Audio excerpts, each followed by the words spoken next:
Ready? We're going live on TV now. Hi chat, how we doing today? Yes, I know I'm late to JD. For those who didn't know, in the Discord server, before I got to work today, I announced that I wanted to start the stream an hour and 50 minutes ago. Because I was hoping that I won't be stuck super late at work, since if it's not busy towards the end of when we close at 4 PM my time, right now it is 7:52 my time, then I can close up stuff early and be out of there, around, like, a bit before 5 o'clock, which meant that I would be able to drive home, get over here, make a thumbnail, get on stream around 6 o'clock or something. People would not leave my fucking bar tonight, or today. Mind you, like, I last call at 4 o'clock, because we close at 4 o'clock, but they can hang out and chill, but because they were still there, and I was still taking care of them, and I didn't really get to do much of closing up until everyone was gone, so I got stuck at work until, like, 6 o'clock. And then, well, like, more like 6:15, and then I was getting a cigarette with, some co-workers for a second afterwards, and then drove home, got over here, took a poop, decided that I didn't want to bother making a new thumbnail, so we're using the last thumbnail from last stream. And then got a little distracted yapping in the Nowfield channel in the Discord server, which I was literally just sending a message in like 2 minutes ago and then realizing, wait a second, I can just answer Acid's question on stream, because Acid was asking if the Yinglung set, the Yinglung gear set, which is the best damage set for basically all the, like, for the physical sub DPSs, if you want purely more damage, at least most likely. I haven't done damage sims, I don't have a setup for doing damage sims, but in theory it makes sense. And is also like really the best damage set for Pog specifically as well, because it's the only one that actually lines up properly with his main and sub stats. If this damage bonus applies to the statuses dealt by the combos, which I haven't tested, I would put money on saying the answer is no. Because, as far as I know, combo skill damage also, like, the bonuses like combo skill damage and stuff don't apply to physical statuses. Like, yes, this applies lift, but lift's damage is calculated separately from, like, the damage, with a different formula than the damage from the actual combo attack. Like, I should have actually probably saved the formulas at some point instead of just looking it up every goddamn time. But let me see here. Let's just type lift.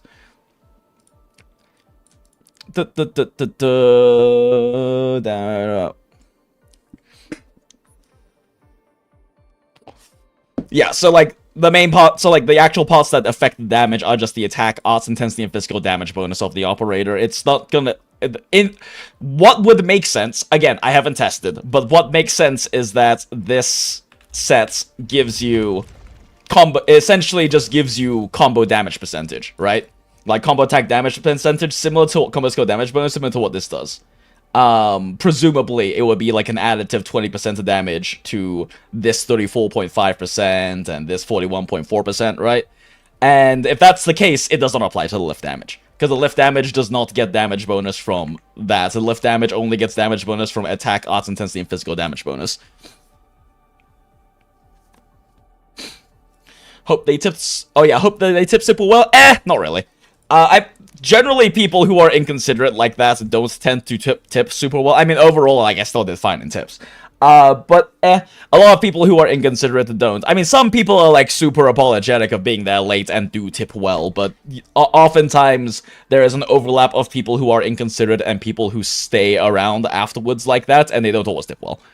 Because inconsiderate people don't tip as well, so... Should you be maxing a normal since that'll be most of the damage? Oh, I thought that was Ember. Oh, no. Yes, you max Ember's normal. That is all of her damage. Like, literally all of her damage. If you're running the team that we're going to be running, and we're going to be working on the script for the video, for the guide video for and everything, this does okay. So your battle skill does okay damage. You don't use it that much, though, in the team. And on top of that, it's heat damage, so none of your physical damage bonuses apply to it. And then, this does comically low damage, but is physical damage. But this does comically low fucking damage. And then, this does not comically low, but very low damage for a physical unit. But we always have to remember that Ember is a tank, right? Like, you can't expect Ember to do as much damage as the other physical units in the team, unless you're, like, specifically building her towards doing that, which is kind of the idea, as we build her for finisher damage. Because she's a tank. Like, she provides shield, so this is only 520% multiplier versus, like, fucking Li Fang's, which is 640, 1,100, and, like, 1,120, like, motion value, right? Multiplier value, whatever the fuck, MV. And Chen's, which is, God, I fucking can't, I need to note these numbers down. 65 times 6 plus 8, 18, 1,208. Chen does an absurd amount of fucking damage with her ult, by the way, chat, and it's such low energy cost. It's actually very funny. Like, Chen is, like, such a great example of physical, like, Chen is the main physical, quote-unquote, support. She is the enabler, right? Like, Chen is the one unit you never pull from physical team, because her ability to give you completely free stacks with her combo skill is invaluable to the team.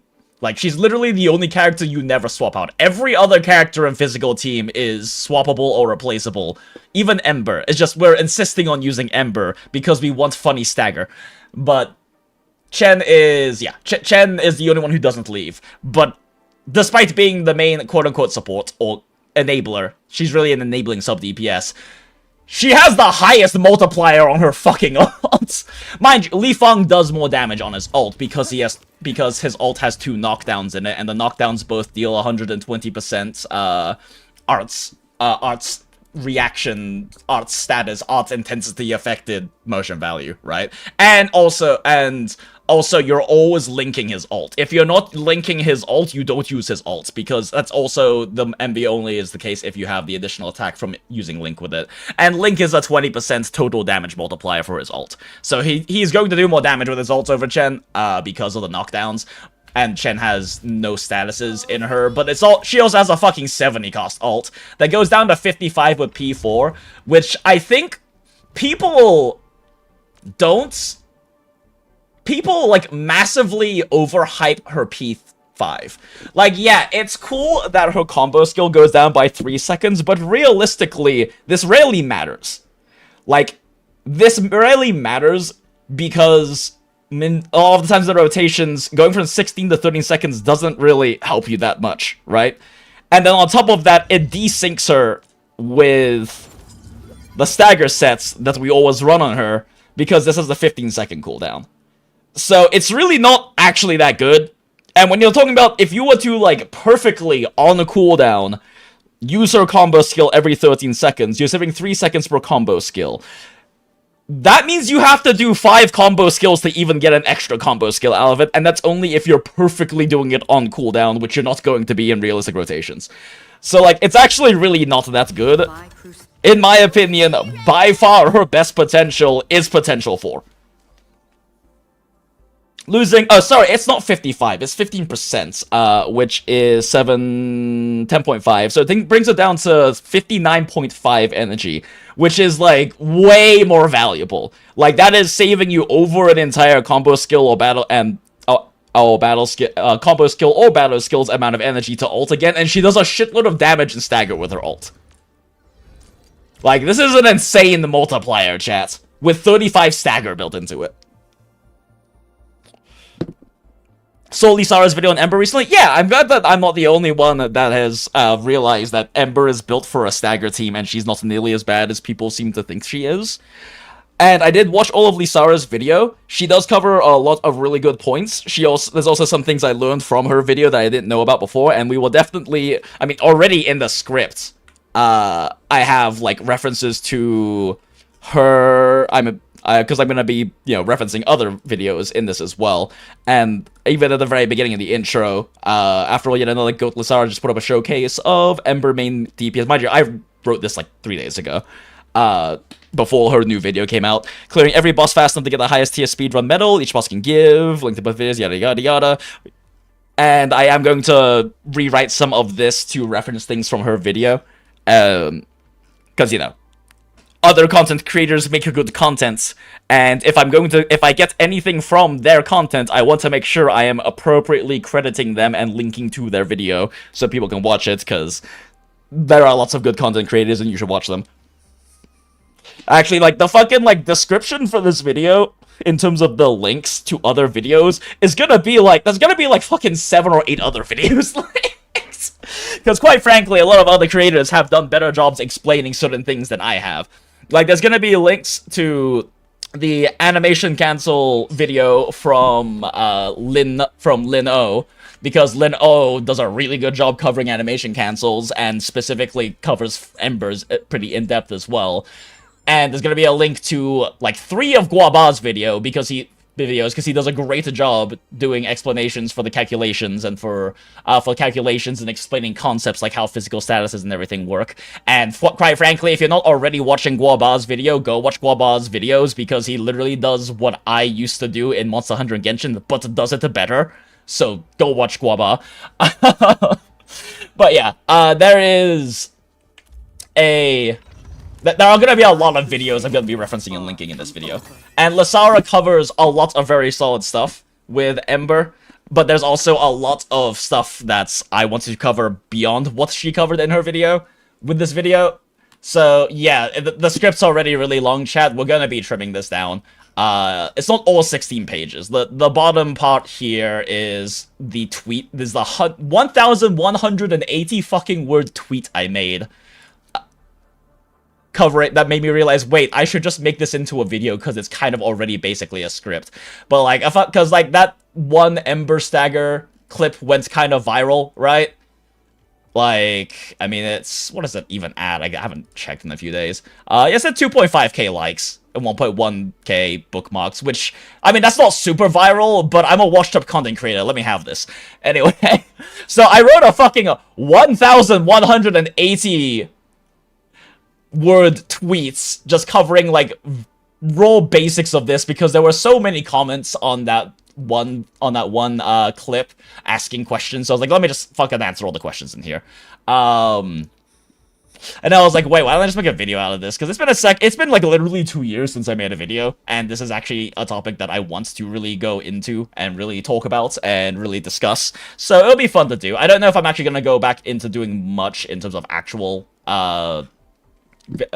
actual videos and everything like that, but I do want to make this video at the very least. Li Feng ult is so slow. I mean, it's slow, but like, the damage is gonna happen, and so is the stagger, right?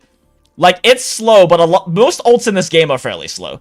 That's just kind of how it goes, I guess. And like, it's only a slow ult's only kind of really a problem if you're on fielding the character, which is a nice thing about Ember. Her ult is so fast, it doesn't really matter that much, right? Like, it doesn't actually matter. You don't lose a lot of animation time using her ult. Her battle skill is slow, admittedly. That is one thing, and like, if you aren't triggering her combo skill, quick swapping and then using her battle skill is theoretically better, but we're too lazy for that. It's such a minor optimization. Also, I just forgot that this is the thing. Oh my god, that's a lot. This is a great tweet. This is something I reposted. Look at this man's! Look at Uncle Chef over here! Fucking locking the fucking... It's good tweet.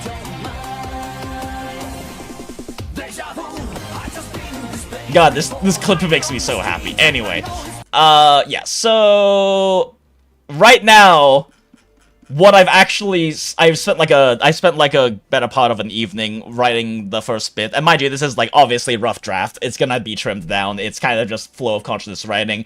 But like, so far we have one page. Mind you, at like the pace I tend to talk in videos, a single page of scripts normally ends up about 2.5 to 4 minutes long, right? And that's assuming that I'm not doing like much in terms of pausing or other clips or things like that. But it tends to be, if I'm just purely talking, it's about 2.5 to 4 minutes long. And so we have already like an intro that is like probably gonna be closer to 4 minutes long. We have 1, 2, 3, 2.5 to 3-ish pages of talking about Ember's design, because I think this is a big thing that I want to talk about with Ember specifically, is trying to... the thing, I think, with people not understanding what makes Ember strong, and understanding how her, like, her Stagger team and how she kind of breaks the game, is because they aren't understanding her design concept properly. And to be fair, she has a very unique design concept. I'm sticking with P4 Chen because I know the Swordmancer rotation cooldown. Yeah, it helps. It helps to not... It can definitely help to not have it activated for that reason. But yeah. Lisara made a good script for her. Oh yeah, no, Lisara did a great job with her video. I very much enjoyed it. But like a lot of people just aren't really understanding that Ember is designed specifically to be an on-field stagger-based unit and be in a stagger-heavy physical team. Because she is like very clearly has so many clear marks that she is designed for that. And I mean, there's 3.5 pages of me basically talking about this, but the super short version is that she is supposed to get hits during her battle skill to get increased stagger from it. That already tells us that she is supposed to be designed towards stagger. She can get hits. She can get hits while she's off fielding because because like she teleports to your on-field operator, so you can still get the stagger bonus when she's not on fielding. However, her combo skill requires the controlled operator, the main fielding operator, to get hits. And the thing is, if the main field operator is getting hits, they are most likely going to be knocked out of their combos, they're going to eat a lot of damage because they don't have any damage reduction during it, and they are going to be losing DPS, they're going to possibly be losing their place in their combo, they might even get knocked out of a battle skill or something like that. But Ember, during her battle skill, has increased... has 50% protection, as well as increased stagger resistance. In fact, so far, I haven't been staggered out of anything. Like, it's clear, it says it's less likely to be interrupted, so it's not true hyper armor, probably, but I have yet to eat something with this and get knocked out of it, so I don't know what the fuck actually will knock her out of it. If Radagon's fucking ult doesn't knock her out of this, I don't know what it does. And so, because she takes less damage, and also doesn't lose animation time, or her place in combo, or in her basic combo, or anything, by using her battle skill to get hit and then trigger her combo skill. And then the combo skill also only heals the controlled operator, who is the one who just got hit, making the heal more effective if she's the one tanking it with her battle skill. Like, she's very clearly designed to be the one tanking the hit as a controlled operator. On top of that, Lisara brings up a point in her video which is also something that I've noticed, which is that pretty much all the operators in the game are mostly balanced around dealing the same amount of SP gen and same amount of stagger per second from just doing their basic combo loop, right? Like, Ember doing this with 25 stagger is about equivalent to Li Fang doing this with, I think it's 18 stagger or something he has. But animation cancels exist in this game, and Greatsword users tend to benefit more from it, because Ember can cancel her combo much faster. Oh, like, save more frames from her combo saving, from her animation cancels. Lisara mentions, I think, 23% faster animations. I think Lin O puts it closer to 30%, but he does, like, cleaner cancels. He does, like, cleaner, like, frame perfect cancels. And the issue with one of the frame perfect cancels is you can cancel Ember's basic 3, like, right there. But you lose the damage from it, which doesn't seem like a big deal. Because that doesn't seem like a big deal, because most operators, their basic attacks fucking suck. But that's 190%, that's 190% motion value with all of the, and like, if you have Ember built for fucking damage, we're talking 4k attack right now, with a 76.7% physical damage bonus. This shit hits for like several thousand damage. In fact, let's just like pull up, let's just do a thing real quick. Like, let's just... Like, let me just show you how much actual damage this does. And mind you, my gear isn't even really Artifice, and I have, like, a perfect gold weapon essence that isn't even fucking leveled up. I mostly just farmed up the gold weapon essence because I wanted to get the, like, the mission completed for it so I could etch it. Right? Like, 2k, 3.4k, 4.296! Like, that is not inconsequential damage, chat, and that's when it doesn't crit.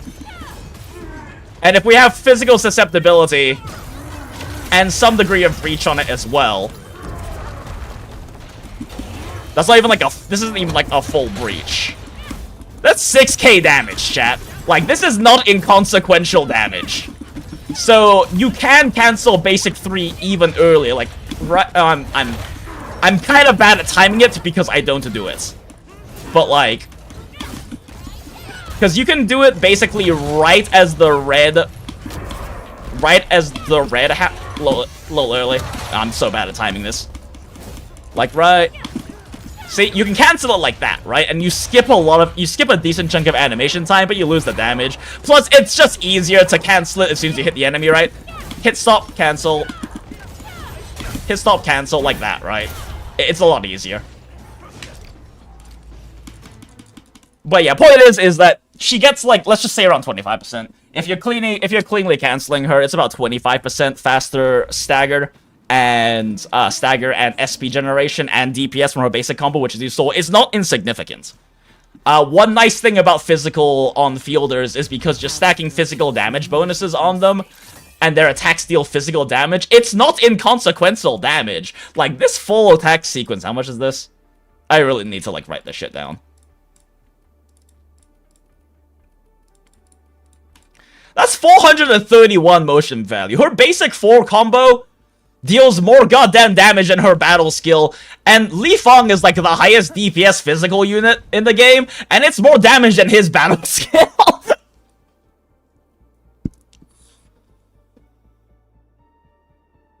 200 MV is like a common starting motion value for most operator skills. For like level 9? I have no idea how much other characters have because I've only really played and built physical team, but yeah, that sounds about right. I'm glad I got Sun Prince now, so I can eventually run that Ember comp. Yeah, that's another thing, too. When we're talking about the whole Ember being designed as an on-field stagger unit, Sun Prince exists, and is also, like, pretty clearly built for her, because it's a strength main stat, same as with Last Rite as well. Last Rite also, by the way, speeds up an absurd amount with animation cancels. So, the thing is, you can animation cancel other operators. Like, let me think. I think Li Feng's like a... Is he like a basic 4 cancel? No, no basic 4. He doesn't really have actually that many great... Wait. Okay, his basic 1 you can cancel because it's a double strike, so like... Yeah, you know, he has like the 1 cancel, it probably doesn't save that many frames. Penguinistrator has like actually decent frame saving. Wait, Denman's coming. I think also Lisara mentions Chen in her video, and how Chen doing like Final Strike cancel is like a 7% animation time save, which is not huge.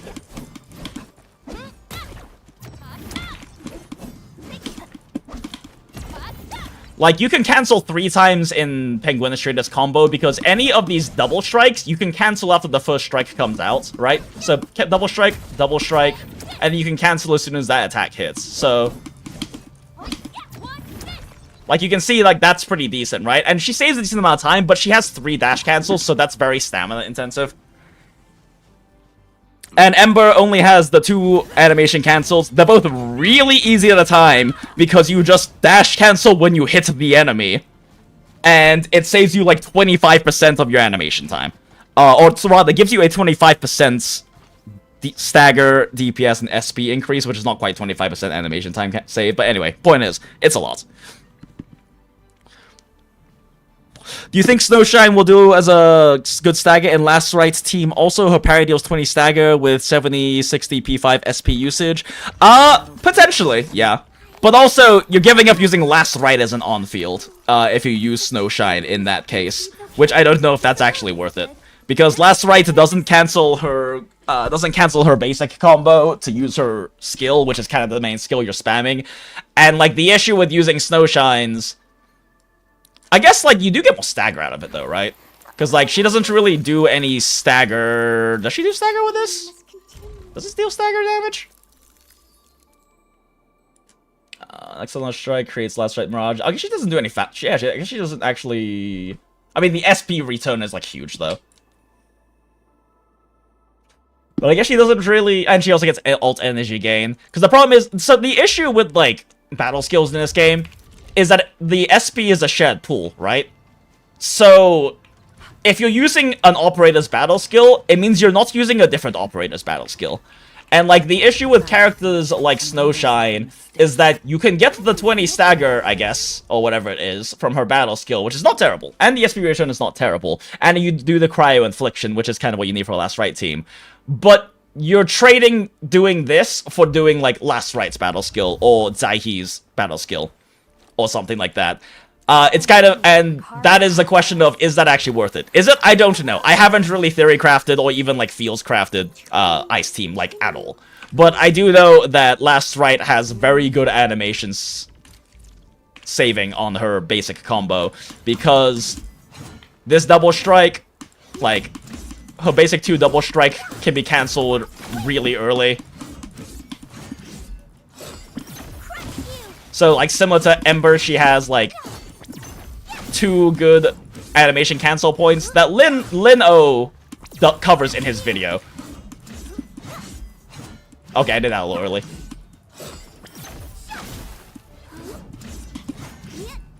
I actually don't know if that second one is worth... Wait, is basic 3 worth canceling? I know that... Okay, no, it's not. You actually have to get to the second slash. But yeah, she saves a lot of frames too, so that's also a consideration. I actually don't... How, like, does Snowshine actually save that much? Does Snowshine, like, have good cancel moments?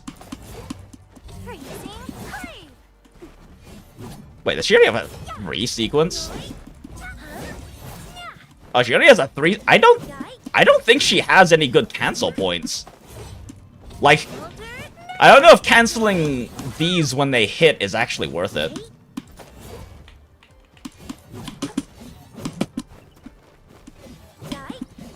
Yeah, because you can't even cancel that until pretty late in. And you can't cancel that final that attack because you need, like, you need the final... Yeah, the second hit of it is the final strike. It's a 3 basic combo. So I don't know if Snowshine has good animation cancels is part of the problem, too. Her kit doesn't really seem designed to have good animation cancels. Part of the reason why, like, Last Right has the good cancel... I mean, everyone can cancel their final strike, which is nice. Is because... You can cancel this base. You can cancel this double slash. So you can skip the entire second slash and its recovery. And then cancel the recovery on that as well, which is really solid. And Ember works well because Ember has really wide swings that have a shitload of hit lag. Like, basic 3 is worth saving because that has a shitload of recovery frames. And also swings super wide. Like, you will hit an enemy, like, right here and be able to cancel it. But Snowshine doesn't really seem to have that similar kind of, like, wide swings, really. She seems to mostly, like... Yeah, like, her attacks, like... You, like, hit an enemy there, and you don't actually have that much recovery time afterwards. So, I don't know. I mean, I haven't actually, like, tested or frame calced it, but I don't think Snowshine has very good cancel points as part of the problem. Idiot has more overall stagger than Penguin. Idiot has the most stagger in this team by a good margin. Other than Ember, but that's only if you're building Ember for damage, and that's... Part of the problem is you can build Ember for like 4 raw stagger, but the amount of damage increase you get over building her for damage is kind of fucking comical, so it's not really worth it. Kind of the idea with this team is to build everyone else for stagger, and then have her still do a good amount of stagger with Sundered Prince, but build her for damage so you get 6-digit finisher numbers. Because kind of the problem with building Ember for stagger, like Penguinistrator, built for stagger, 20% stagger bonus, efficiency, additional 10 stagger on the nuke from the Swordmancer sets, and then also she gets to build Arts Intensity, which for those who don't know, Arts Intensity does increase the amount of stagger that your physical statuses deal. It's right, Arts Intensity here. So you get 42% more stagger from lift and knockdown. And then you also breach and crush deal a lot more. Breach and crush just deal more damage, right? Which I think I need to adjust on my calculator. I don't think my calculator actually probably accounts for that. So, but more importantly, these are all like ideal substats for her. Because ideal main stats and substats, because the attributes matter, right? You get more damage from having your main stat, which is in agility in this case, and then having your secondary stats, which is strength in Administrator's case. And every single piece here is an agility, main stat, strength, secondary stat, right? So we're maximizing the amount of attribute damage bonus she gets, plus she gets 46% physical damage bonus, which is kind of insane. Chen is the same way. Chen is also an agility main stat, strength secondary, so running the stagger set still allows her to do very, very good damage. In fact, the only set that's probably better damage for her would probably be Ying Lung, but even Ying Lung isn't that's much better because you lose the 250% damage nuke that she gets every 15 seconds. I don't even know if it's actually better. I don't have a damage simulator to calculate it, but it's not going to be that big of a gap, if it is a gap at all, even. I guess you can also run Bone Crusher, which will give you a decent amount of damage because of the attack percents. Since you can't just run agility, main stat, strength, secondary. Either way, there are other sets for damage, but you're running stagger set that does not cost you that much damage. Everyone in physical team does good damage, too. That's kind of a good and bad thing about physical team. It's good because everyone does good damage. It's bad because you have to build everyone, so it makes physical team really fucking expensive. Right? You can just build Surtur and have all supports just barely function and not have much damage, and she still does a shitload of damage. Similar with Last Right Hyper Carry, right? But that doesn't work with physical team. Everyone needs to be built on physical team. It's a very expensive team to build. Oh, Acid Jail Check. Appreciate it, Merrick. The Pan or Idiot for Stagger? The Pan also probably deals the least amount of Stagger, because he deals about as much Stagger as you're going to deal with Administrator, except for Administrator, like, Penguin gets to use her combo more often for the 10 extra Stagger. She deals the 10 Stagger plus the Crush with her battle skill, while the Pan you're never going to use his battle skill because you have better battle skills in the team to use, right?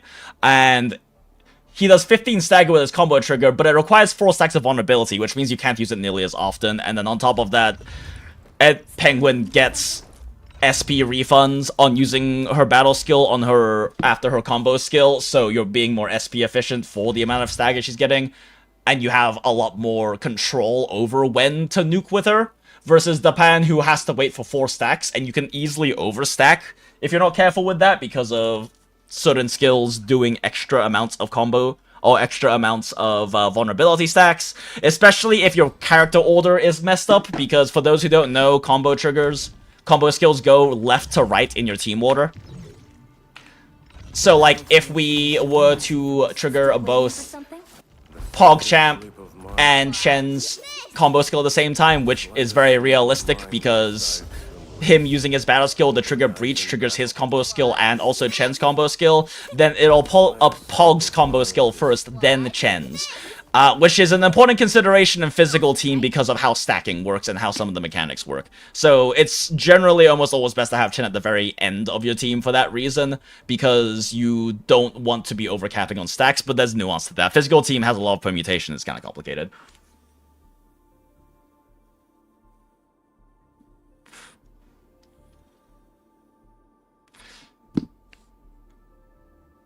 Snowshine also can cancel first hit with Sundered Prince or parry. Ah, Naruhodo. That is also an option then, yeah. But, I don't know. I'm not really sure how good Snowshine is when you can just use Last Right instead. But I haven't really done any theory crafting and barely any, like, feels crafting or vibe crafting with Ice Team, so I couldn't say for certain.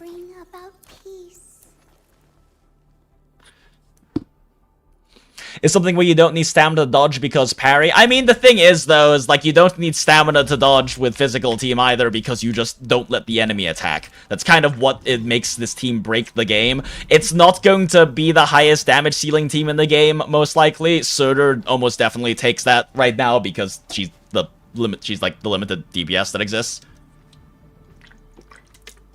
But the enemy doesn't get to move, and it's very funny. And it kind of breaks the combat because they don't really get to attack you.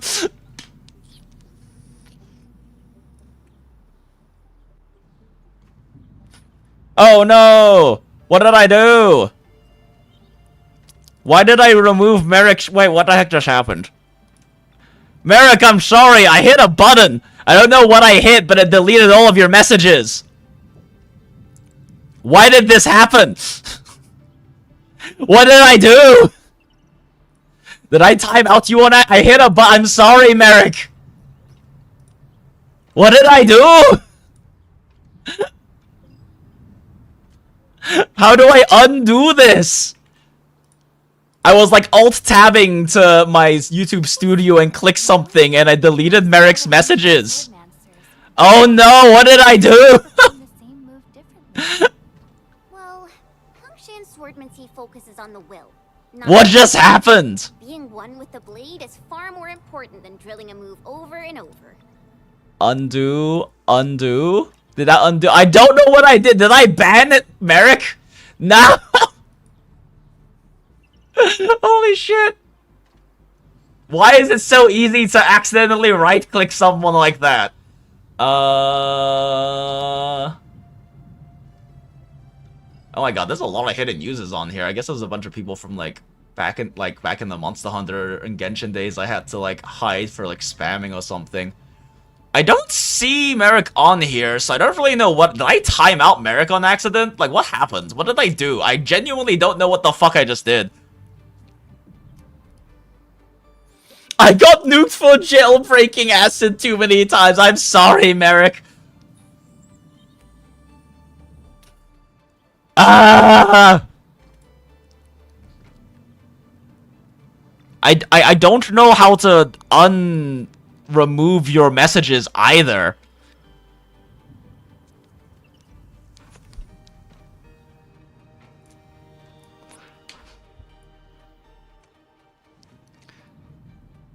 Merrick went to the shadow.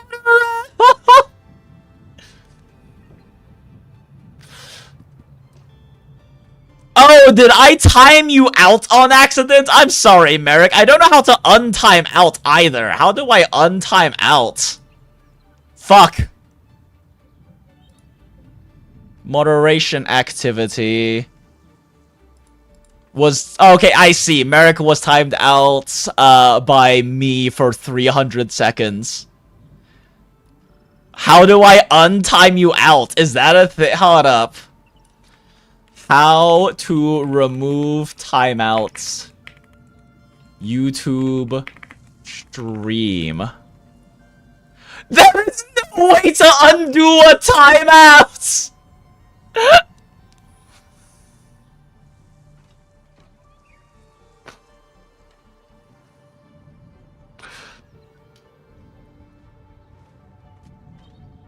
I'm so sorry, Merrick!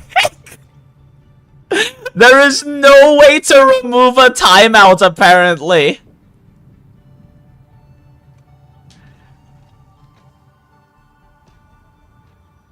Wait, how do I... Is there a way to remove... I'm sorry, Merrick. Peak Jinx stream experience. True. I'm so sorry, Merrick. Okay, well, you're only timed out for 5 minutes at least, so, like, it's not the worst. But I'm sorry. Oh, it's okay, Sonjung. I don't mind swapping conversation topics. We're here for tangents and yaps. If you don't like tangent and yaps, you won't enjoy my streams. The pawn is only for burst. Yeah, I mean, in theory, he probably gives them he has the highest damage crush, so that probably helps. I still don't actually know if he does more damage, if he increases team damage more than Penguin, though. I don't have a setup to do damage simulators, and the problem is that Penguin also gives your entire team an attack buff, and she's more SP efficient, which is also a damage increase. So, like, I actually don't know. And she also gives a physical damage buff when her crystals are up, which is actually significant because your team is doing damage with basic attacks and stuff while they have the crystals active. Because the crystals will eventually get nuked. Will eventually get nuked by a physical status, but that's still decent damage increase. So I actually don't know if if he's actually a damage increase just because she also buffs the entire team.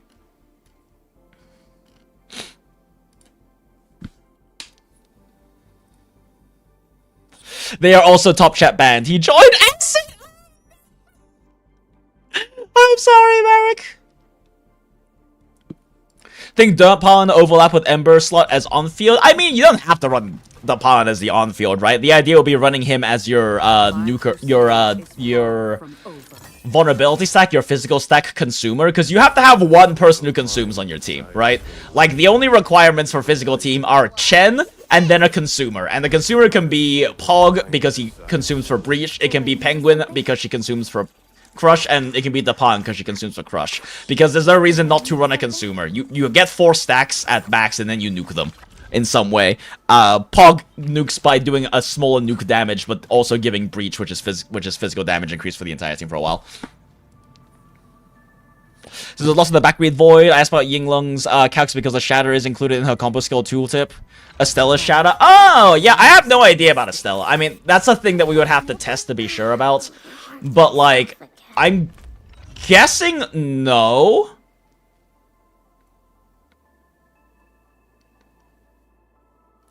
Like, I'm guessing no, because, I mean, like, Chen's does lifts with it, and, like, the damage bonuses, I mean, unless they coded it in some weird way, the damage bonus shouldn't apply, because stats like combo skill damage bonus and a lot of different stats in the game don't apply to Art's reaction or Art's status damages. I mean, like, I can't say for certain, Acid. I haven't tested it, but it makes sense to me that that's not the case. But I can't say for certain whether that is the case or not.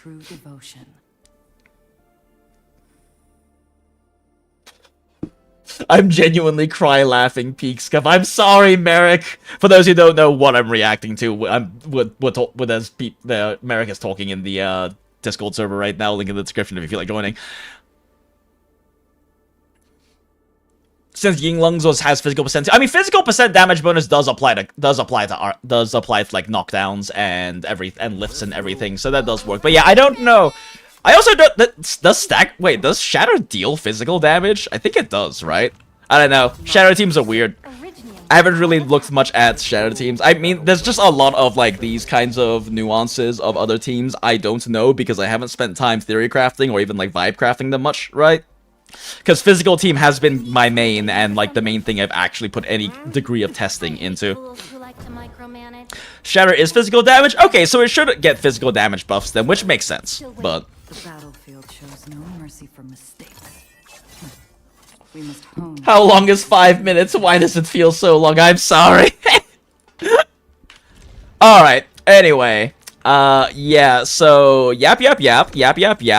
We still aren't doing the thing in the stream title or thumbnail, which we can't do for the first 30 minutes, but it's been past 30 minutes.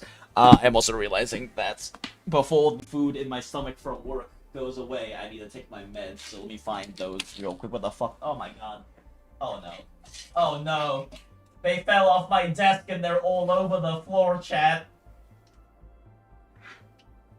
Take your meds, take your meds, take your meds, take your meds.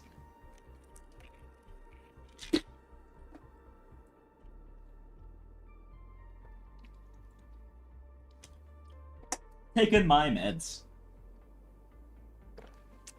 And a bit of caffeine. With a little bit of caffeine. I can't caffeinate too late today. I do have work tomorrow, so I do need to be, like, in bed around, like, reset.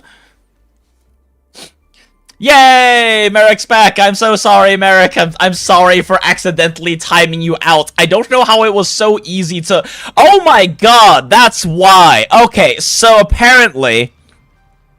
In fact, I can just show this. So apparently, on YouTube Studio, because I was, like, holding Alt, right, to click on my side screen. When you hold Alt over chats, apparently, I can delete messages, timeout, or I think this is hide user? So that's what happened, apparently, chat. I held down Alt to click to my side screen instead of Alt-tabbing, and apparently I can just click on someone's name accidentally like that. That's not great, YouTube. Thanks for that. Well, I have to be aware of that now in the future. Yay. Alert for orders. Oh. Okay, anyway, we're getting distracted and we're supposed to be writing things. Please pardon my lapse. But I'm glad to see that they are not in live chat jail as well. Acid will forever be stuck there, but that's...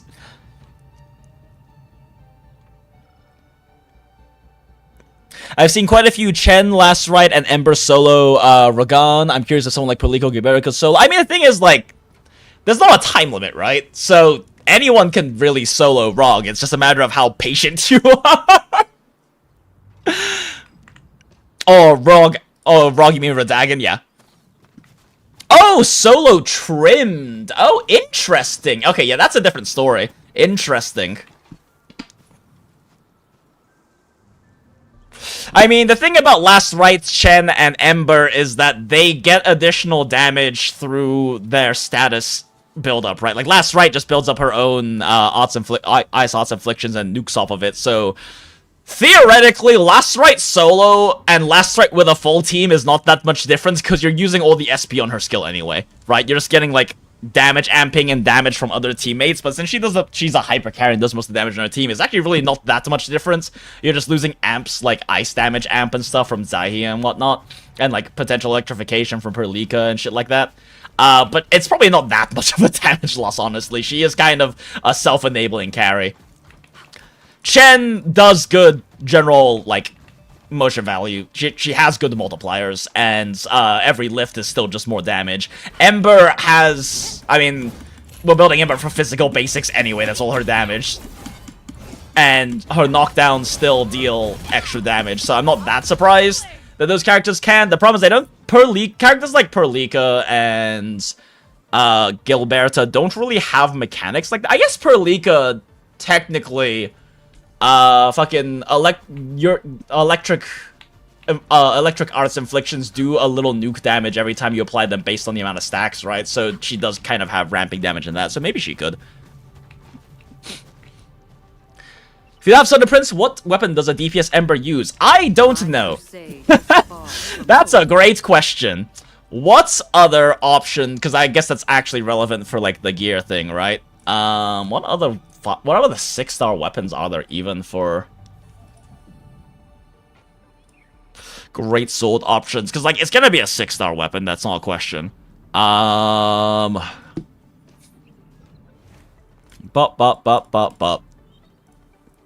Former Finery is Will, which is a secondary stat, but not great.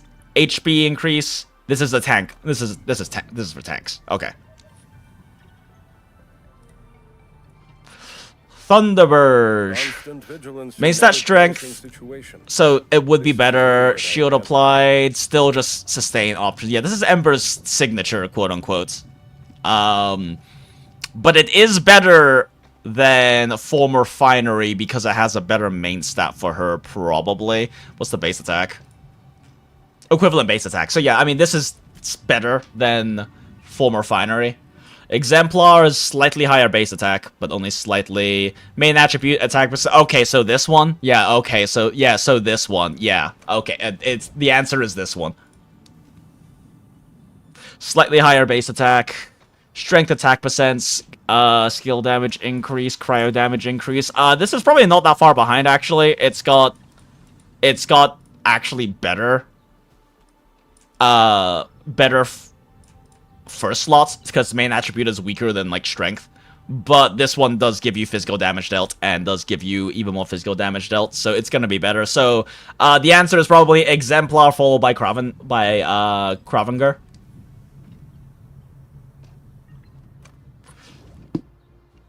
I'm guessing practically Chen P5 is launch Bennett's S6 version 2 situation, right? So she ends up being a fire and forget unit instead. Yeah, kind of, basically.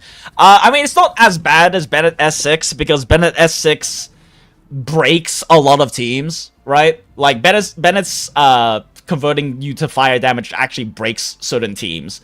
And Chen doesn't break teams. It's just that if you're not careful, you can waste Yinglong procs, which... Oh, not Yinglong, Swordmancer procs, which kind of sucks.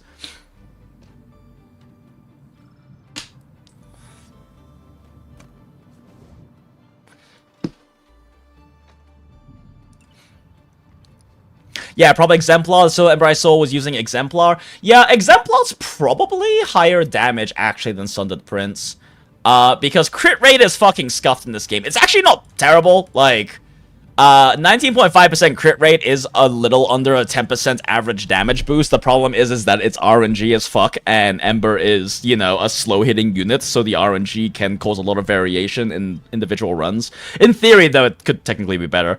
The attack percent is kind of insane, though.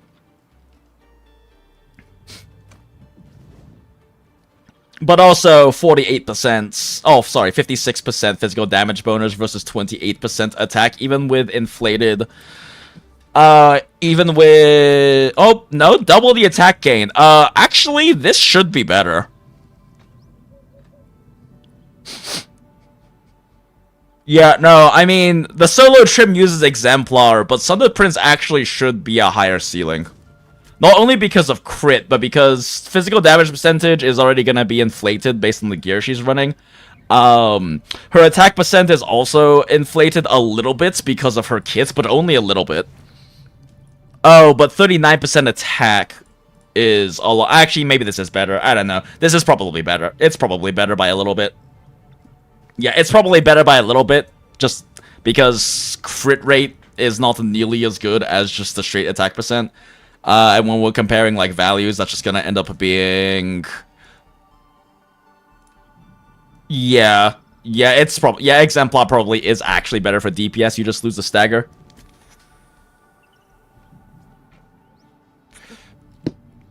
You should look at rank 5, rank 9 skill requires dupes. I mean, fair, but I mean, at the end of the day, these are linear increases, so it's still roughly the same. Yeah, I mean, 18 and 18%. Actually, that's a fair point, though, because this is only going to be going up to 18% attack, but the substat goes to 39% attack. So yeah, this is definitely better for damage, which is a good thing to know. I will... Man, we should maybe do some calculations to actually figure out what the damage roughly looks like compared to each other. But yeah, this is going to be better for damage, for sure. You're just losing the Stagger.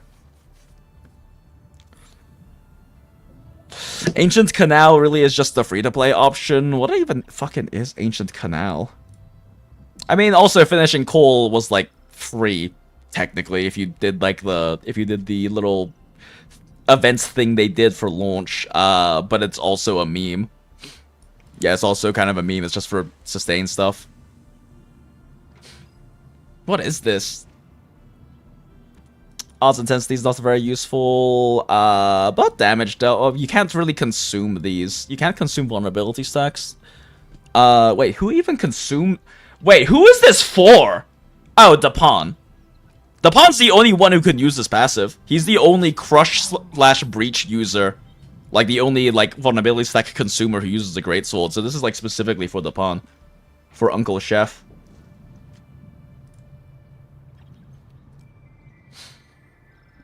I mean, if you don't have...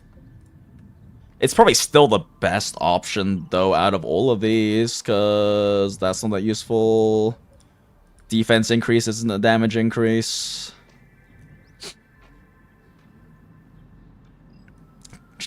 Ember can't apply an Arts Burst. Her ultimate doesn't do that much damage, so this is not the greatest thing.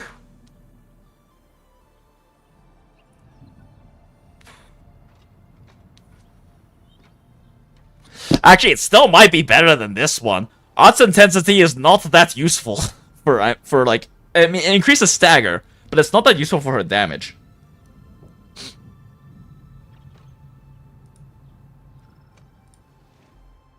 This is probably still just better from a raw stats perspective.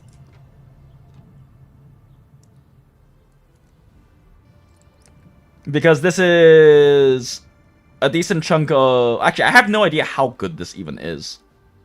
Is this additive with, like, your other... Is this additive or total multiplicative for your strength?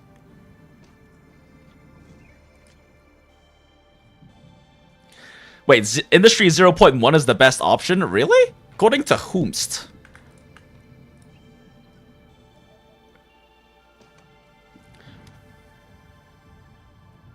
Oh, that's a lot of attack percent. But it's less... But it's also a lot less scaling because of the lower base attack. Does, like, Pridwin have calcs or something?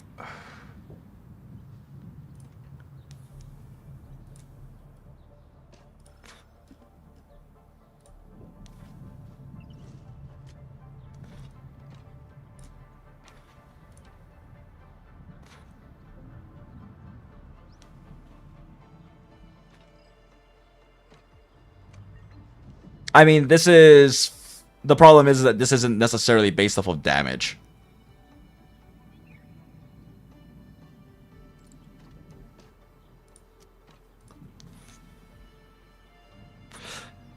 So I don't know if this is... Yeah, we'd have to calculate this ourselves, which I guess is maybe a thing we can do. I don't know if it's actually worth doing for this video, because I'm not... I want to go in-depth and very nuanced with the analysis, but I don't know about the calculation side of things, honestly.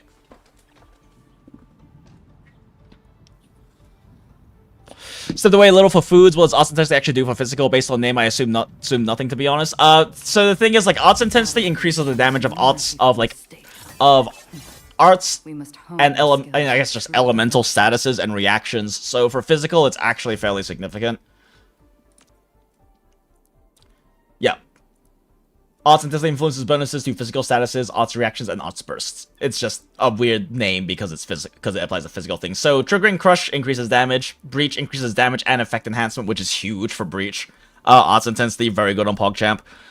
And lift and knockdown also deal more damage in Stagger.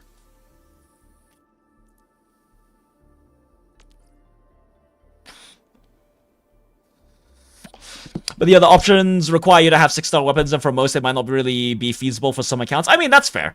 I mean, yeah, well, look, we might look at that. But since it's a Stagger team, it's kind of based around the idea of having Sundered Prince to begin with.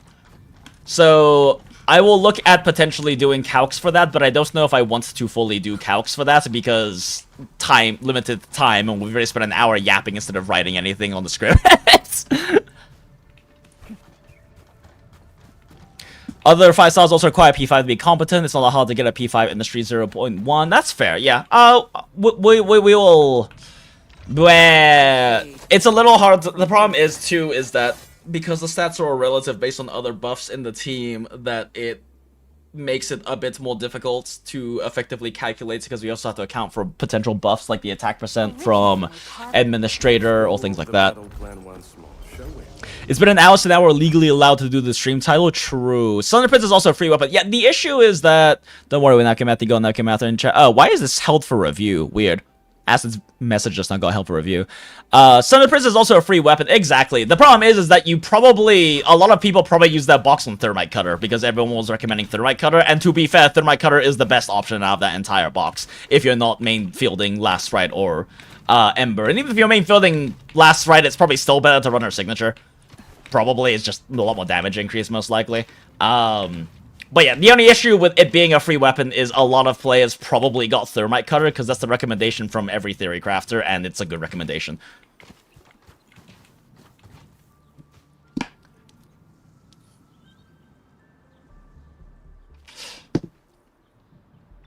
Yeah, I also picked, I almost picked Thermite Cutter because of how general it is, and I saw Sunder Gaming. Exactly. The thing is, like, Sundered Prince is, like, very specifically for this team. It is very specifically for this one team is the problem. I mean, it's good on Last Rite, but if you really, really want, like, to hard Last Rite carry, you're probably just getting her signature. Ember's signature is not a damage option, so it's not really the same thing. As his messages help for review, I've been behaving, YouTube, I haven't even started. What do you want from me? Yeah, I don't know why the napkin mathing comment got held for review. YouTube just really doesn't like you, Acid. We like you, though, Acid, but YouTube doesn't.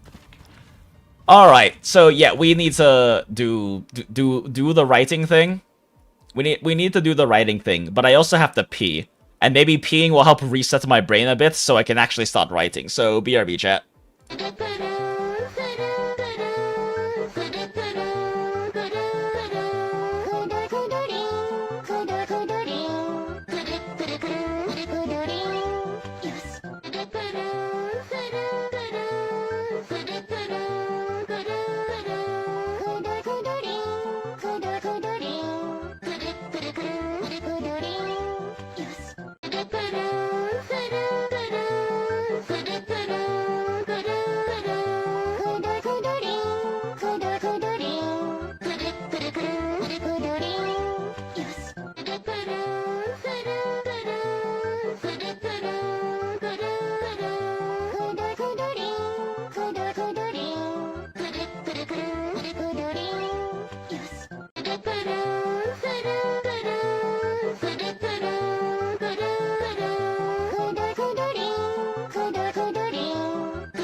And we are so back, chat. Thank you, Brainwalk Background, for your service as always. Okay. So my indecisiveness saves me Zung gets to the Prince of the Box. Lol. Hell yeah. Yeah, I mean, if you really want to run Ember team, then it's definitely an option. I'll do what I did, and you pulled 10 times on last right Sig banner and got Center Prince that way, so you get selected at 10 pulls. Oh yeah, that's true. You add the 10 pulls, so 100 pulls, you do get the selection banner, and last right's banner is kind of goated. Yeah, because it does have Jet's Det unit, which is just generally very good. Center Prince, yeah, solid. Yeah, it's just 2 extra. Yeah, I got lucky because the weapons I have pulled for so far. The weapons that I have actually pulled for so far were Li Feng's. I got Li Feng's at... I got Li Feng's at his... Actually, wait, did I forget. Did I pull... How many times did I pull on this? I think I got his at the 4, right?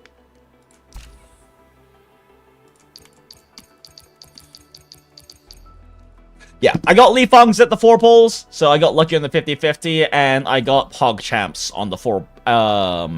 Wait, I got Pog Champs on the first tenor? Wait, did I? No, I did not. I needed 30 polls. Right, and I got Valiant as well. Yeah, so I got pretty lucky on Pog's on Pog's weapon banner. So far I'm pretty healthy on my Arsenal tickets because I've only pulled fucking 70 times. I only spent 10 pulls on this thing. I'm also not pulling any of these weapons. I don't really care. The Battle Pass weapons are so fucking close, I don't care. It's actually really nice that the Battle Pass weapons are so close because I don't have to feel like I want to get SIGs unless I really adore the character. What is going on with your account? If you sold his account, unless you probably have a new PC by now. True, Acid. I don't know why you're so absurdly lucky in all of these goddamn gachas we play. I don't get it. You're saving on PogChamp's weapon? Yeah, it's nice. His weapon is really nice. Yeah, I mean, increasing your team's damage is always nice. Definitely a big fan of Pog's weapon. Not to mention he does good damage, so him amping his own damage is also just very solid. Pog is a weird case with gear though, because like he doesn't run the stagger set super well. It's just got such a mismatch on his stats.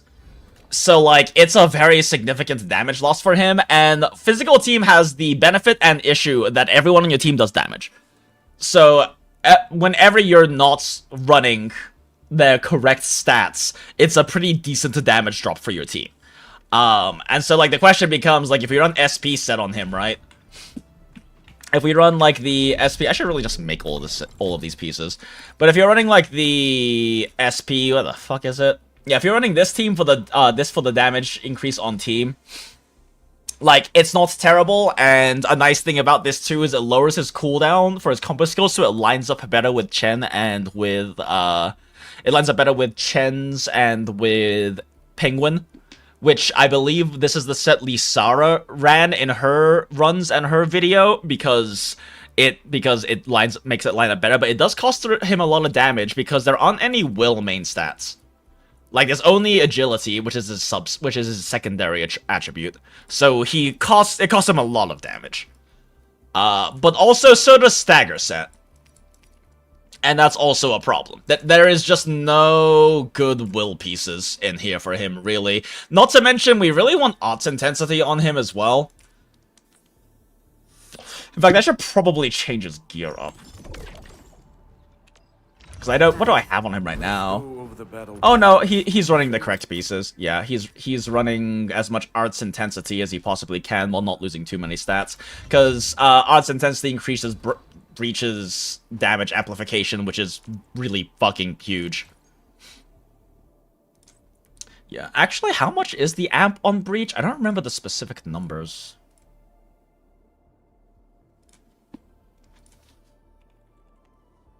By the way, the Anfield Talos wiki, the wiki.gg, is the wiki we always use. It's run by the same people who run the wiki.gg for original Arknights, and it's by far the best wiki. Yeah, 20% increased damage. That's fucking insane.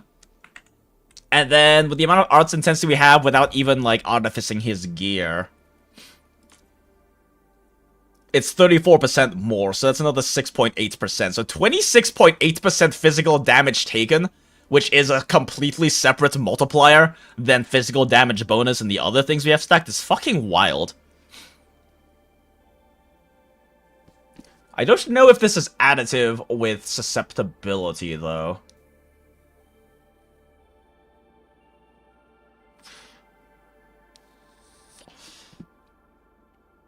Vol 1, also insane, straight up 11% damage taken, so he's possible on non-physical team. Vol 1? So I'm not sure what you mean by Vol 1. Oh, you mean vulnerability stacks 1, increased damage taken. Wait, is this just general damage taken or physical damage taken? No, it's only for physical damage taken. I mean, it increases his damage, but it's not a general damage taken unless the wiki is lying, which the wiki, I believe, is based on the in-game tooltip, so the in-game tooltip will be lying, but it's also not impossible. But it should be physical only, but again, I haven't tested it. I should build a Fizz team. I think as I burn on my mats on maxing Fluorite. I mean, the nice thing is 4 stars are cheaper to build. Distract them. So, like, Fluorite, Antal, like, they're cheaper to build. Akakuri, they're cheaper to build, so you're not losing that much. And I will say that I haven't like spent money on any resources, but I have been able to build 5 fucking physical units. For the most part. They aren't full built. Only Ember is full built. And even Ember isn't really full built because her gear is not artificed or anything. And her weapon essence is not increased. But at the very least, everyone is like 80. And everyone except for Penguin, because I've dropped Penguin for right now because I got PogChamp through the selector that we all got for free. But everyone else is like E4, which is nice. And most people's weapons are increased. Unfortunately, I did fucking like E4, whatever the fuck the term is in this one. For weapons in this game, Grand Vision, because I didn't have PogChamp when I did that, but whatever. I still want to do teams with Enmin as well. They're both fun to play. I just am kind of fucking around with PogChamp since I got him. 4 stars really cheaper to build? They should be. It's an Arknights game. But I also don't know for certain. Where do I even find that experience?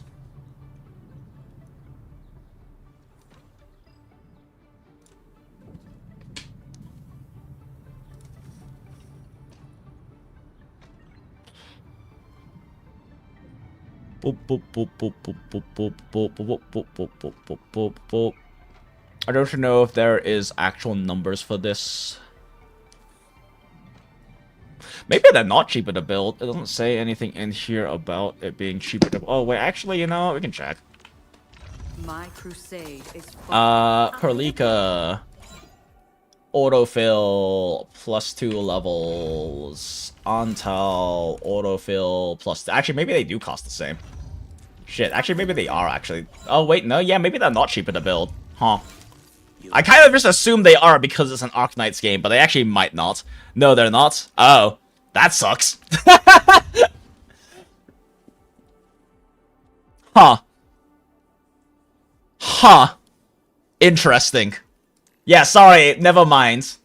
Never mind. I just threw out some misinformation based on assumptions because in Arknights they're significantly built cheaper to build, so I kind of assumed that they would be in this game as well, but that appears to not be true, so never mind. Putting that one on my next survey feedback doc, even Hoyo does that. Yeah, exactly. And I mean, they seem to be willing to, I hope they're willing to listen to feedback, so I wouldn't be surprised if that's something that does get brought up. Alright, anyway! Writing things. Okay. Also, this is incorrect. Yeah, this is incorrect. That is not the thing. How do I strike through in this? Well, I don't remember the thing for strike through. Oh, whatever. What should do this? Formats, text, Alt, Shift, 5. Why is it 5?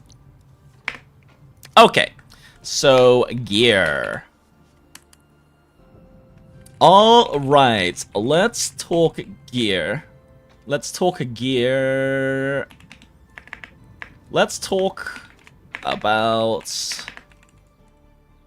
possibly the most important crux of this entire team comp and how it works.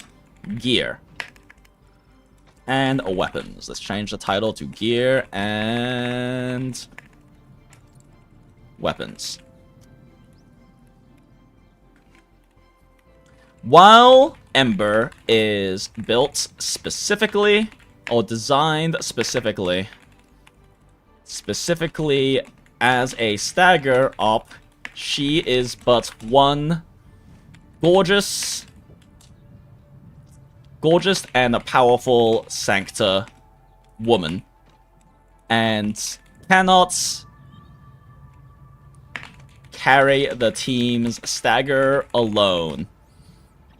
Even if she can carry the fights alone.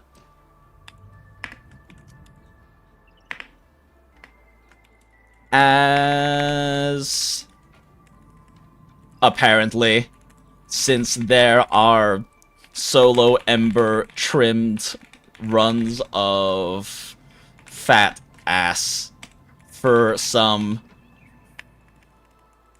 by some strange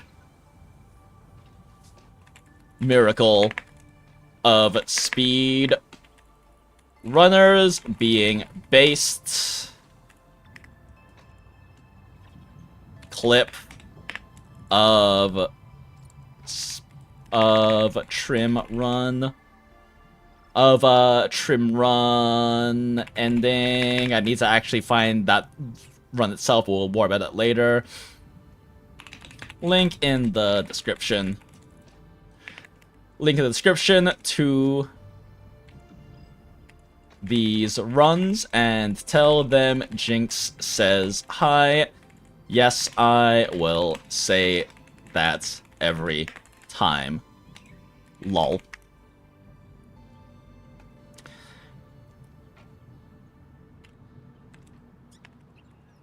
The actual reason why this team concept works as well as it does is because the Swordmancer is because of one particular gear set.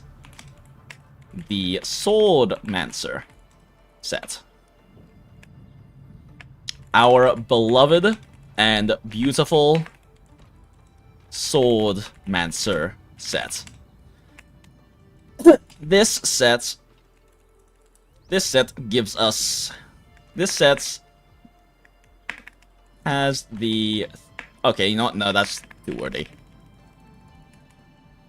Its 3-set bonus is... gives the operator a 20% total stagger bonus. Actually, is it total stagger bonus? I assume it is. I mean, it's not really like other stagger bonuses. I don't know if this is additive with Embers, and I don't really know a great way to test that without like some really painful like pixel counting.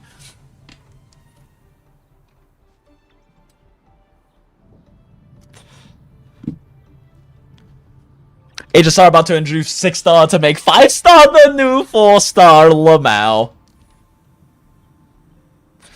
So what will happen if the boss, we get boss without break meter? Will this team get shit on? Kind of ish. Yes, but the team still just does a lot of damage because physical does damage. But that does kind of kill this team concept because you can't get finishers on Ember.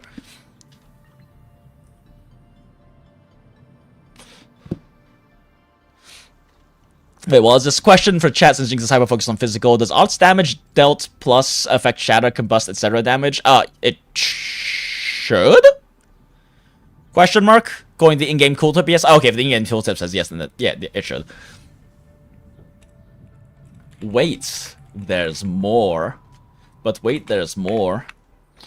Whenever the operator triggers a physical status, which we do a lot in this team, which we do an absurd amount in this team, we get a 250% physical damage nuke, as that's also deals 10 more stagger. Well, actually, 12 more. 12 more if we account for the first... If we account for the stagger. Well, actually, 10 more if we account for the stagger bonus. Assuming no other additive stagger bonuses. Not gonna lie, I don't know if this is additive or multiplicative with Sundered Prince.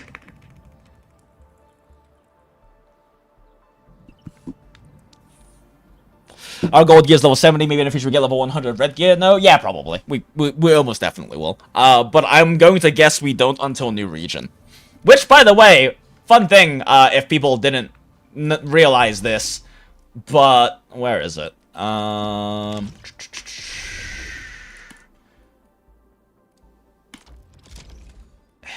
Is it? I forgot. Anyway, there is a it's in like hints or something. It's in like the fucking like it's in like the fucking tutorials thing. But let's see, region.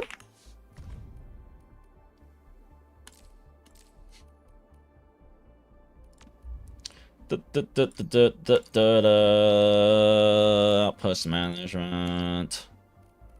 I don't remember where it is. Anyway, there is a thing in-game that mentions that you can only actually have 2 regions have their bases functioning at once. It's like the last 2 regions you were in. So when we get a 3rd region, either Valley 4 or Wuling will not be able to have all of this bullshit running at once. And at that point, your primary source of stock bills is going to have to be just through the elastic goods. That's not really a problem because there's a limit to how much you can actually, like, buy with stock bills anyway that's worth anything. But that is a thing to keep in mind and be aware of, that you probably want to try to make sure your Valley 4 is probably the one you're gonna drop first, is fairly optimized just so you can buy out all the good shit that is in here as soon as possible, because you're probably gonna just end up not running your Valley 4 base once the 3rd region comes out. I think it might have been a notice for future updates or something. Yeah, I forget where it was, but that is a thing. It's kind of unfortunate. I mean, the reality is, John, I'm sure their server infrastructure can only handle so much. It's already kind of insane that it manages to constantly run all of this shit, even if it's just simulating it, right? Because it's not just calculating, hey, what are your current yields and stuff. It has to dynamically change, not only based on the amount of things you have, but also if you fuck up, if you've ever, like, fucked up a tiny bit of your setup and then come back and been like, wait, why is everything stalled? Wait, why is, like, this one tiny part of my production line cutting my fucking output in half? That happens offline. So, like, I'm sure there's a limit to how much the server infrastructure can fucking handle, especially with how popular this game is coming, so it's... I hope it's more controllable via menu or something than just newest plus most recently visited. Yeah, I hope so as well, but we'll see what happens. Either way, yeah, just a thing to be aware of. Not gonna lie, I don't know if this is relative, and quite... frankly, I don't feel like pixel counting to actually test this.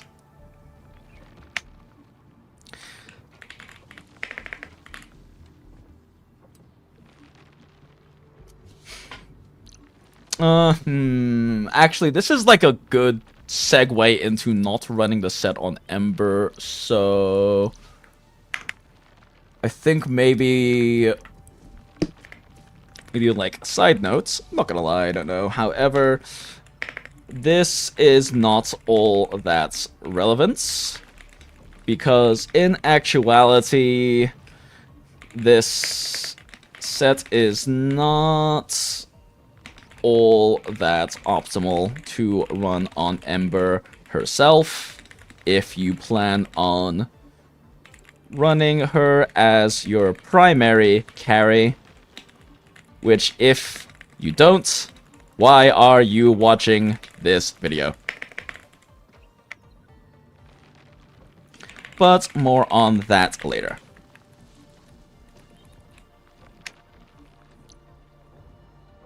Or, I don't know, then we, like, go from this, talking about this, to talking about this, and it's kind of a bit too back and forth, and I think I want to expand on this a bit more first. So maybe we don't do the back on, but more on that later. So, what do we run on Ember instead? Blah, blah, blah, blah, blah. Okay. Which aren't really a thing at the moment.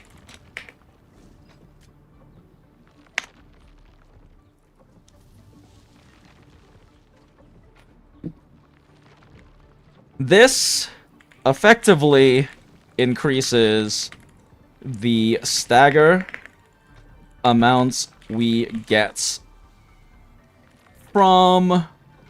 This essentially increases the stagger amount we get from most of our combo... Our battle or combo skills by 2...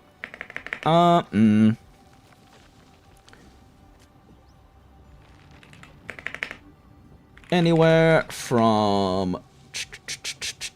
I mean, in the case of, like, Li Feng's combo skill, this increases it by literally doubles it.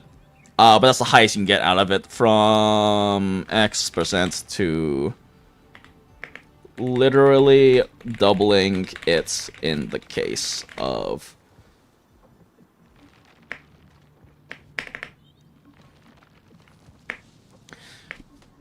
Effectively increase the stagger amounts we get from our... by 2 times from our battle or combo skills, by 2 times before accounting for physical statuses and arts intensity.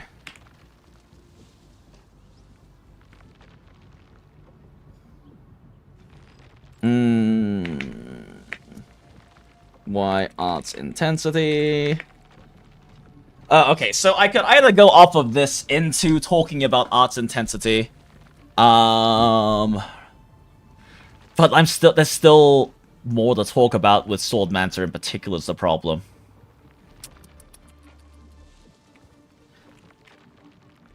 More on that later.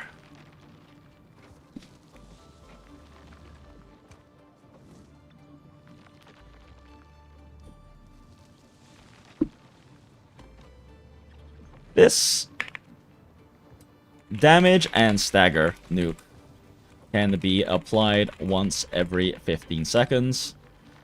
Can be applied once every 15 seconds, which is why I mentioned earlier in the teams section that Chen's P5 is, in my opinion, pretty overrated. This is an incredible and generally best in slots set to run on Chen. Best in slot to run on Chen. And her combo skill already being 16 seconds lines up pretty nicely with this. Lines up nicely with Swordmancer. If the P5 13 seconds cooldown, if the P5 13 second cooldown triggers before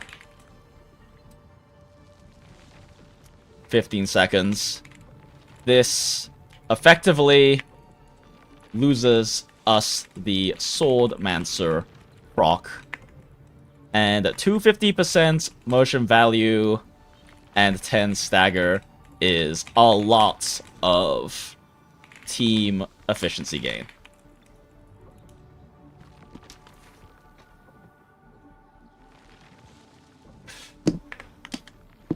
This is fairly easy to play around without sweating. Without sweating literal... Without sweating...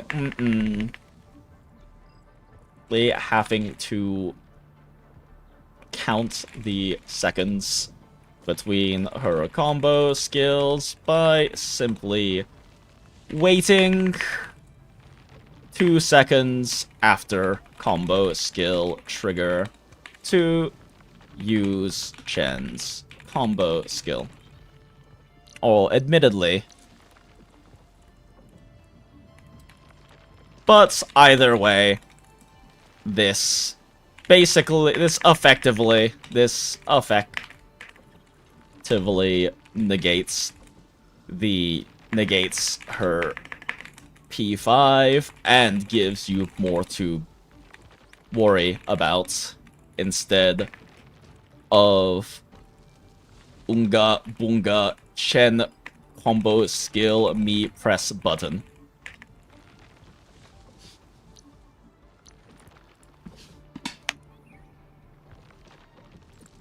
I run Ember, Spear Boy, Poggers, and Dapan on the team. It works quite well. It's very nice that Dapan's crushes on his combo. It's a bit less vulnerability stacks than Chen, but it works. I mean, yeah, but I guarantee you if you run Chen, your team's gonna clear way faster.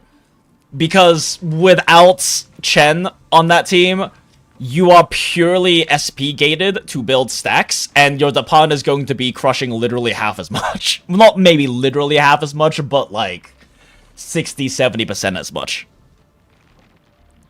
Physical team just feels the most tanky because you don't take much damage if your enemies are constantly being staggered. True, that's why, like, in like the title of both this video and this stream, I'm saying that it kind of breaks Enfield combat because the boss doesn't really get to do much, and that's massive. Does it necessarily make you clear faster? Kind of. On bosses like Marble Agaloy, it's actually kind of huge because it lets you, in a lot of cases, just completely ignore a lot of the time-wasting attacks. But even if it doesn't let you ignore them, it definitely lets you just stop them from doing them as much, which is kind of huge. But it won't necessarily increase your actual DPS damage ceiling. Well, actually, even then it does, because Stagger, they take 30% more damage. Anyway, point is, it kind of breaks the combat because you kind of don't have to interact with the bosses nearly as much.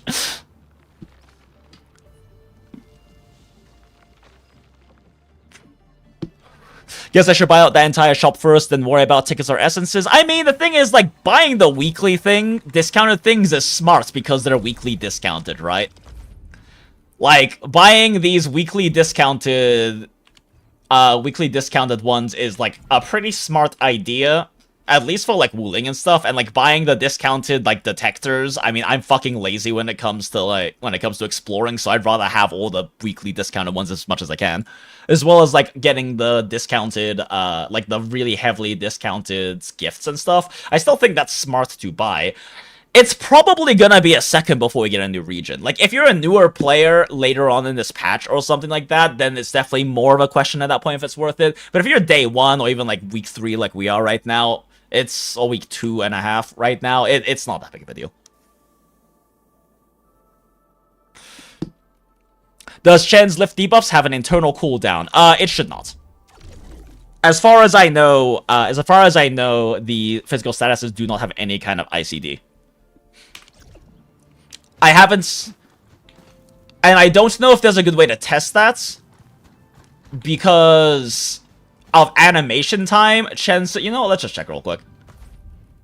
Actually, I am a bit curious about that. I mean, if there is an internal cooldown, it's probably not relevant because of animation time anyway. So Chen would, like, lift in... If Chen lifted in the combo skill, as long as the internal cooldown is shorter than her animation time on combo skill, it should be fine. But let's find out. I don't use Chen's skill, so I've never actually really checked, but... wait. I'm dumb. I have to apply a single physical stack first.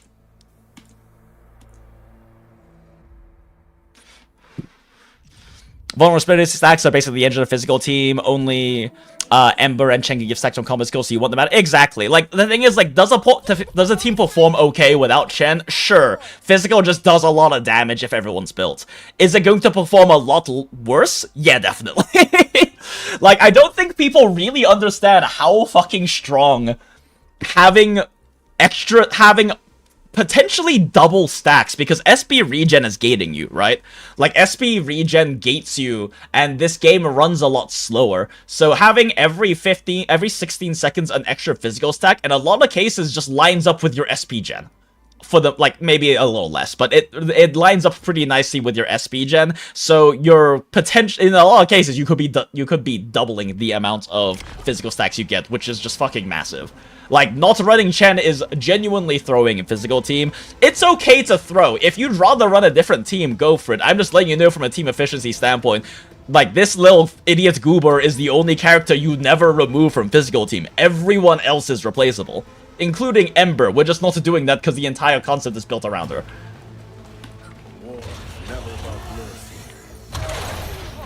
Wait, why did my battle skill not trigger there? Weird. Whatever. Alright. Let's just wait for these to wear off first.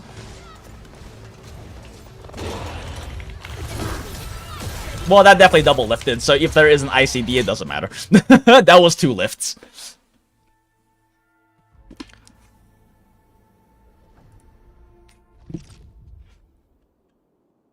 Entering core AIC area.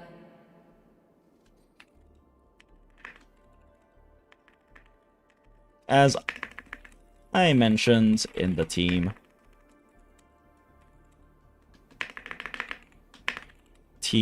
section, I think IMO, her best potential is by far her P4, because dropping her energy requirements on alt from 70 to 59.5 with how absurd the damage and stagger is way more valuable.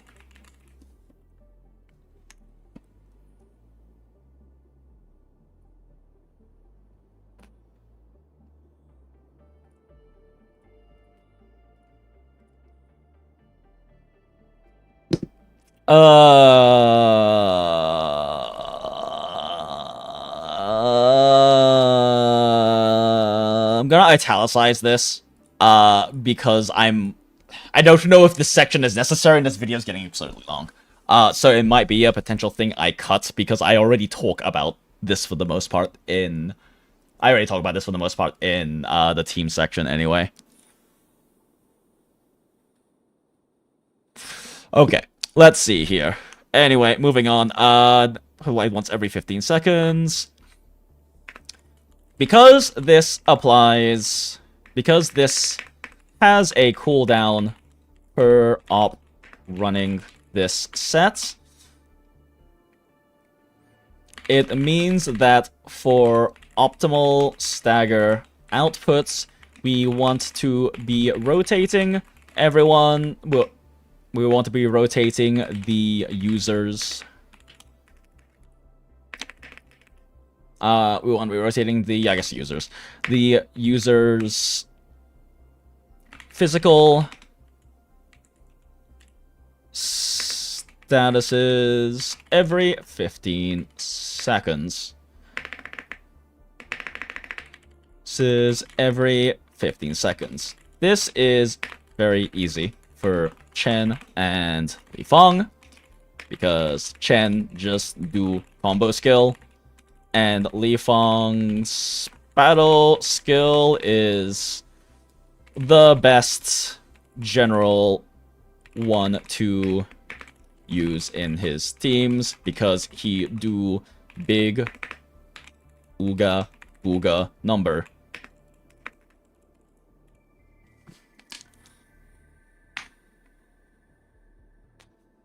It gets a lot more complicated on our stack consuming ops.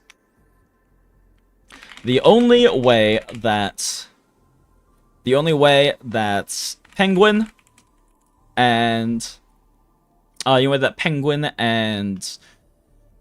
PogChamp, Handsome Birdman,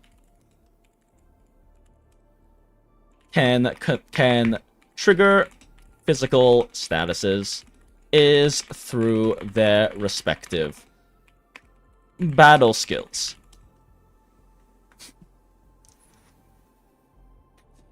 Neither of their combo skills or ults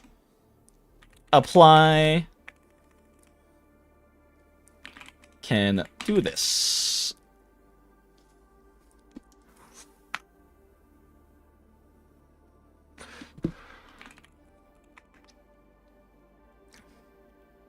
This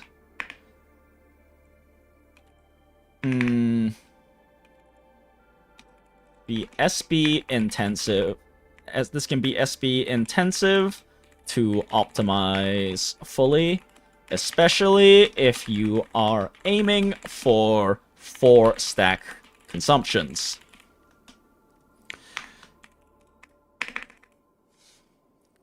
Active battle skills. If you are aiming for 4-stack consumptions. Penguin doesn't really have to do full stack consumptions. Brush is linearly scaling. Show brush charts.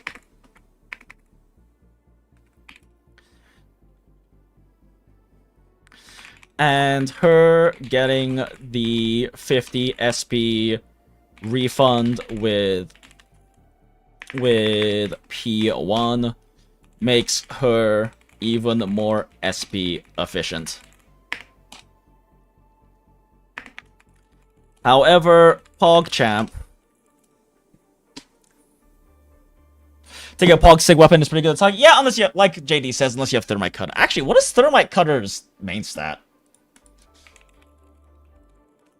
Like, what is Thermite Cutter's stats?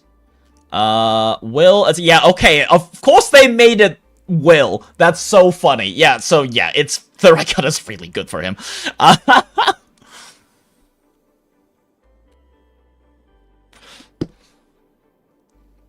The only problem with Thermite Cutter is getting Thermite Cutter means you probably didn't get Sundered Prince, which means you don't get Sundered Prince for Ember unless you pull it, at which point you could also just pull PogChamp's weapon. But anyway. I thought that is more important. Yeah, it is more important for this team concept. It is more important for this team concept. However, it also comes down to which weapons you're pulling for, because they have different, like, different off-rate, choices, right? Like, if you're pulling for, if you want to get Sundered Prince, then, and, like, let's say you're pulling for Last Right's weapon, you can also get Sundered Prince, and at 10 pulls, you get a selector, so you can just pick it. What is Thermite Cutter? Where is Thermite Cutter, even? Yeah, what the fuck even is Thermite Cutter? I don't know. I haven't really looked at these. Yeah, Thermite Cutter requires you to pull Aya's weapon. We all got this for free! Like, we all got this for free, so it's a bit of a throw, potentially, right? It's kind of a throw to pull on this banner. We all got this fucking thing for free. So, like, that's a consideration. That is definitely a consideration. That the best way to get Thermite Cutter is through that selector, while if you want Last Right's weapon too, you can also just get Sundered Prince. And Exemplar, if you want just Ooga Booga Number instead of Stagger, but that kind of defeats the concept we have built for this team. While Pog has Exemplar, which is just best Ooga Booga Number, probably, for Ember. It's just Sundered Prince reinforces the team's concept and allows you to get faster finishers. Valiant is also very good. It's basically, it's almost equivalent to Li Feng's signature on Li Feng. So it's kind of whatever. What the fuck does Wedge do? I'm assuming this is good on Yvonne. It's also probably good on Wolfguard. This one's generic, so it's probably okay. What does Rapid Ascent do? Yo, what? Hold on, what the fuck is this?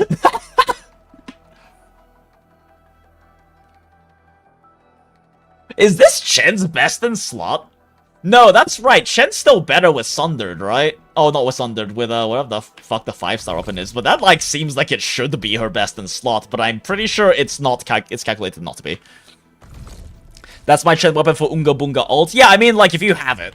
I know Pridwin calcs, if I remember correctly, Pridwin calcs, Sundered Prince at P... Oh, not Sundered Prince, sorry. The fucking... Whatever the 5-star weapon is at P5 is better or equivalent, but...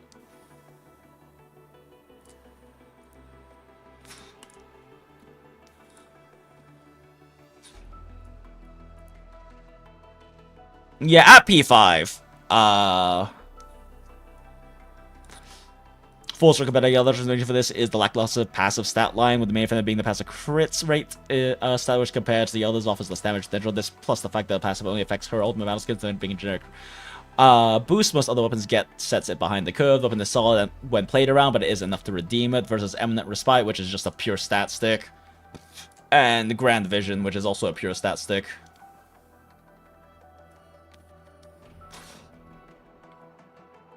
And then also just Sundering Steel being the best with it. That being said, if you just want Chen to have the biggest Ooga Booga ult number, then Rapid Ascent's by far the best option. The only problem with this is that, like, this will give you, like, big Ooga Booga stat, like, ult number for Chen, but in this team, it's generally better to use Chen's... if you want to maximize staggers, it's better to use Chen's ult to do it not in stagger window. You will do less damage, but you get more staggers because she does 35 stagger with her ult. If you're actually like trying to speedrun and get the fastest clear, you're better off using it during stagger because 30% multiplicative damage bonus is a fuckload. The bear wants you to spam his skill to get his ult as fast as possible. It is very hilarious how effective it can be. Oh, interesting. Wait, but using his skill doesn't increase his ult gain. Ult gain is universal with battle skills. You only get personal extra ult gain, ult energy through combo skill. I'm pretty sure. I recall it. I actually haven't tested that, but I'm pretty sure that's the case. Because the in-game thing mentions just when anyone uses SP. I think, Aquila. I haven't tested it, but I'm pretty sure that's how it works. Gonna get Gilbert. You know what? Well, okay, so here's the thing about getting Gilberta. I'm gonna pull to getting a 6-star, and if I don't get her, I'm saving. Because the only reason I want Angelina... Because I don't really actually care that much about Angelina as an operator. I started playing Arknights after, like, the era of a lot of the early units, like Surtur and Angelina. So... and Aya and whatnot. So for me, I don't really have much attachment to them. I also haven't played any of the side stories, including her. So I don't have that much attachment to her as an operator. The only reason I would want to own Gilbera is her being a support means that, in theory, she could be best in slot support for LAPPIPI when LAPPIPI comes out. LAPPIPI is 100% going to come out. This is not Cope Chat. She's too popular to not. I am not Copium right now. And so that means that, in theory, I might want her just because she'll be best in slot for LAPPIPI. That's the only reason. That's why I'm not pulling Yvonne. She's a carry. Since Yvonne's a carry, I just don't. She's not going to be on LAPPIPI team. Because they're not going to make LAPPIPI a support. If they make LAPPIPI a support, I'm going to fucking crash out chats. Her happy idol is tempting. I don't know why it held that for... Lapland, yes. Yes, Lapland. My absolute favorite character and the one that is on top here in my little flag over here. And actually, I have to pee again, chat, because I have been fucking pounding water because I forgot to drink water at work today, so I'm kind of dehydrated. So... I'm just going to play this while I go pee real quick. So everyone in chat knows who LAPPIPI is. Alright, BRB.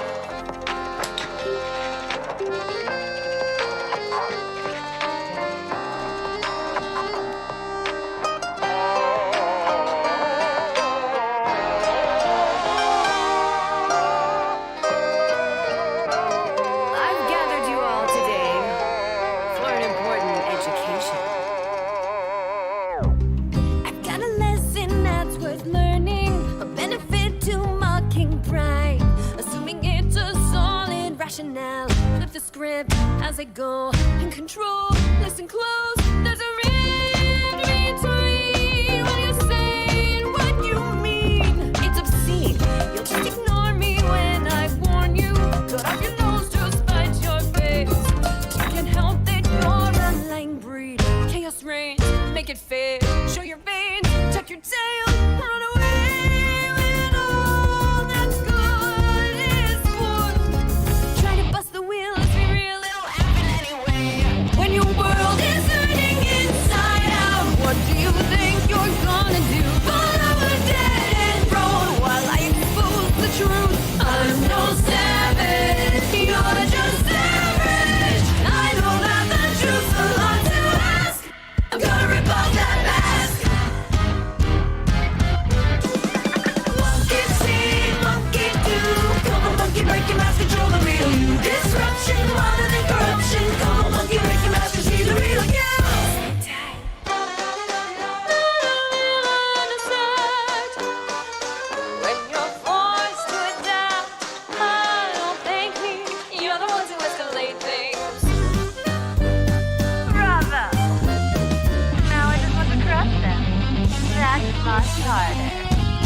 This is not a game, say my name, it'll happen anyway. When your world is turning inside out, what do you think you're Jinx playing LAPPIPI while he goes pee-pee. Exactly.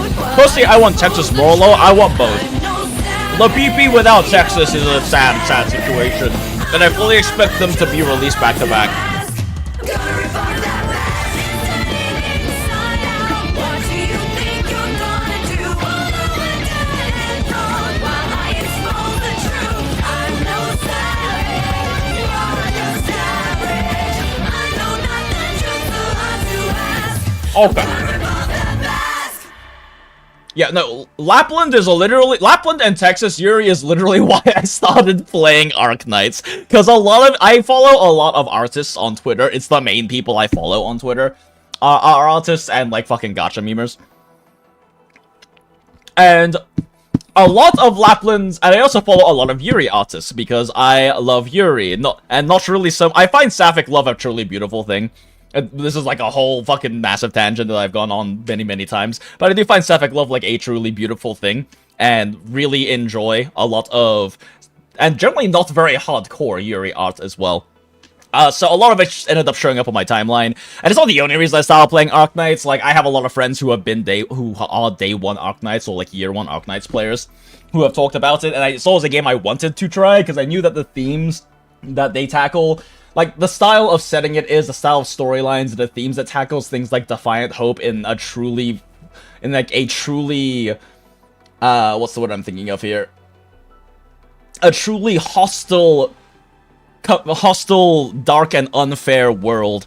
And despite it being the much easier path to not live by your morals, ethics, and principles, and that's oftentimes leading to you failing in what you're trying to do, but continuing to choose to do what is the right thing, despite how much the world is shitting on you and others do for it, I think those are the kinds of themes I love the most in my stories.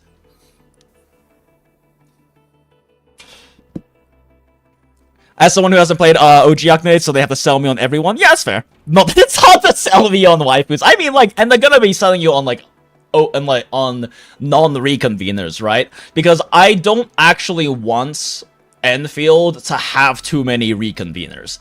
I do like that they have reconveners, and that they are canonically related in ways to the original characters, but I don't want that many of them.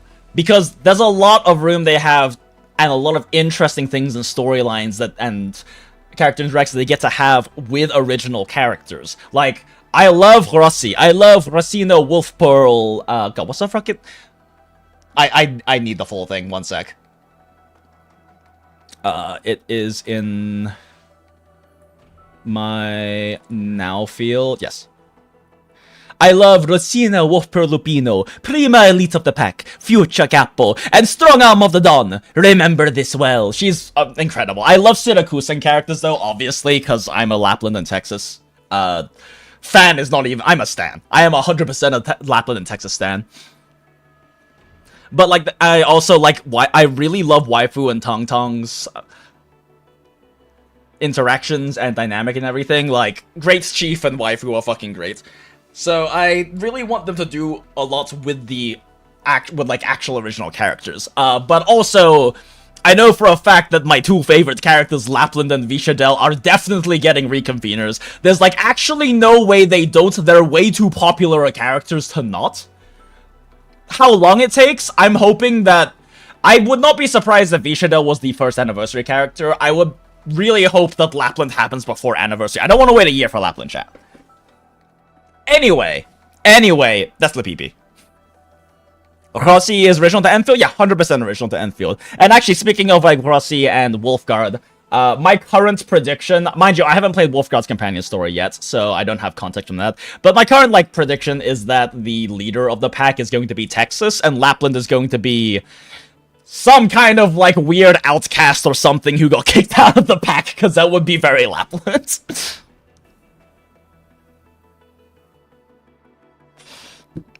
Rossi is peak. I'm saving. Same. I want Rossi. I want Waifu. I want Tong Tong. I guess I will get Zhuang. so far she hasn't been sold super hard to me in terms of everything, but I do also want her. Like, I don't really care about Angelina, I don't care about Yvonne, I don't even really care about Surtur. I just threw polls to see what would happen, and then we got literally a free Surtur. Because for those who weren't there during the stream chat, we threw 30 polls. At 30 polls, you get a free 10 poll. This free 10 poll does not count towards pity. We got Surtur in the free 10 poll, so I literally got a free Surtur outside of, like, counting for, Spark, but doesn't matter because I'm not playing with Spark and Gilberto. So I am 30 polls into pity right now, and got a free Surtur. Remember the guy who's waiting 2 years for Calcit? What a legend. True. Yeah, Mifu and Dong Dong have such a dynamic anymore. Yeah, I mean, Mifu and Dong Dong is another case of, like, you know, me finding just, like, sapphic love a beautiful thing. And I'm not saying they're romantically entwined or anything. That being said, the Yuri bait is super hard, chat. But it's just, I don't know, the dynamic is very cute. It's very sweet. It's very much kind of playing into the whole rivals to lovers thing. But, like, their dynamic is not based on, like, sexual attraction or fetishization or anything like that. It's based on, like, who they actually are as people, their views of each other and their interplay and their history together, and I just think it's a very cute, beautiful relationship that we don't have that much. We've gotten, like, a little taste of it, and I want more. I'm not even emotionally invested in Surtur. I just wanted to pull a 120 to experiment if I get all 3 units on launch. Damn it, don't you own Yvonne? Like, didn't you get 2 of them, though? Is it worth to go to pity only? The guarantee doesn't carry over, right? It doesn't, no. The Spark is completely separate. Is it worth to go to pity? Not really, no. It's really not. I'm still gonna do it. But you did get all of them as— why is your luck so fucking goated? I don't— when I finally fucking make emotes, we're going to have an acid luck emote. We're going to have an acid free-to-play emote, and it's going to— fuck you. Love you, acid, but fuck you. I am streamer luck and nothing even close. Frostnova Reconvener, can you imagine? Can you imagine the raw amount of, like, hype there would be behind a Frostnova Reconvener? Because we never got to play Frostnova. The problem is that I don't know if from a lore perspective it makes sense for Frostnova to get a Reconvener. Potentially yes, because she's infected, but the problem is Reconveners are based off of Originium data, which means that her infected Originium data would need to exist somewhere for her to have a Reconvener. And if that's even, like, a thing, who knows? Just purely from a lore and history and story standpoint. You've gone all 3 limited as well, so you've blown all your luck. God damn, Akila, that's insane. I'm not even, yeah, my hope is, Mifu being the 6-star carry with Tung Tung being a 5-star support on the same banner. I think JD is more likely to be the opposite way. Mifu had electric special effects in the one punch we got to see her do, right? So, and because of her relationship with Zhuang, I think it's far more likely, if they aren't all 6-stars, for her to be the 5-star on Zhuang's banner as like an enabling sub DPS to Zhuang or something like that. I think it's far more likely, honestly. It's anyone who's now having her ability. Yeah, like, so the thing is, like, I haven't actually played Surtur's questline yet. I really want to. I just want to look and like get this video done first. Although that being said, once I'm kind of out of, like, brain power to be able to, like, write, which might not actually even happen before I have to end stream for work tomorrow, I will probably just do Surtur's storyline. But yeah, I haven't done it yet, so I don't know a lot about Reconveners. And I know that all the information we have about Reconveners is in, for the most, like, outside of, like, audio logs and fucking in-game reading things, the information we have about Reconveners is pretty much through her questline. I want Ace or Scout Reconvener, hell yes! They're beloved characters, and it gives me a pat, and it will give me a patch to save! True, because Acid does not play male characters, for anyone in chat who doesn't know. Is that rare? I also got all 3 in Leviton's banner. Very rare, JD. What the fuck is with our community? Y'all have goated luck. I say getting a free Surtur, but still, I'm also part of the community. I guess so.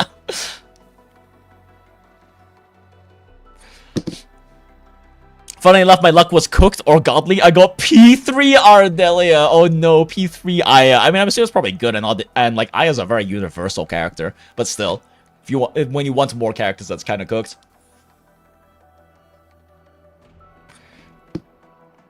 Players are saying that Frost Nova might have been sent to a tomb specifically, so her data could be recorded. Frost Nova is literally how they introduce the concept of we deal with infected corpses with cremation. So I don't think that's gonna be the case. Like, Frost Nova in main story for Arknights is literally how they introduce how they deal with Eripathy corpses, which is cremation. It's how you make... So the thing about Eripathy, chat, for those who don't know from the original Arknights, a big part of, like, Arknights' main storyline and Arknights as a set in Terra as a setting is the oppression that happens to the infected, those who have Eripathy. But it is also very well written because it's very understandable that people are scared of it. Eripathy literally makes rocks and crystals grow in your fucking organs and cause you constant chronic pain. And all it takes is a little bit entering your bloodstream to potentially infect you. And when people with Eripathy die, after potentially a few hours, potentially a few days, I don't think we have any canonical, like, hard timeline, we just know it does at least take a few hours, they literally explode into a dirty bomb of originium dust and shards. Like, they literally explode. So the way that they deal with with infected corpses is they cremate them. And so I don't know if that's why I'm saying I don't know if Frost Nova's data Originium data got saved, cuz she's literally how they introduce cremation in the main storyline. Yeah, rock tumors for rock cancer, exactly. People will quote with Frost Nova. I'm not saying it's impossible. I'm just saying that there are many reasons it's unlikely. Yeah, exactly. Like Churro said, finally Frost Nova got cremated. Will I get a similar looking one in the future? We'll see. We'll see. Yeah, we'll see what happens. I mean, it also... I haven't played the most recent chapter and a half of Arknights, but I am familiar with a lot of the things that happen, so I don't know if there is any... yet, like, actually explore the nuance with how the Originium data uploading works exactly. Because if it is, like, a real-time thing, it's very potential Frost Nova's data got recorded in the, like, world of Originium when she was just infected. But I don't know, I haven't played the storylines in here that cover Reconveners. There is not that I haven't played the actual story yet that covers that, because that is a new thing, that is a new revelation in Arknights. The most recent chapter covered that Originium actually does store data. That's a thing we learned recently. And so I don't know if there is, like, anything that supports or goes against that potential theory, but Lord be damned, they can do whatever in this. Well, the thing is, JD, is I don't want them to. Right? Like, there are probably ways to make it work, but I don't want them to just ignore what Arknights has already established and created, because a good sequel builds off of the previous game. And ignoring those things, I think, is just, like, would just be a bad thing. I want them to build off of what we have in Arknights, and the world we have in Arknights. I want them to actually address a lot of things too. Like, right now, there are definitely bits that are dropping. They dropped in the main storyline, kind of suggesting that we might end up actually confronting how fucking bad Eripathy is. Because they're real. If they do decide to go in that direction, they've been really setting up how fucking awesome Originium is, right? And we had, like, a little taste of Eripathy. Like, the little girl with Eripathy, we had a little taste, and we also know that compared to the technical test, they actively improved that scene to make it a bit more emotionally resonant, right? So, like, right, and also, not to mention, all of the kind of sus, shady shit with Perlika right now. Because there is some sus shade. There have been, like, multiple moments in the story where Penguin is just like, huh, this seems kind of bad, huh? Originium seems a little scuffed, and Perlika's like, don't worry about it. Don't worry about it, cutie. Don't worry about it, sweetie, it's fine. Everything's fine. So it seems to me like they are setting up some interesting plot points for the future right now, with kind of the, wow, Originium is so cool, happy, we're the good guys. And, like, right now the way they're setting up the story is a really good way to set up, wait a second, are we actually the baddies? Because we don't know much about Landbreakers. I haven't played Wolfgod's story. again, but we don't know much about Landbreakers, because for those in Enfield and with associations with Enfield who have very good access to Erepathy medication, it's not a big deal. But what about Landbreakers? What about these literally tribal people who don't have access to that technology and to those logistic networks that allow them to have access to Erepathy meds? That are, like, low-cost, easy-to-access Erepathy meds, right? Like, it's...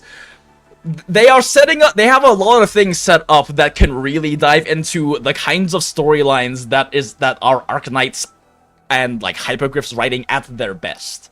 There's a lot that they are building up to right now that I'm really hoping they execute on. I mean, Priestess Lika is real, I'm like hoping. M3 being around is kind of a bad sign too, exactly. Like, I am very excited and hopeful that Hypergryph is going to build off of Arknights well, and that they are currently setting up to do that. Because a big criticism of Enfield right now, and it's a fair criticism, I agree with it, is that a lot of what's going on with, like, previous Arknight stuff is kind of more references than anything else, and it's not really, the writing has not been really in line with what we expect out of Arknight. To be fair, Arknight's original story, first few chapters are pretty weak anyway. But anyway, point is, but I do think that they're setting it up, and I'm really hoping they are, and I've heard that the character storylines are like Hypergryph flexing their writing chops, because Hypergryph have the second best writing in Gacha that I've personally experienced behind Path to Nowhere. I really want the Fallout to be crazy. I am so excited.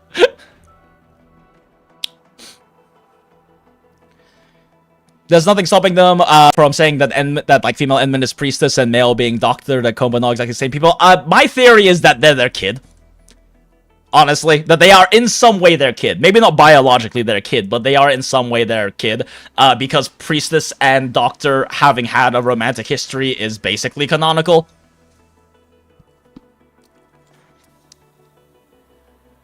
Palika priestess child, I'll never believe it. That'd be a fun plot point. Oh yeah, no, I'm excited. Like I said, I'm really hoping that they execute on what is very clearly good setup for a lot of fun things going, like, relate back to the original Arknights.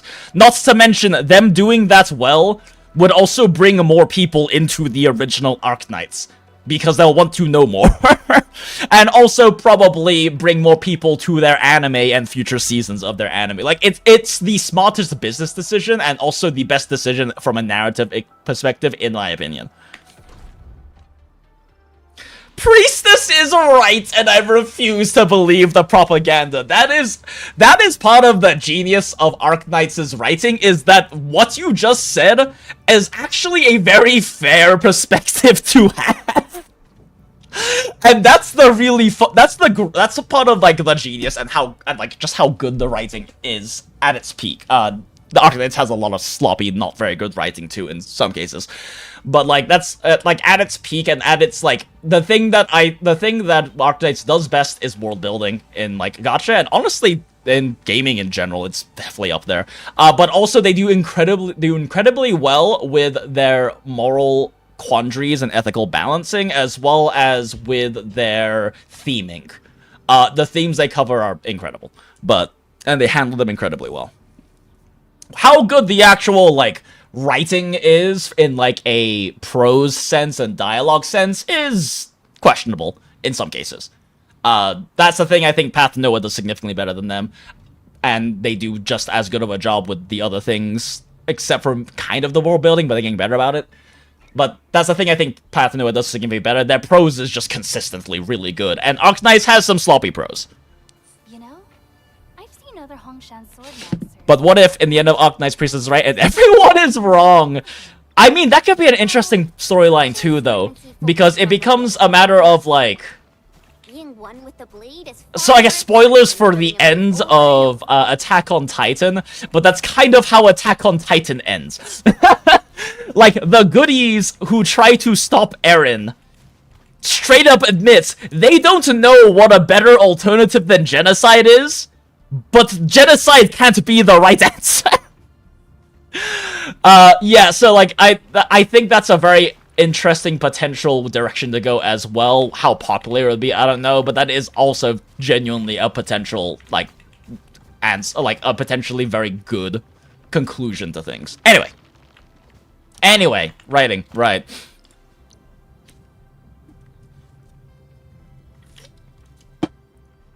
Okay. However, PogChamp really benefits from consuming 4 stacks at once. This increases the amount of damage and stagger he deals with battle and combo skill, increases the amount of SP he regens,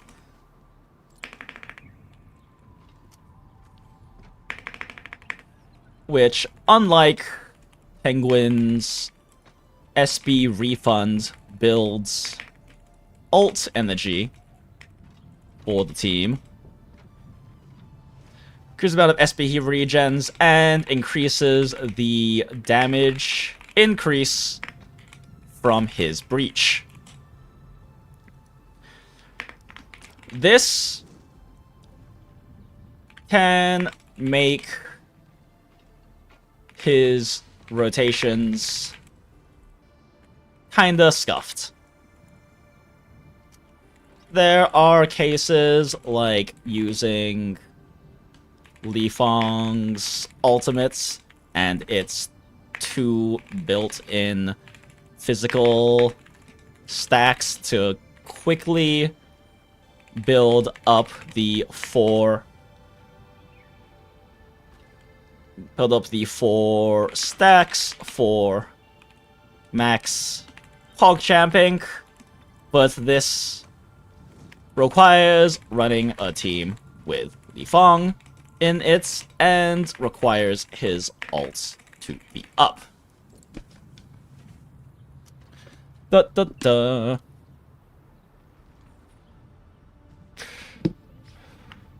There is also a notable secondary issue with PogChamp using Swordmancer, which is the very noticeable damage drop he gets.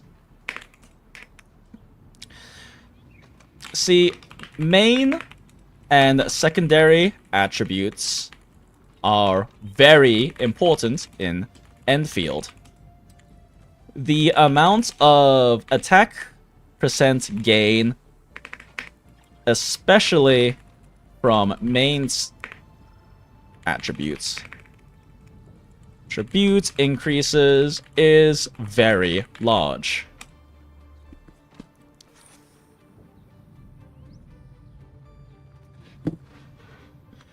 Swordmancer lines up perfectly with the agility main attributes and strength secondary attributes of Penguin, Chen, and Li Fong.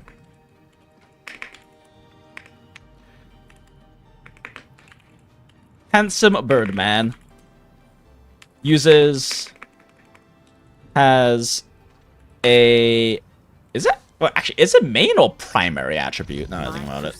Is far from over. Yeah, main attribute. Okay. Has will, main, and agility. The slightest slip of mind decides who lives and who dies in battle. Agility secondary. This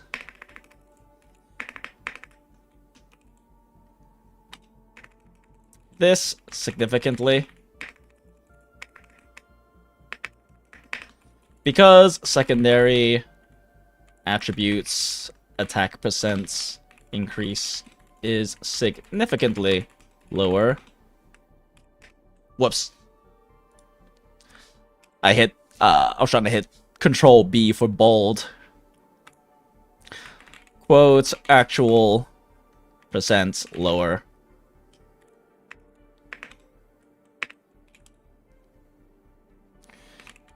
In fact, this significantly is also significantly impacts his damage. And everyone in physical team deals good damage.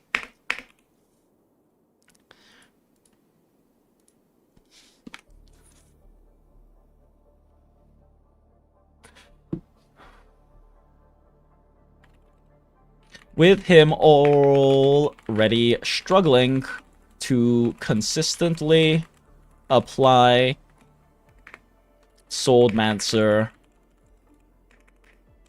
every 15 seconds, this brings into question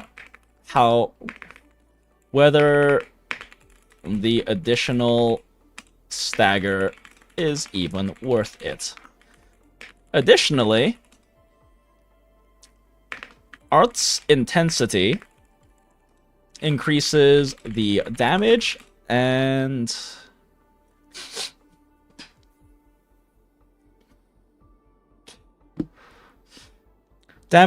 stagger.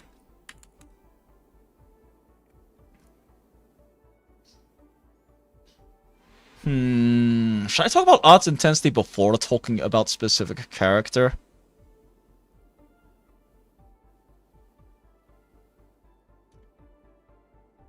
Or is this like a good way to segue into Art's intensity? If I segue into Art's intensity here, though, I still have to come back to talk about what sets we do actually run on PogChamp.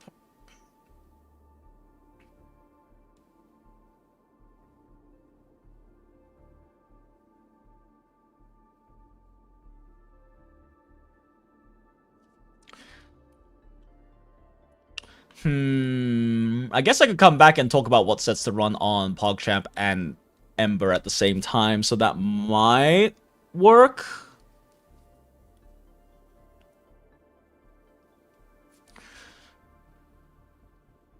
Art's intensity, which is a very attainable stat with Swordmancer,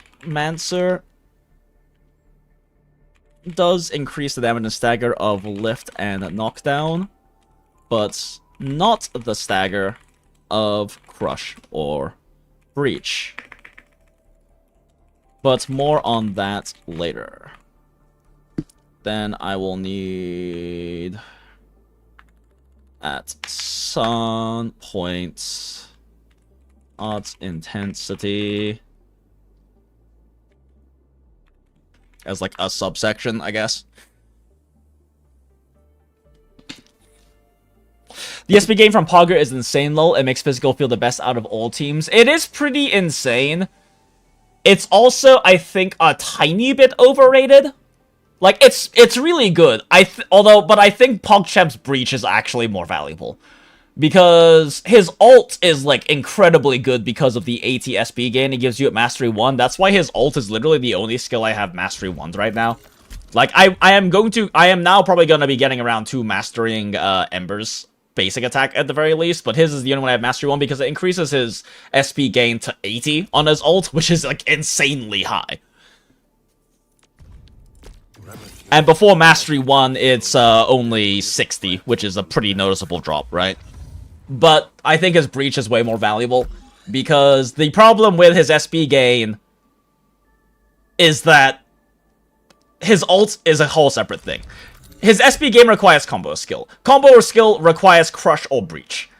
So the only way for him to trigger this combo skill is with his own battle skill or with Administrator's battle skill. And if you're running him with Penguin, this is less of a problem because Penguin has a 50% or 50 SP refund after using combo skill into her crush. If you're not running Penguin, this means that you're still spending 70 SP. That's not bad. Like, spending 70 SP is not bad, but it's not as good as people make it out to be, I think.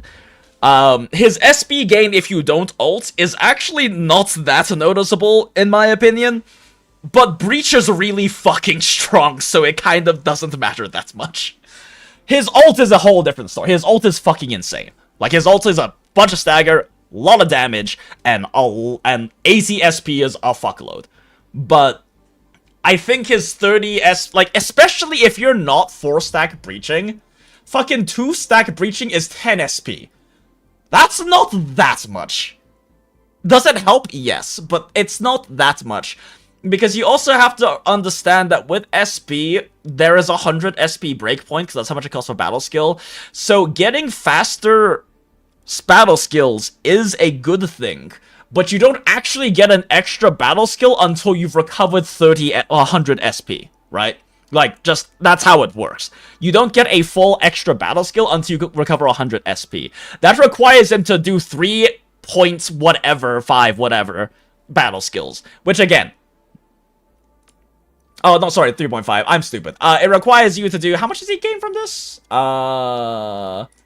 30... okay, it's a lot better than I'm giving credit for, because he also gets the SP recovery in here. This is like, what? I think it's 25? Okay, he requires him to do 2 battle skills.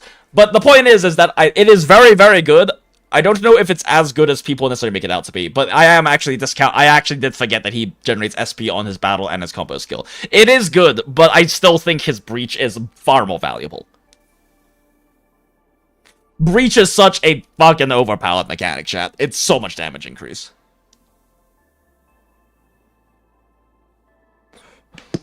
And again, and this is also only assuming you can build 4 stacks, which if you don't run Chen is like fucking takes forever. But you should always be running Chen.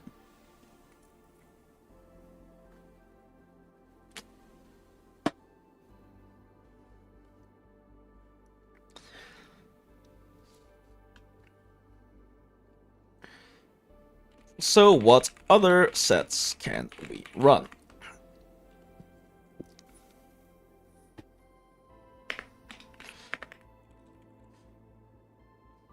On Poggers...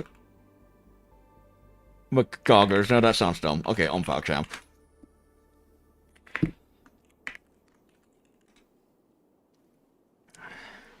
Have seen a lot of rhetoric saying you can run 4 sets on Poggers. On Pog. But that's only really half true. Yes, his kit enables him to make good use of... Swordmancer. What's the name of the SP set?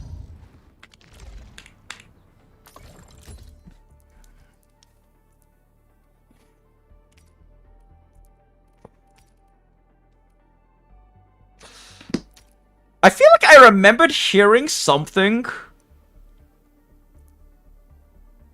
about this set working on PogChamp, but I'm not 100% certain about that. I think I remember something about hearing about this, but I'm not certain about that.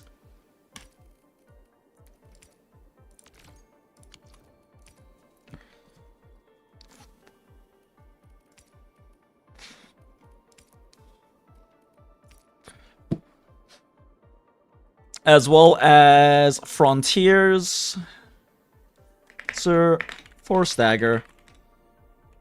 Frontiers for damage amp after he regens SP.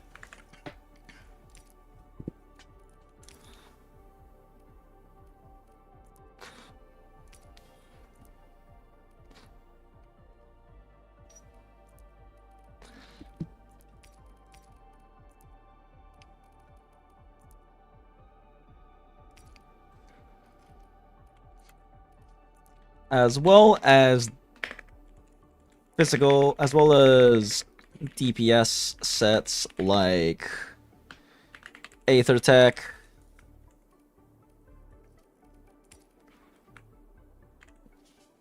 Bone Crusher.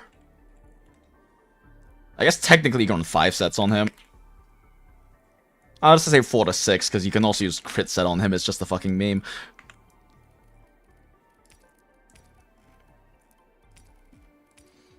Bone Crusher. Let's see. Ying Lung.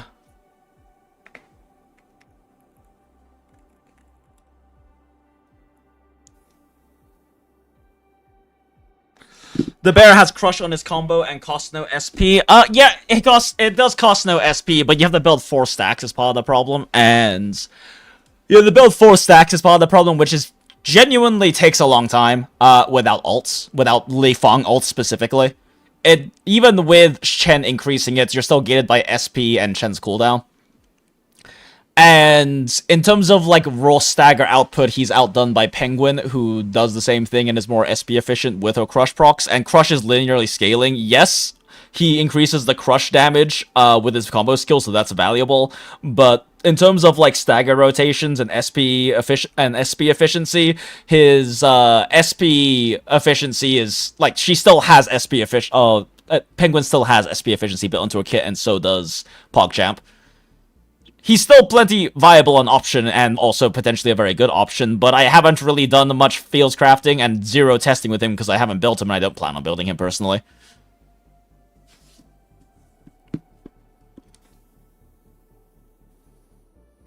Do you like Li Fang or Penguin more for Ember comp? Personally, Li Fang, because Li Fang does a shitload of damage. Like, all other synergy... he does more stagger. Significantly more stagger, which is kind of the point of this, like, team, right? Penguin does give you damage amp, which is very significant, but... And Li Fang's kind of a pain in the ass to play around without P1, unless you own PogChamp. When you own PogChamp, Li Fang I just think is significantly better. But if you want the biggest Ooga Booga number, actually even then, like, Endman gives attack percent for Ember to do more damage with finisher, but also you get physical susceptibility and link for other damage sources from Li Fang. Li Fang just does a whole lot of damage. He does a shitload of stagger. He applies the second highest number of physical statuses behind Chen, just because you're using his battle skill the most, because it does the most damage. And on his ult, his ult has 2 knockdowns built into it. And the boy just does a lot of damage. He scales really high because his passive 1 gives him even more attack based on... He scales on attack with literally every stat he has. It's not like the biggest amount of scaling, but it's still scaling. And his ult does shitloads of damage, and Link is genuinely an absurd mechanic. 20 to 30%, 20% on ult, 30% on battle skill, total multiplicative damage increase is fucking absurd. What is the best version of the team, Pog or Penguin? I'm not 100% certain, I'm leaning towards Pog. Breach is just so strong, chat. Like, don't get me wrong, the higher damage nuke on Crush is valuable, and I would say Crush is probably, like, Penguin's probably better in, like, mob clearing content, just because you can nuke harder and faster, but for, like, actual boss killing, I think it's Pog. Breach is just such a strong mechanic, chat. Yeah, I'm also Team Li Fang, but I'm mostly stuck on whether to gear him for ult or keep him DPS and eat into his DPS. I think the best way to gear him is still just building him for stagger. It still lines up really well with his damage bonuses. And if you're not running, like, Ember main DPS, then I can understand running him for damage. If you want him to be the true main DPS for the team, it makes sense, because he does probably get pretty significant damage gains from running pure damage instead. But he still is a very solid sub DPS.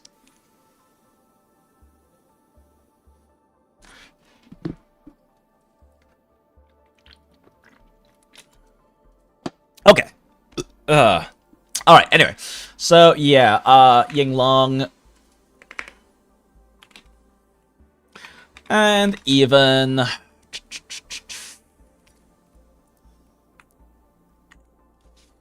MI... Security...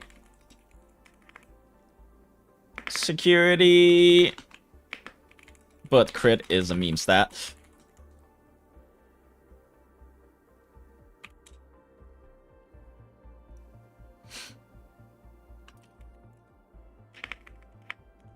But we, again, run into the attributes problem.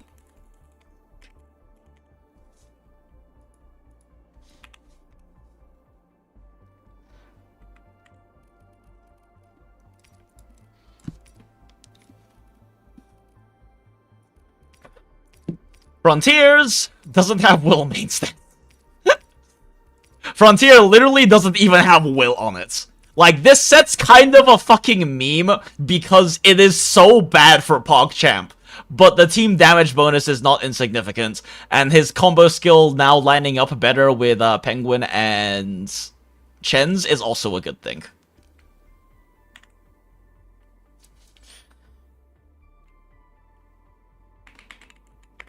Frontiers, the SP damage. Frontiers allows Pog to amp the team's damage after regaining SP, which he does a lot. However, it literally doesn't have a single will stats. Oh, will attributes line in the entire gear set. You can stack agility, but it still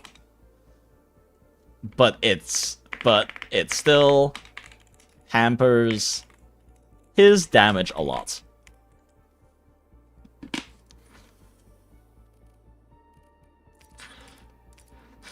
Wait, is there arts intensity in here either? Oh my god, there's not even arts intensity.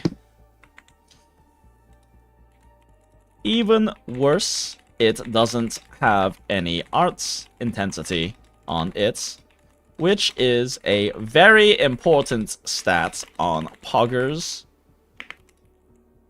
But again, more on that later when we talk about arts intensity specifically.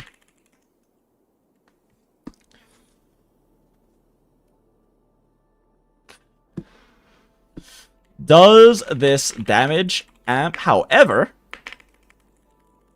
does this damage amp make up for the damage? And unlike other teams with hyper carries, no, I'll do that afterwards. However, does this damage check for the damage loss on poggers? On our most handsome Birdman? I don't know. I don't have a setup for damage sims, and probably will not make one because I got shit to do.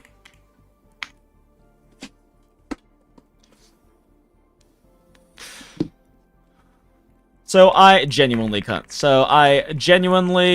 can't say, but remember that unlike other elemental teams with hyper carries, everyone in the physical team deals good damage and is a sub DPS. So while in those other teams, hurting the damage of a support to further amp the damage of your main hyper carry is generically considered good, physical has no hyper carry. And even if it later got one, they will never deal as much damage as a hyper carry like Surtur. They will likely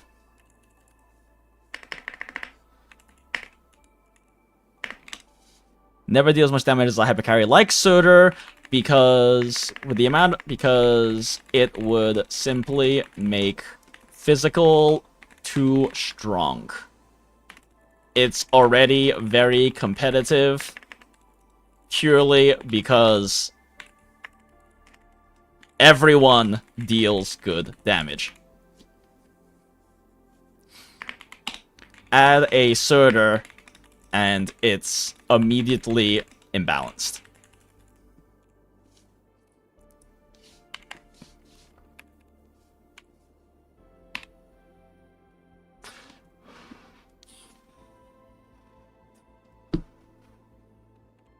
Does mean if you can't or don't want to build poggers for however ever, it does mean if you can't or don't want to build poggers for damage, it is a solid option.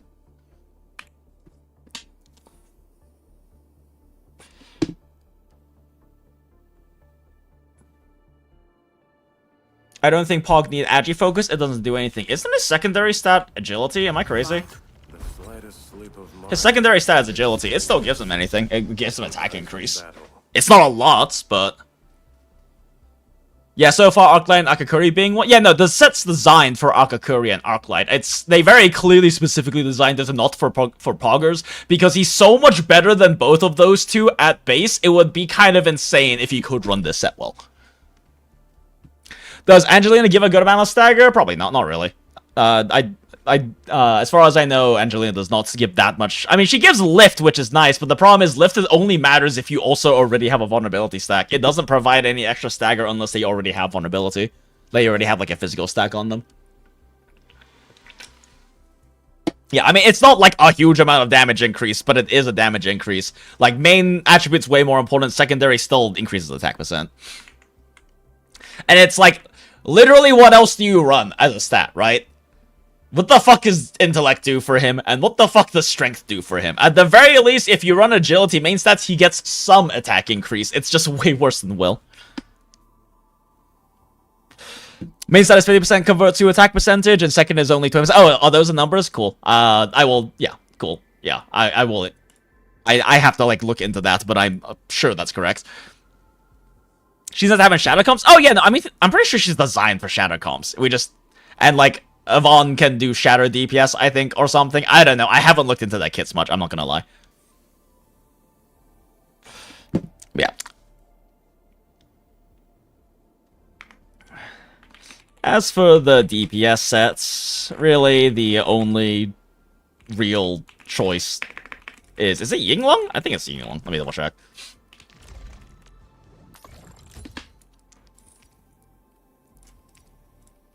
Will agility.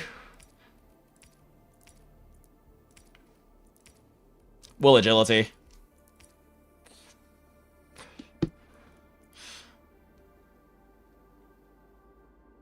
Yeah. Will agility.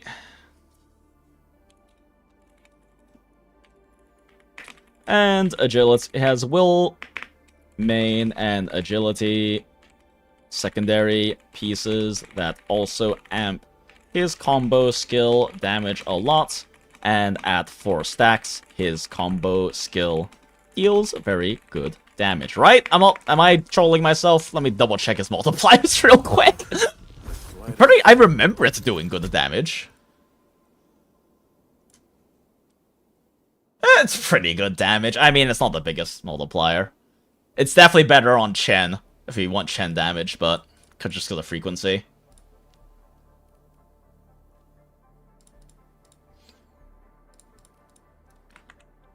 Okay.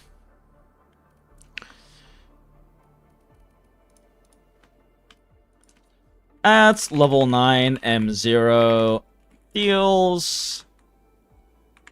Wait, shit, 411. 411. Motion value, which is not all that bad.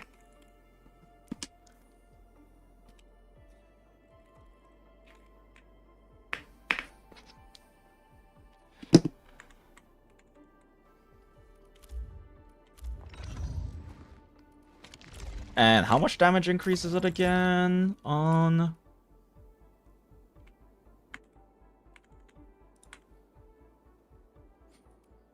Actually, I don't think this is necessarily better on Chen.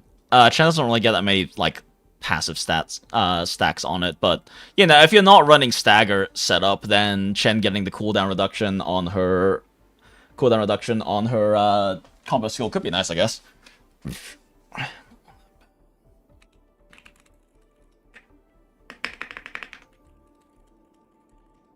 And this is before the reset passive. Increases the damage of combo skill by a further 20% per stack per battle skill used,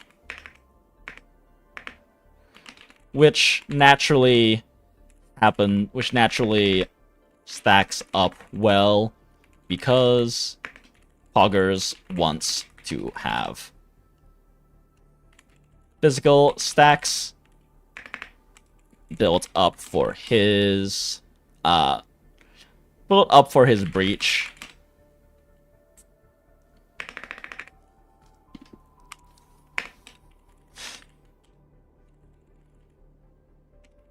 Combo skill.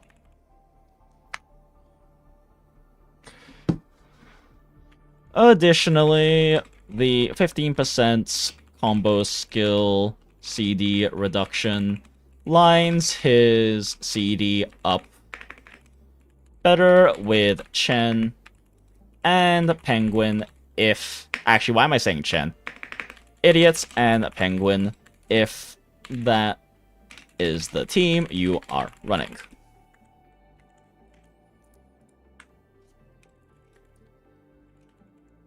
This is actually part of why Lisara mentions she runs this set on him for her speedruns. Speedruns we mentioned earlier in the video. Link in the description. Link in the description once again. I'll just say that pop very fast.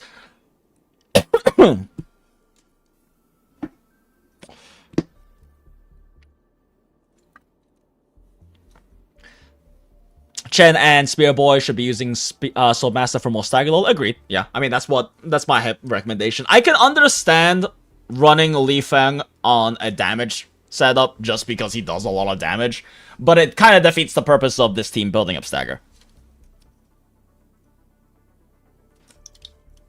Like, it makes sense if you're not trying to do funny Stagger finisher setup with Ember.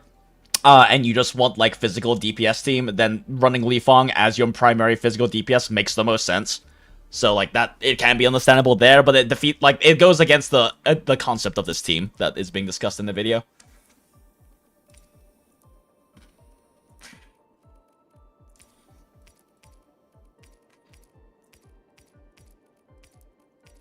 Oh, Bone Crusher also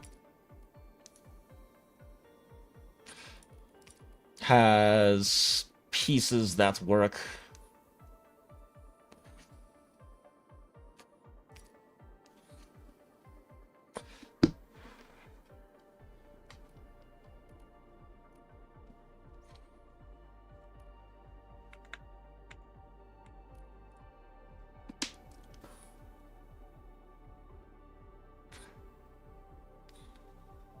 Actually, I guess Bone Crusher is kind of a viable option for him as well. I thought it didn't have Will Agility pieces, but it does.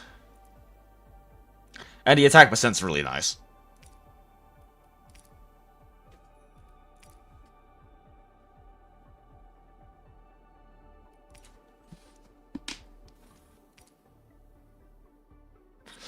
How much Stagger does a monster have in the boss? I don't know about how much Stagger a monster has. Both Fat Ass and Weird Triangle thing, weird like Triangle Pillar guy have 280 Stagger, so 140 per Stagger node.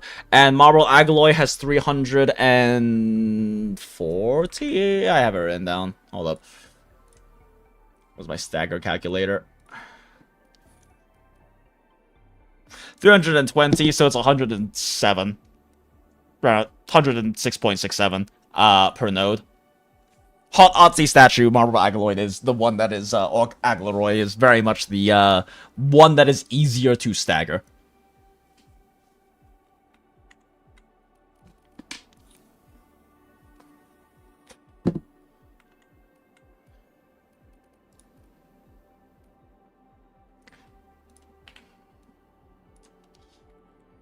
Yinglong and Bone.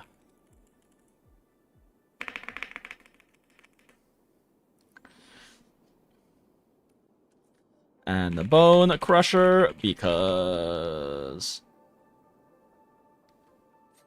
Crit is a meme stats. Again, check out Guoba's video for more info. For why.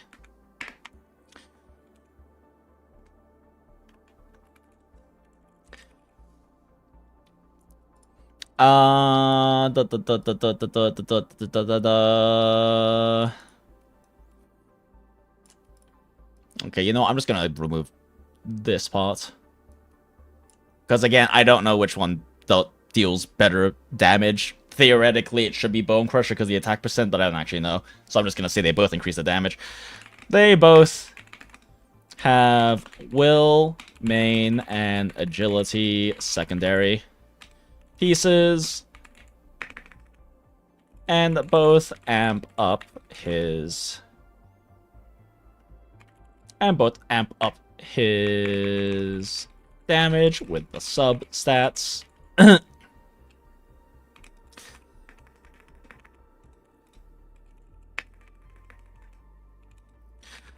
don't know which actually is higher personal damage. Probably Bone Crusher, because 15% attack is really strong.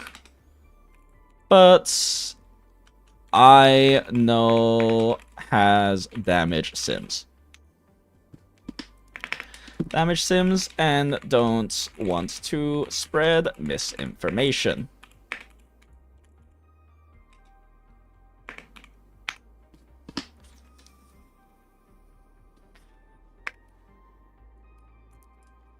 Yinglong does also reduce the combat skill line of paying if that team are running. This is actually by Lasara. This is actually Lasara actually mentions this is for Lasara mentions this is part of why she runs a set on over 300 vicinity, like the description. But that also is a rotation dependent thing and not universally applicable.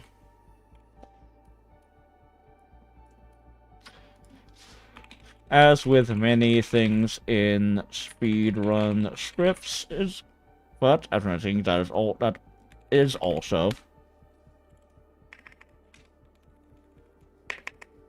just a thing and not universally applicable, not necessarily universally applicable.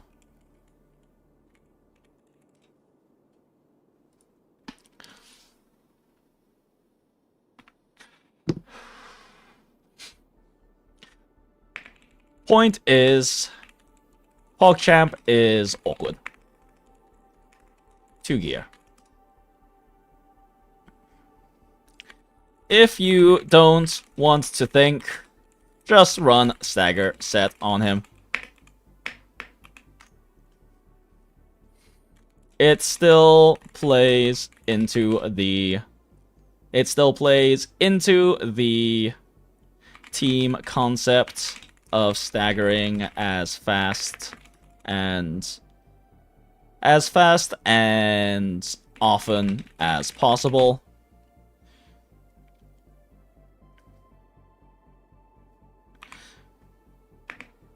It still plays in its thinking concept. If you want to think, you can calculate.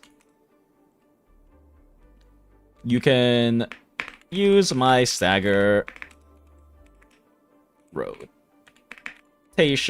rotation stagger calculator to see if it will actually change breakpoints your specific rotations. Another huge benefit of stagger set is that it can run a lot of arts intensity.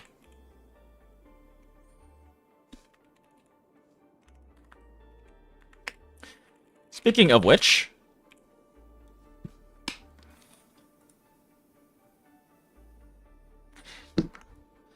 Both of these sets also have Agi, main, and strength. Secondary, Agi, main, and strength secondary pieces, so you can run them on Leafa, on Boy, Idiots, or Penguin if you want them to deal more damage. The only one I think this is probably worth it on, though, is Bot.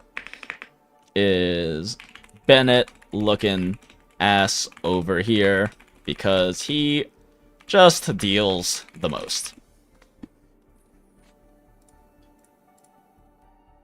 Speaking of which, let's finally talk about why Art's Intensity is such a poggers stat.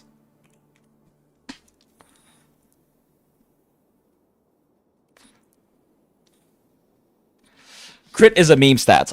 Insert Homer meme so far. I mean, true, but the problem is that because of the nature of crit, it's going to still be a meme stat on most units. Because we just simply can't get enough of it. That's the problem, right? So for characters like Yvonne, it's pretty good because she has crit in her kit. We could also potentially have future supports that increase crit, so that can be pretty good, right? But we already know that crit increase has to be pretty high for it to be worth it. That's why it's still not worth it on Perlika. Even though she has crit built into a P5, she still does more damage with other stat lines, with other like stat line setups, and you can only otherwise adjust crit through weapon or gear choices. If it's through gear choices, we don't run the crit set anymore. If it's through weapon choices, we have to have significantly better 6-star weapons come out that work for the specific units in question. So it's always going to kind of be a crit stat with, like, kit situations it's good. Or it's always going to be a meme stat, sorry, with situations it's good. Is there even a source of cooldown yet? I mean, if you count, like, Ying Lung, yes. If you count Ying Lung, what the fuck, am I fucking stupid? Yeah, if you count, not Ying Lung, sorry. If you count, fucking, oh my god. Fuck. That.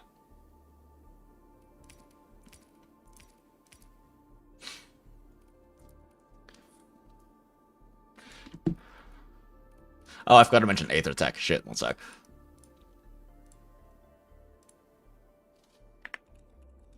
And Aether Tech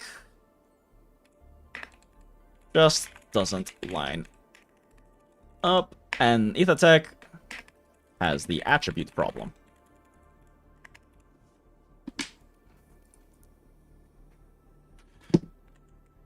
Okay. You know which one I'm fucking talking about. The one that reduced, sorry, not Ying Lung Frontiers, the one that reduces combo school cooldown. That's the only one I'm aware of, at least right now, for cooldown reduction. Oh, you mean crit damage. Right now it's at 50% efficiency? Yeah, exactly. We don't have any sources of crit damage increase as far as I'm aware. The point, I guess the point is that crit is a meme stat, and it's only going to not be a meme stat on the very specific characters and team comps that is designed to not be a meme stat. But yeah.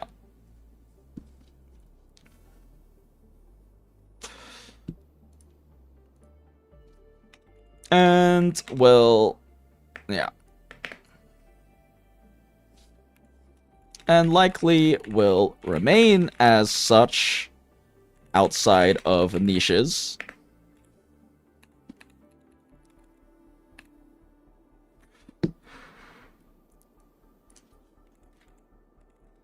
The other two, because I'm tired of saying Ying Lung and Bone Crusher.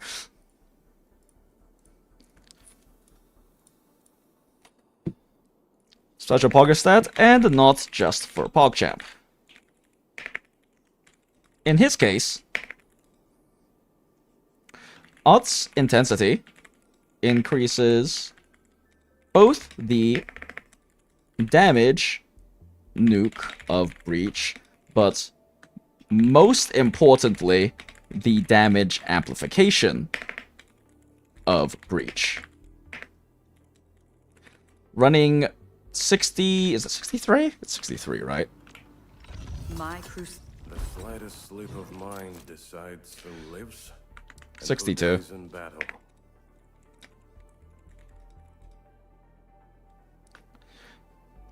Running 62 odds intensity on him. I need to capitalize odds intensity. The consistency of romantic is important to me.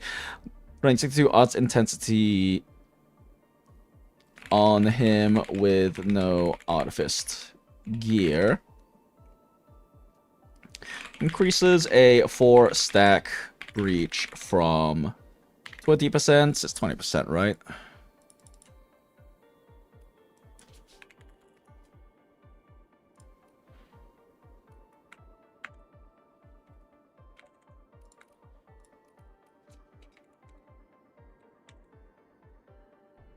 I'm going to assume it's not gonna have weird float numbers, so it should be a 6.1 or 6.2% increase. And who dies in battle.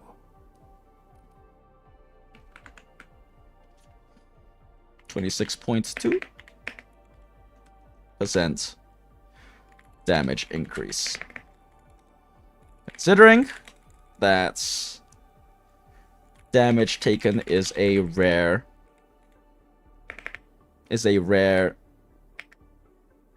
bonus, this is very significant for team damage.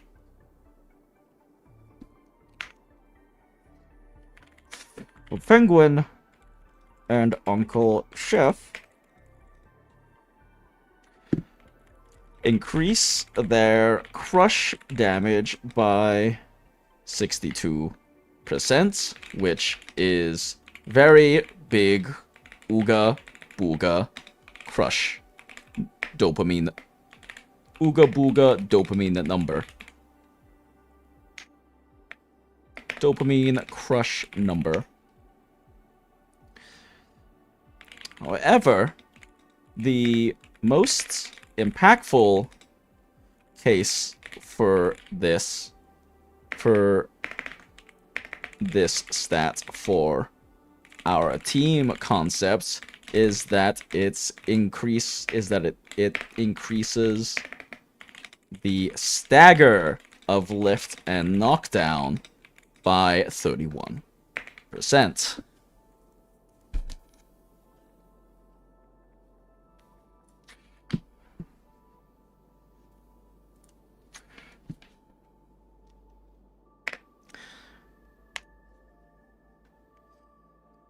This, of course, adjusts based on the amount of arts intensity, but we'll just use 62 as a baseline for simplicity's sake.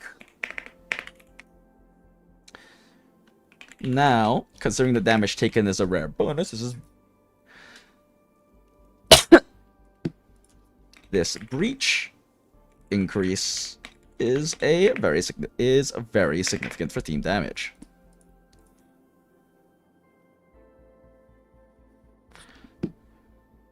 Actually, you know what? Let's just do this. We'll just put this sentence after talking about that.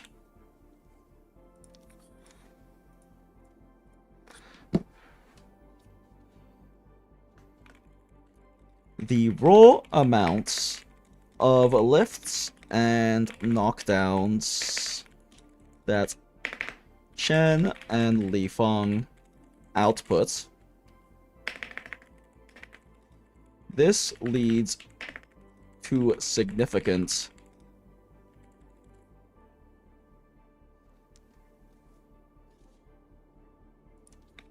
and that I'm fairly sure this is multiplicative with the...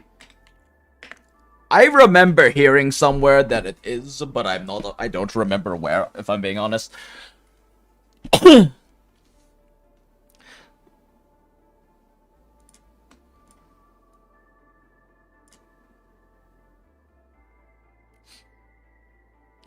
And that I recall hearing this is multiplicative with the Swordmancer 20% bonus, but to be honest, I don't remember well, so take that with a pile of, with a mountain of salt. This leads to significant stagger gains per rotation.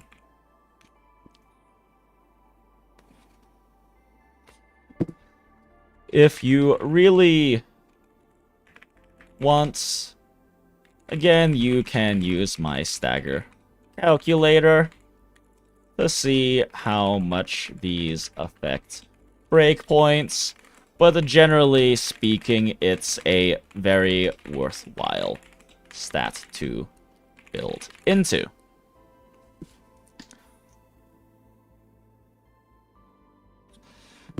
What's good? Hey, Vontae, welcome in. We are writing script things, and I kind of have to pee again. Why do I have to pee so badly? I also need food, actually. I can definitely notice that my brain is starting to do a thing, and I weirdly feel the hunger, which is kind of uncommon for me. My body doesn't do that all the time. So I might go pee again and grab some food real quick. But I do want to figure out how we bridge now.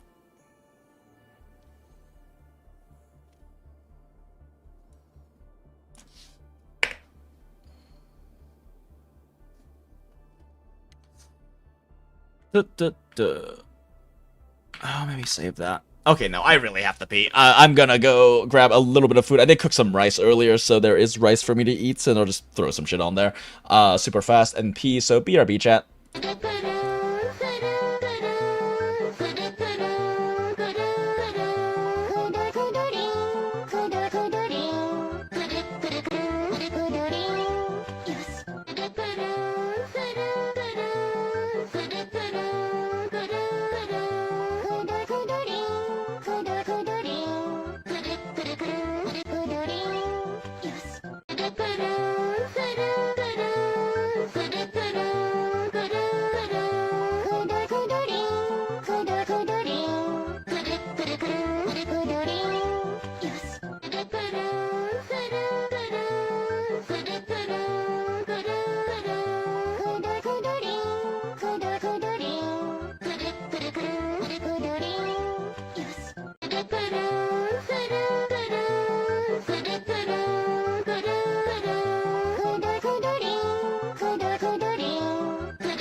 And we are so back, chat. Thank you, Brainrot Background, for your service, as always.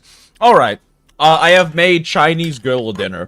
Because I took the rice and was like, what the fuck do I have I can easily throw on top of this? So I threw a can of sardines, Kewpie mayo, and a bunch of Lao Gan Ma and a little furikake on top. So yeah, we doing Chinese girl dinner tonight, chat. It's honestly pretty good. And, like, sardines are actually pretty healthy. And, like, they're very nutritionally diverse because you're eating the entire fish, so there's a lot of different, like, macronutrients and micronutrients in it. I'm not saying this is copium because I'm eating Chinese girl dinner. Okay. Let's see here. It's 11. I probably shouldn't caffeinate anymore at this point, so I won't finish off my energy drink. Or just drink water and a little bit of tea. I'm trying to build all of my teams, but I overinvested into my last right alt and just her in general. I mean, I don't know if you ever invested into her. The nice thing about characters like Last Right and Surtur is that they're hypercarry characters, so you should be investing into them, and their teams are relatively cheap to build because you don't have to invest into their teammates. The teammates are primarily there as enablers and damage ampers. So you can pretty cheaply build into their teams by building just them. Physical team is fucking expensive because you have to build literally everyone on the team. They all do good damage, and physical team is a competitive DPS team because everyone does damage. So if you don't build damage on all of them, you are hampering the team's damage pretty significantly. There are priorities. Like, Li Fang's generally the best one to build first, because he just does the most damage if you're running Li Fang. And then you do like building your detonators too, so like Penguin or Panda if you're doing crush teams. But everyone kind of needs to be built. Actually, Ember is probably the lowest damage increase to build on the team, but who cares? This entire video is about Ember team. So we build her first. Because fuck you, like Merrick is saying, waifu is lifu. Hey, Grath, good to see you. Consider it the Asian mindset. Speaking of, I have some sardines and QB downstairs. I'm gonna put it on some rice. Thanks. Yeah, no problem. If you have Lao Gan Ma, I recommend it too, but there's lots of good sauces. My favorite, rice plus sweet soy sauce plus Lao Gan Ma and shrimp cracker as a side dish. Ooh, hell yeah. That sounds good. Damn, how many of us here are Asian? Because I know that, like, our Discord server, the Goondola To Gacha Hell, does have a very high Asian population, and we have a few token white peeps.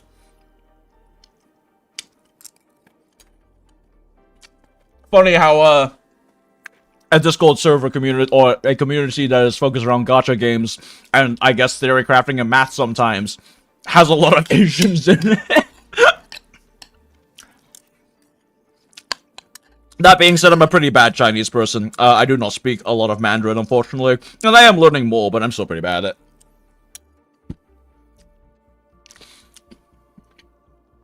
You just finished your lunch, Yamato? Hell yeah. It's called a stereotype because it's true. Smile. Not all Asians are good at math, but a lot of us are very interested in it.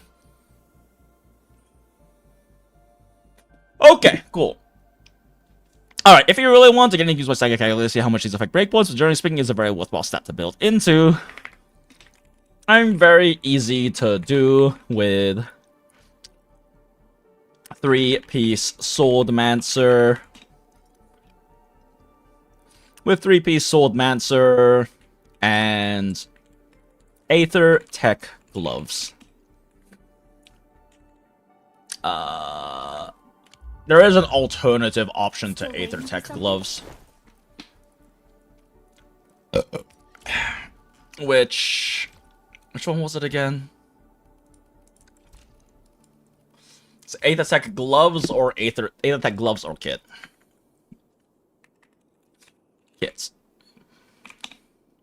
I lean towards the gloves because from my personal Shincalcs, the little extra Aether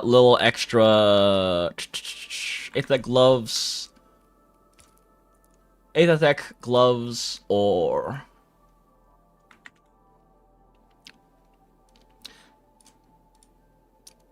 gloves or kits, or hot walk kits for boggers. Because, well, main stat. Because, well, main attribute. Because from like putting the little extra arts intensity from doesn't change my breakpoints.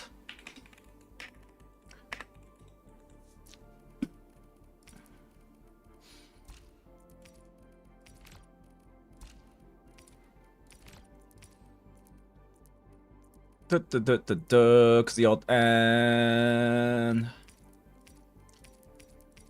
the agility strength limits ultimate damage bonus. And the physical damage bonus on the Sword Mancer. It bothers me that this one isn't capitalized. And it also is read unlike because it's not capitalized. Google Docs knows my preferences. Physical damage bonus on the Sword Mancer kit is more valuable than the ult damage bonus on the gloves.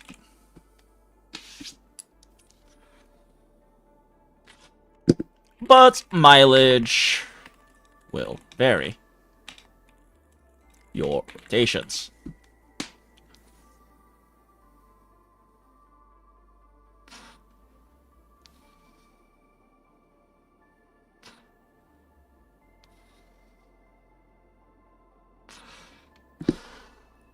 Okay, lean towards the kit because blah blah blah blah blah. Okay, yeah, so that covers all of their gear sets.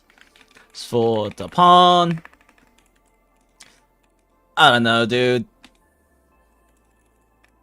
I haven't really theory crafted or vibe crafted him, nor do I plan to build him.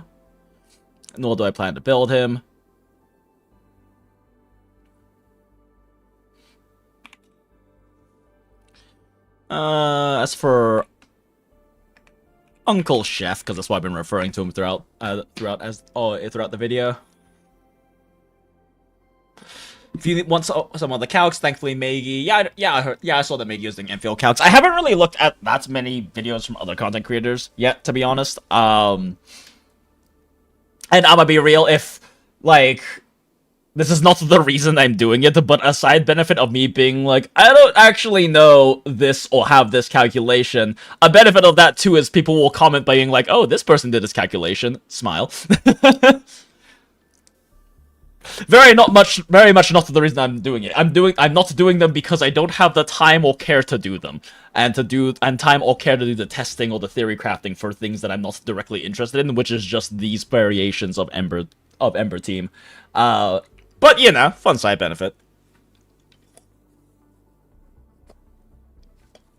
I want to do napkin math content because the stuff I think about, most of the bullshit I do, people don't really care about because it's not technically min-maxed. Smile. I'm not necessarily against also making some quick or doing quick videos that are based around your calculations, acid, if it's something that I think would be interesting or make interesting content, so that is an option we can discuss in the future.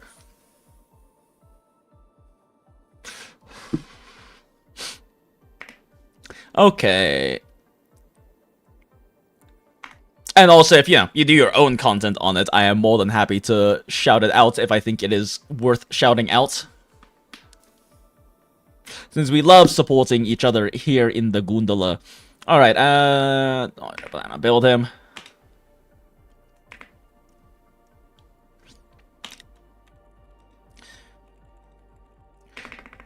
Planning on doing particularly fully comprehensive videos. Hell, I don't know if I'm even gonna do any more videos after this one. I just want to talk about funny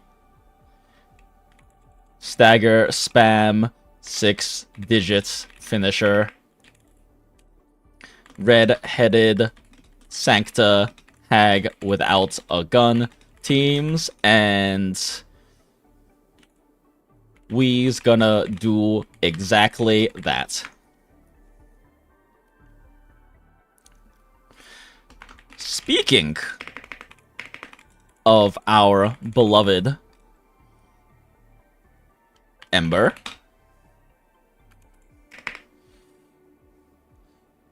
not gonna lie, there we go, perfect transition point. We did it, chat. We figured out the perfect transition points for this tangent into Ember gear instead. I don't know if the Sword Mancer 20% stagger is added to because it was Son of Prince, and quite frankly, I don't feel like counting to actually test this. However, this is not all that relevant. Have assumed that it is in the stagger calculator, which I will amend if I learn it is not, and mention in the pinned comment of this video. But let's just make this a full sentence. Complete sentence, but I will...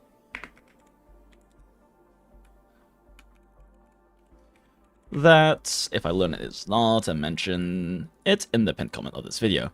However, this is not all that relevant, because in actuality, this set is not often worn on Ember herself. People are running her as a prime carry, which, if you don't, why are you watching this video?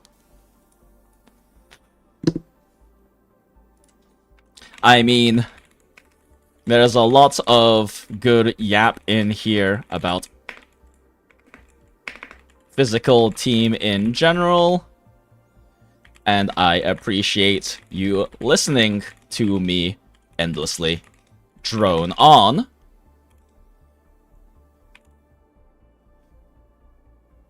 But for reals, we here to stan red-headed Sancta Hags without a gun.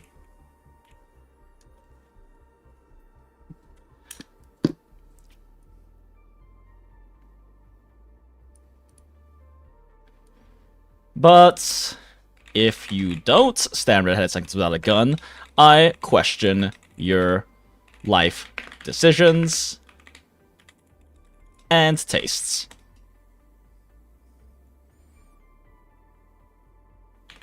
We never kink shame here in the Goondola To Gacha Hell.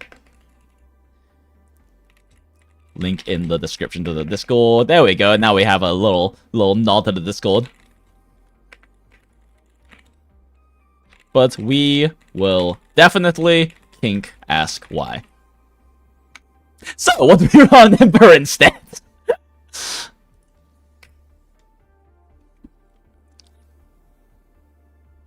I might if I wasn't so goddamn lazy. Fair, Acid. I also am too lazy to do a lot of these calculations, which is why I haven't.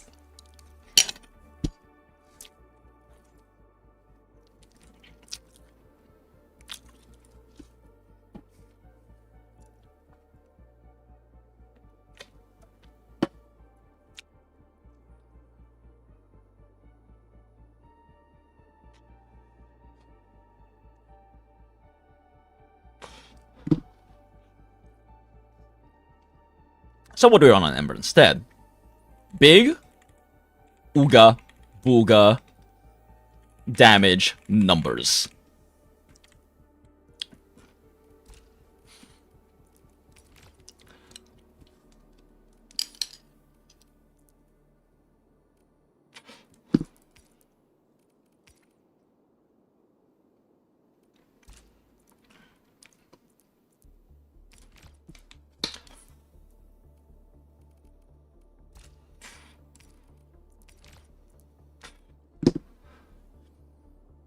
Yeah, I mean, really the only, like, particularly viable steps, like, gear for this really is just running, like, 3-piece Ying Lung.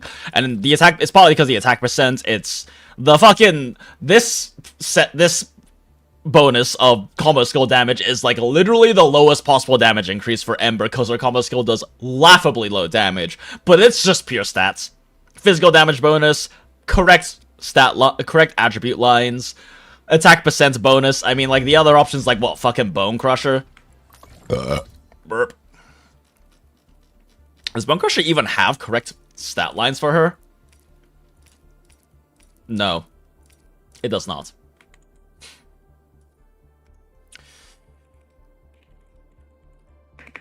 From this, at least according. Really is just the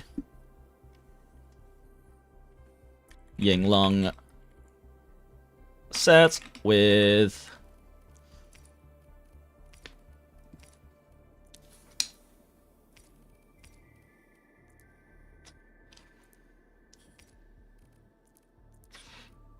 fuck, was I running on it? Which one was it? I think it's the gloves, right? Yeah, it's the gloves. Okay, yeah. Sword Dancer gloves.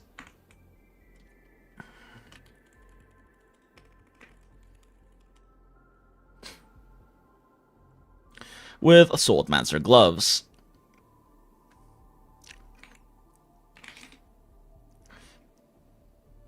The attributes line up perfectly for her, unlike Bone Crusher.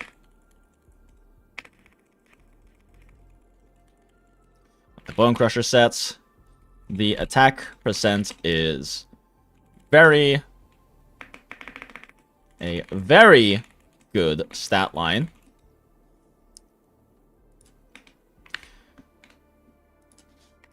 Very good stat line.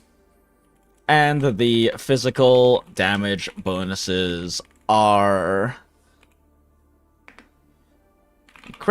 our primary interest, since Ember deals physical damage with her basics and finisher, and that is by far the majority of her damage. Damage, especially in this team. Her battle skill, as discussed earlier. Her battle skill and alt deal heat damage, so they benefit from none of the physical damage amp in this team.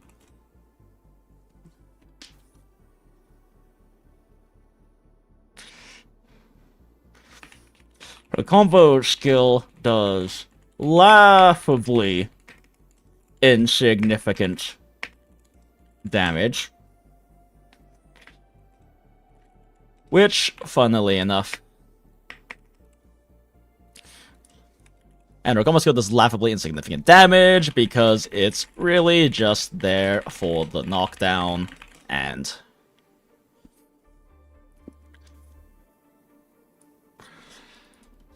especially in this team, and it amps knockdown damage.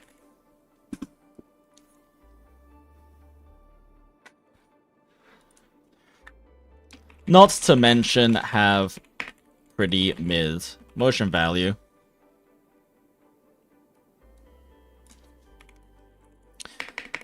New sentence. And her combo skill does laughably insignificant damage, it's really just for a knockdown.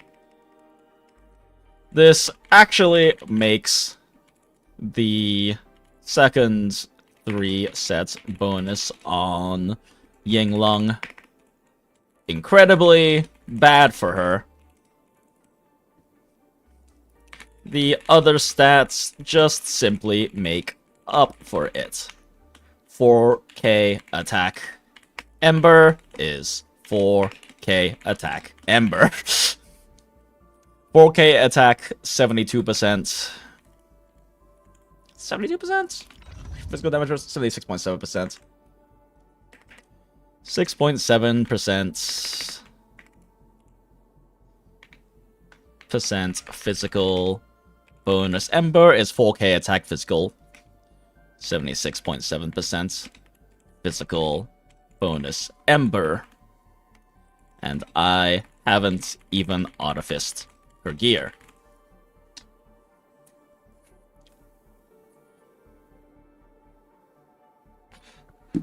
"100% physical up." Is it 100% physical up? Oh, you mean like with Artifice gear? Yeah, with Artifice gear, it's 100%. I just haven't Artifice my gear.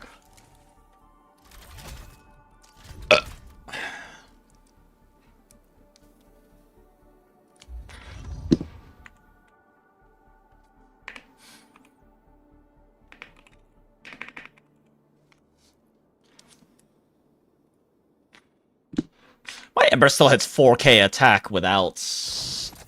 Because I did Artifice this once. I haven't seen equipment of this. My crusade. Yep, still 4K attack. Cool, alright. Also, this is the exact setup Lisara runs, and she's actually done math and testing.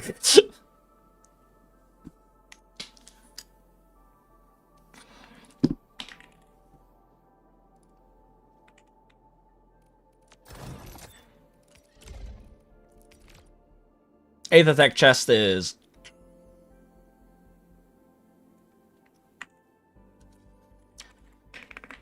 Aether Tech chest is also an option for the Stagger damage bonus. But I have personally, but anecdotally, I have gotten a lot more mileage out of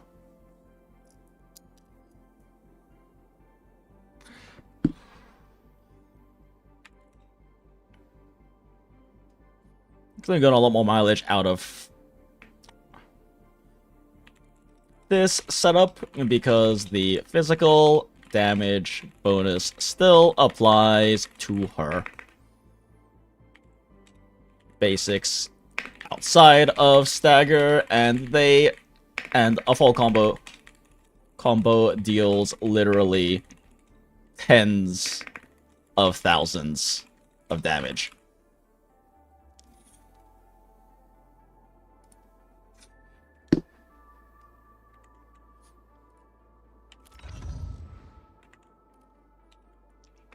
Again, though, me no math. Again, though, me no math it. If I am wrong on this in the future, check the pinned comments.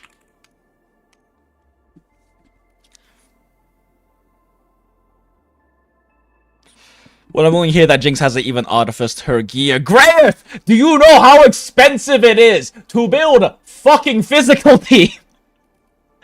I have to build everyone. I'm finally done actually building everyone to a baseline. But that happened like 2 days ago. Like, I am finally done building everyone to at least 80s on the team with full gear, right? Because unfortunately, I did invest in Penguin. I still plan on running Penguin. Like, I'm gonna be running Penguin teams as well. But that means I've invested in fucking damn near fully invested in 5 fucking characters before even hitting the end game investment. Alright, alright. It's expensive. I haven't been able to artificer fucking gear yet because it's fucking expensive.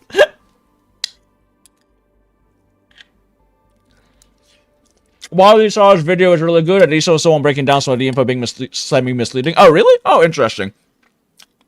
Oh, Hippo, but if you want to, like, post the link to that breakdown, in the Discord server, I'll definitely check it out.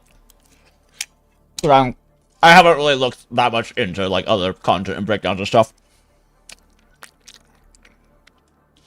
I sold around E3, level 69. Nice. For everyone mostly investing in Li Fong into Ember in the chat. Yeah, that's probably the smartest idea. Is to do it in that order. Gold gear being minimum. Yeah, we're just gold gear gaming right now.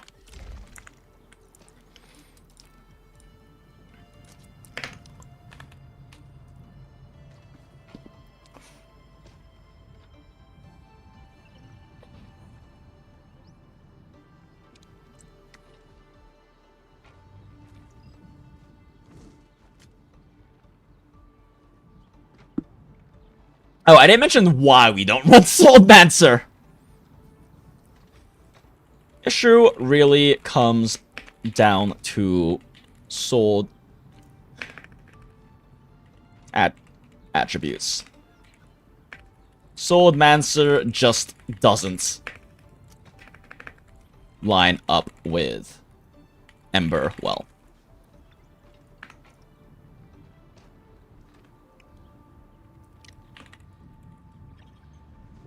With my 1990 Ember,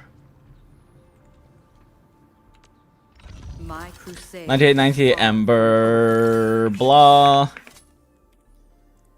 blah, blah, blah, do calcs and put it here. This is a very significant. It's a huge damage drop. Like it's over 50%, but I'll actually calculate it. This is a very significant damage loss, and the entire idea here is to do funny damage with Ember, and is to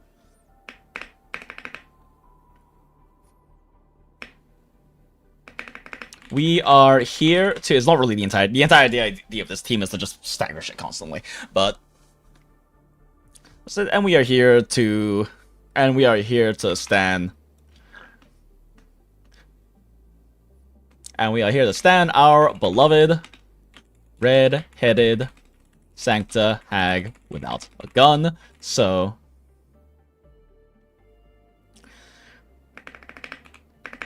we'll do on Ember instead.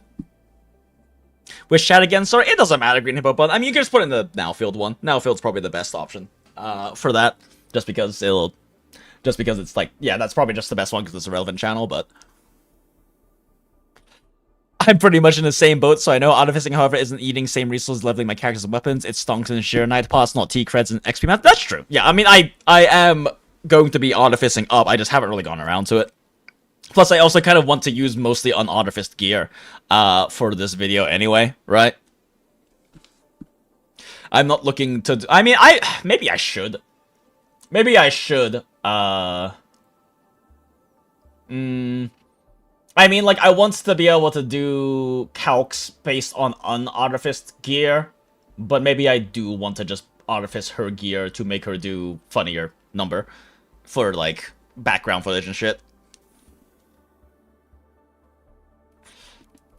I've been stalling on artificing and just getting 2 teams to 80, 19, 99, 99. Yeah, exactly. A big thing with me artificing gear too is that I need to actually do rotation calcs, but I am currently, with what little artificing I've done, I have prioritized getting arts intensity to help with breakpoints, but I haven't actually done the calculations yet on my stagger calculator, which I need to adjust to. It's currently giving stagger bonus to breach and crush, which I need to change for arts intensity. But I've been prioritizing that just to see if I need to see if it actually affects my breakpoints, but just in case.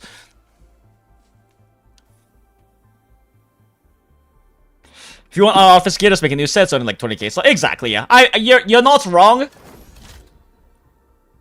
I'm just lazy, chat. Okay, I haven't done it yet. All right. In fact, you know what? Fine. Let's do it right now.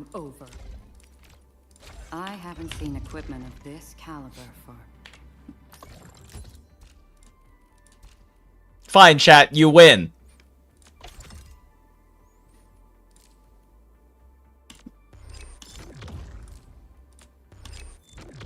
Watch it. We're gonna hit hard pity. I fucking promise you.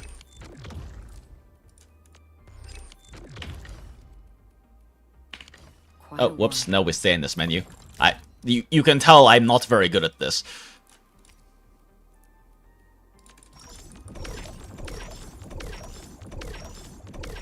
I still have my base producing these Zheronite gear components at 50% efficiency. You know, I probably shouldn't have made that many. I mean, we're probably gonna hit hot pity anyway. It's happened twice to me now.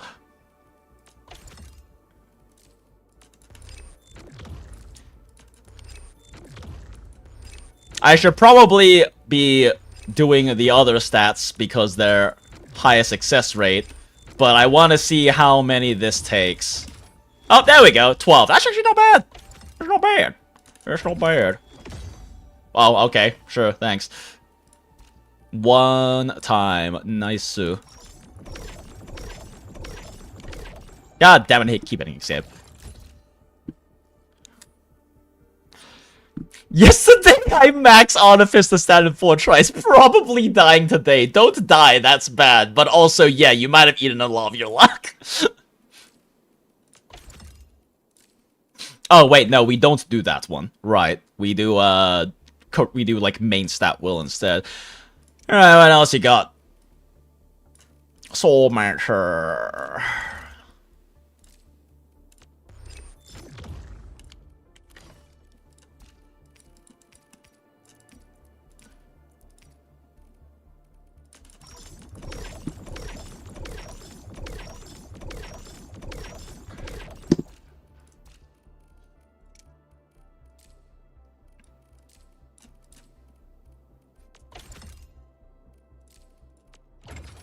Hey, successful. Hey, successful.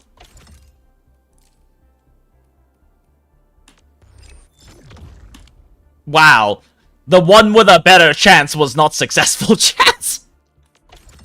Just throw these at it, see what happens. Wait, did it just work? Oh. Lol.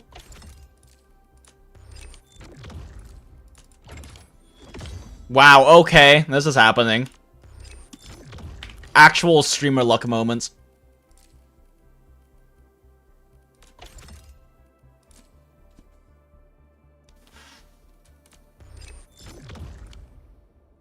Actual streamer luck moments.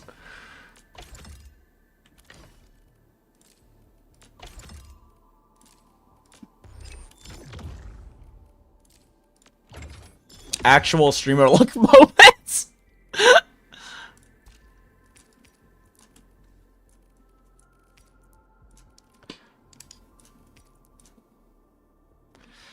I hope we get a good Shadow Carry or Ice Supplier or a strong Fire Vanguard. I think a Ice Supplier is likely because Last Right and also Angelina and also Yvonne, so I think that's pretty likely.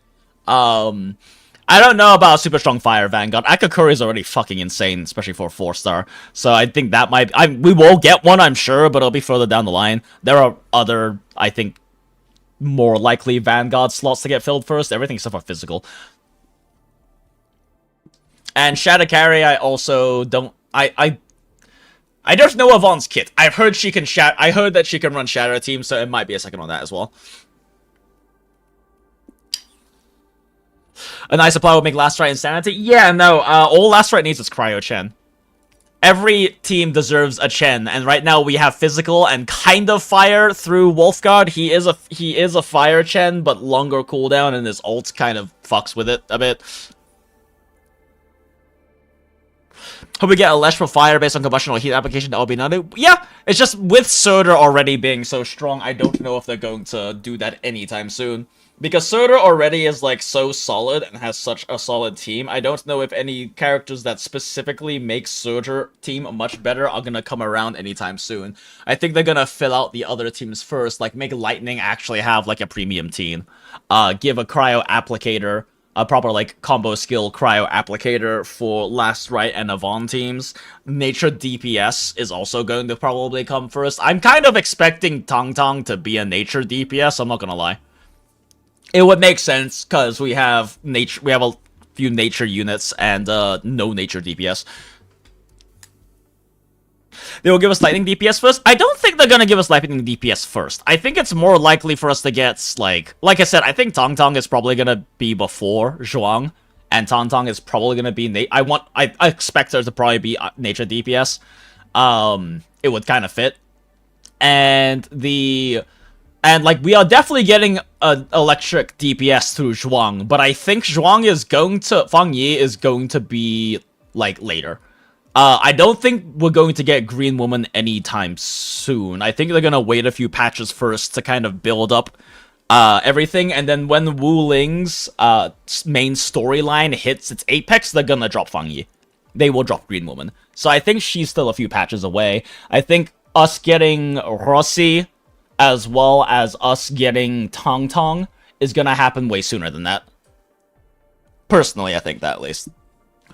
I think Tong Tong is probably physical. So the thing is, like, it would make sense for Tong Tong to be physical. It's just that we already have so many fucking physical units that I think they're going to stay away from physical for a good second to fill out the other elements first. And Zhuang is probably nature or electric unit. She's 100% electric. There's no way Green Woman will not be electric. Like, they just literally can't be away. Maybe she'll interact with nature as well. That would be kind of cool if she also had, like, a mixed element thing, kind of like Yvonne does, I think. I don't know, I don't really know Yvonne's kit. It would be kind of cool if she does have, like, more options, right?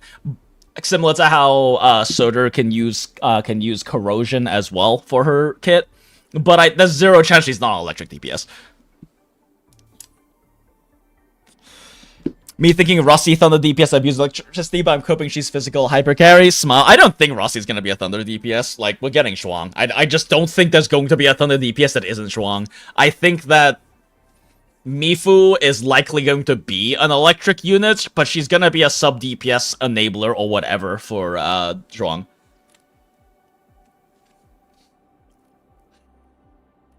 Pretty sure Mifu Mommy is physical. The thing is like, we did, like, slow it down to take a look, and she does have a lightning-looking special effect with her big punch. So I think her being electric is not that cope. Mifu is a replacement for Perlika. Yeah, I wouldn't be surprised if she was a premium Perlika. Although it'd be a little, it might be a bit weird for her to apply electric. I feel like she's probably just gonna be Electric Chen, honestly. I think that Mifu might just be Electric Chen. Because it'd be a little weird, I think, for her to apply, like, electrification. It's not impossible, but I think it's more likely for her to just punch and apply electric infliction. That or, like, electric sustain, maybe, kind of go, like, an Ember direction, but... My Warrior's Rossi is fire sub DPS that joins to replace Wolfgod. It is possible. It's just like I said, I kind of doubt they're going to really enhance Surtur team much more. Like, I doubt she's a fire DPS because we got Surtur, but it makes the most sense to me that they would fill out other teams instead of continuing to enhance current premium teams, right? Like, I think it makes more sense for them to build teams that Angelina is good in, and maybe enhance Yvonne team once with, like, a Cryo-Chen or something, then it makes sense for them to make Surtur better than she already is. I hope she goes well with Wolf. Oh, same. Yeah, it would be nice to be able to play as siblings together.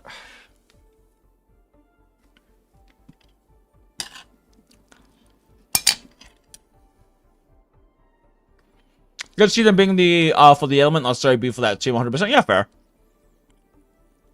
If Cryogen exists, Last Ride's gonna go crazy. Yeah, and I'm hoping she does. Because, like, she's the most scuffed standard unit right now. Like, all the other standard units, and no, we're not counting Ember as scuffed because we're literally writing a video script about why she's not. But she is scuffed. No, she is scuffed, but she has this funny team. But she's the most scuffed because the physical units are just physical. They're good for a physical team. And then we have Last Rite, who is strong, but needs a Cryo-Chen, so her team is kind of clunky right now and kind of slow. And then we have Aya, who is just like kind of universally good. She's just a good sustain Amper character.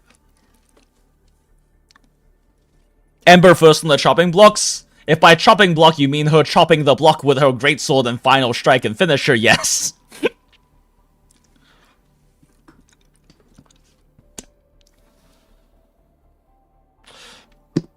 Ember isn't scuffed. Defensive units are usually bad. No, the reason I say Ember is scuffed is because as a defensive unit, it's because of the fact that it's purely because she has the element mismatch issue, right? That is the thing I think is scuffed about Ember. Her being a sustain is not bad. She's a pretty good sustain. Her shield is very valuable. Her heal is kind of nice.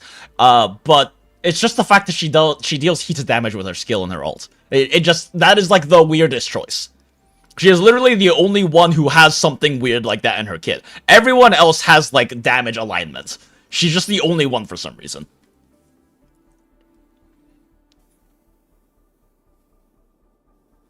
I mean, technically fire elements, so you might get another of those cases with Rossi. She's a fire unit that's better in another elemental team. Maybe. I mean, it would be cool if Rossi is something like that, where she enables and works in multiple teams.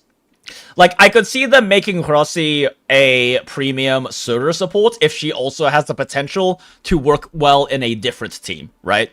Like, if they want to go for kind of like a unit that is able to work in multiple teams. Because it would also make sense for them to have Rossi be a character that works well in an upcoming operator, like the next operator's team, right? It just increases sales.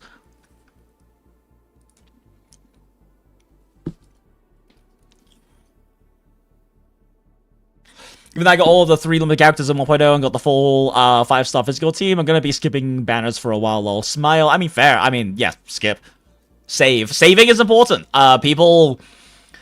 There is definitely a big issue that's going to come up in the next few patches of people struggling and disliking Enfield because they come from mainstream modern post-Genshin games, and they're used to the idea of building pity and throwing temples because they can. And then they're going to have a unlucky patch where they don't get the character they want, and they can't afford the 120 Spark because they don't understand the concept of saving in a Spark-based gacha system.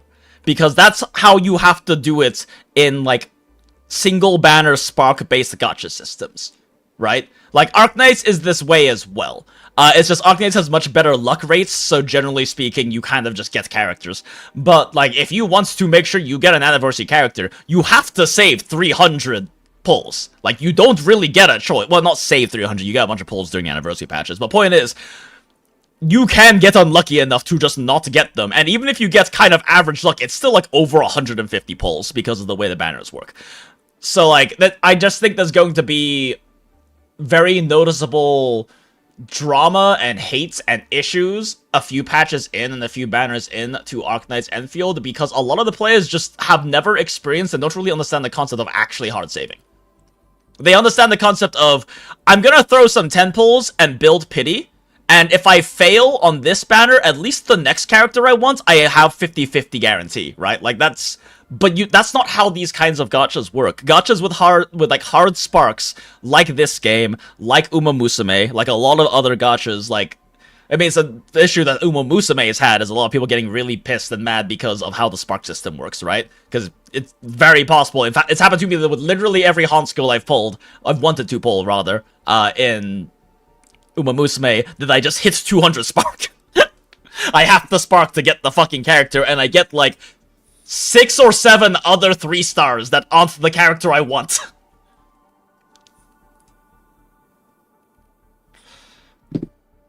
I don't want the spark system as much as the weapon system. Kind of nice and booty at the same time. Why did that hold the message of booty?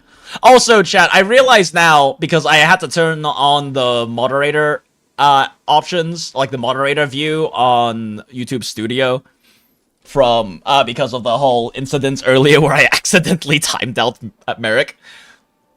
That's because we mentioned before, like, it's been mentioned in chat before about, like, messages getting held for, like, review because of Badwood's, like, apparently booty. But apparently I can see those and turn them on if I have mod view on, so I'm just gonna have to remember to do that in streams moving forward. Oh, you mean you're skipping badges for a while because fully building streams is gonna take you a long time? Fair, yeah. I mean, right now, building teams is actually kind of fast. Because, like, I've already bought them, but there's a lot of fucking reasons. The only reason I was able to build physical team is because I bought this shit out. Once you have efficient, like, base stuff, you buy this shit out pretty quickly, right? Because, like, all of these things I've bought out. Wuling will have an injection of that as we get more content and can get more Wuling stock builds and they increase the stock distribution pool for it. But, like, it is expensive to build characters purely from sanity. Purely from, like, daily stamina grind, it is pretty slow to build characters. But you get a really nice injection from optimizing your base income because you can buy out the one-time store and stock distribution. Budget CC's already called it out as the worst gacha system during beta, or was it launch? Yeah, a lot do. They're also, you know, farming clicks because FGO exists. Fucking FGO exists. Don't get me wrong. It's a pretty bad gacha system. And a thing I think people have never understood about Arknights. Arknights also has a pretty shit gacha system. It's just the rates are really high. So the average player just kind of gets characters they want. And the income is pretty decent in the game. But the actual way the systems work at Arknights are kinda shit. Yeah, fucking FGO still exists, exactly. FGO, my beloved, pity so ass I ignore it, exactly.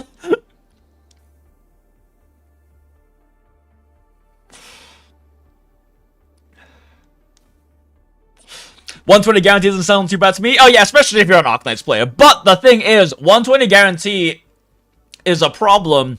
Like I said, it's not that bad, especially if you're from like other Spark gachas. The problem is a lot of players aren't from Spark gachas. And when I mean Spark, I mean Banner Spark, right? Because there's Spark gachas like Nikkei. Nikkei also has a Spark system, but you get to save the Spark currency. So in fact, it's actually a really good system because you can always just save 200 gold certs, or whatever the fuck they're called, in Nikkei, gold tickets, and then just fucking buy any character. That's what I'm doing in Nikkei right now. I'm not touching Nikkei right now. I'm skipping multiple patches. The moment they release Matisse's, not Overclock, whatever the fuck it's called, they release the new Matisse Nikkeis, I'm going in and I'm spending all of my Spark to pull them. Next anniversary that comes up, I'll throw pulls and Spark if I have to. I just don't have to play Nikkei right now, because I have so much Spark savings, I can just pull who the fuck I want when they come up. But, like, a banner Spark system like this, there's just gonna be people who are just gonna mold over it. It's inevitable. It's gonna be really bad, and it's gonna be so funny to watch the drama. I love watching Spilt Tea, chat. I love drama. My Oshi is Rima Evanstar because A, she's a great fucking person and a great entertainer, a great content creator, but also like a person who I think is very, very principled and ethical as an individual, but also because I fucking love drama tubers. I love watching drama videos, chat. I live for that shit.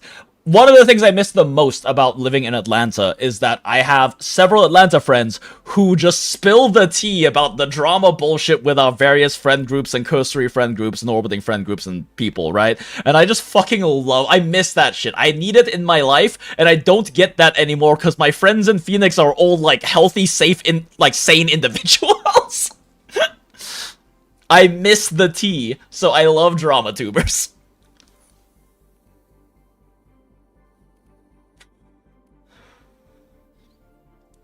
In my experience, you should only just pull 120 on the third chart of banners so you get everyone. Acid, not everyone gets all three fucking charted from the goddamn one. I know that's why you have it in quotation marks, but still, fuck you.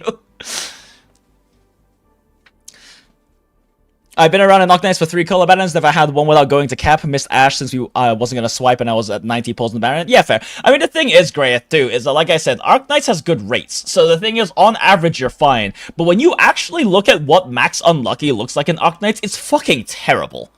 Like, the 300 Spark in Anniversary is one thing.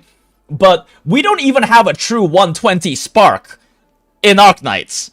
Because when you hit 120 in Arknights, it doesn't give you the character. It makes the next 6-star you pull the character. So if you truly get max unlucky, you lose 50-50 every fucking time, you hit 119 and pull and lose 50-50, and now, to hit the 99 pulls required, because you are comically unlucky with the scaling 2% increase in pity after every single pull, at like 60, you are looking at 218 pulls to get the fucking non-limited character you want.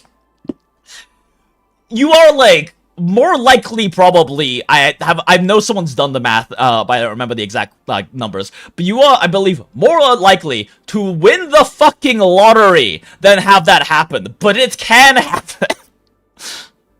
That was me with Tragonia. Exactly. It can happen.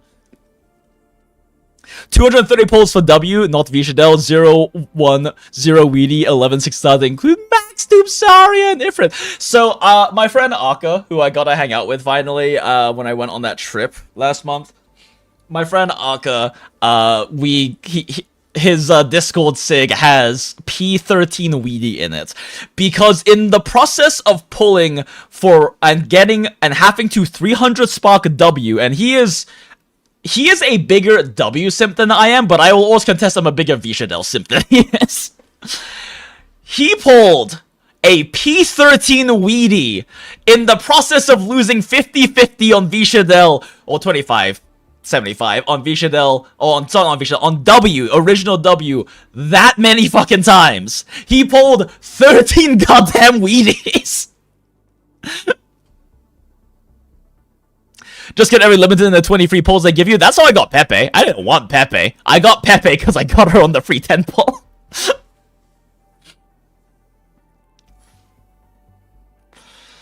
Max Unlucky at least lets you get all the limited units if you get lucky enough to get them, Acid. It is so statistically improbable to pull older units. Like, you can get them, but if you want old limited units, you basically just have to expect to spark them. It's like comically low odds to happen. W is my favorite by far, but sadly I don't think it makes any story sense for the appear in Enfield. I disagree. I think Vishadel will show up. A, she's too popular. I'm actually fully expecting her to be the first anniversary character. That's my prediction right now. Definitely not Copium. I think it makes plenty of sense. The interesting thing is if they make Vishadel appear not as a reconvener. Because Sarkaz can live long enough.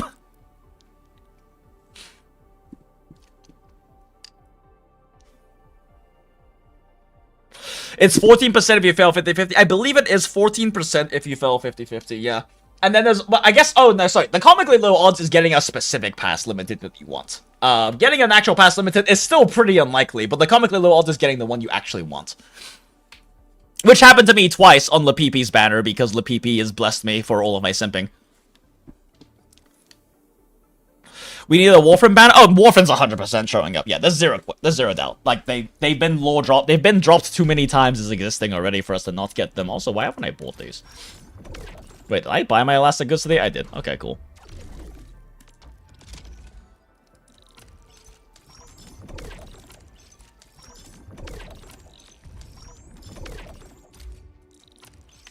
Okay, cool. And now we have 1.75 million again.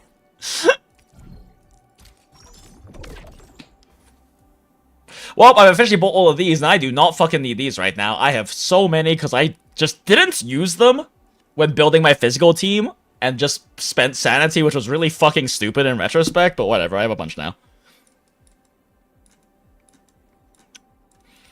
Yeah, I don't really have anything else to buy, other than, like,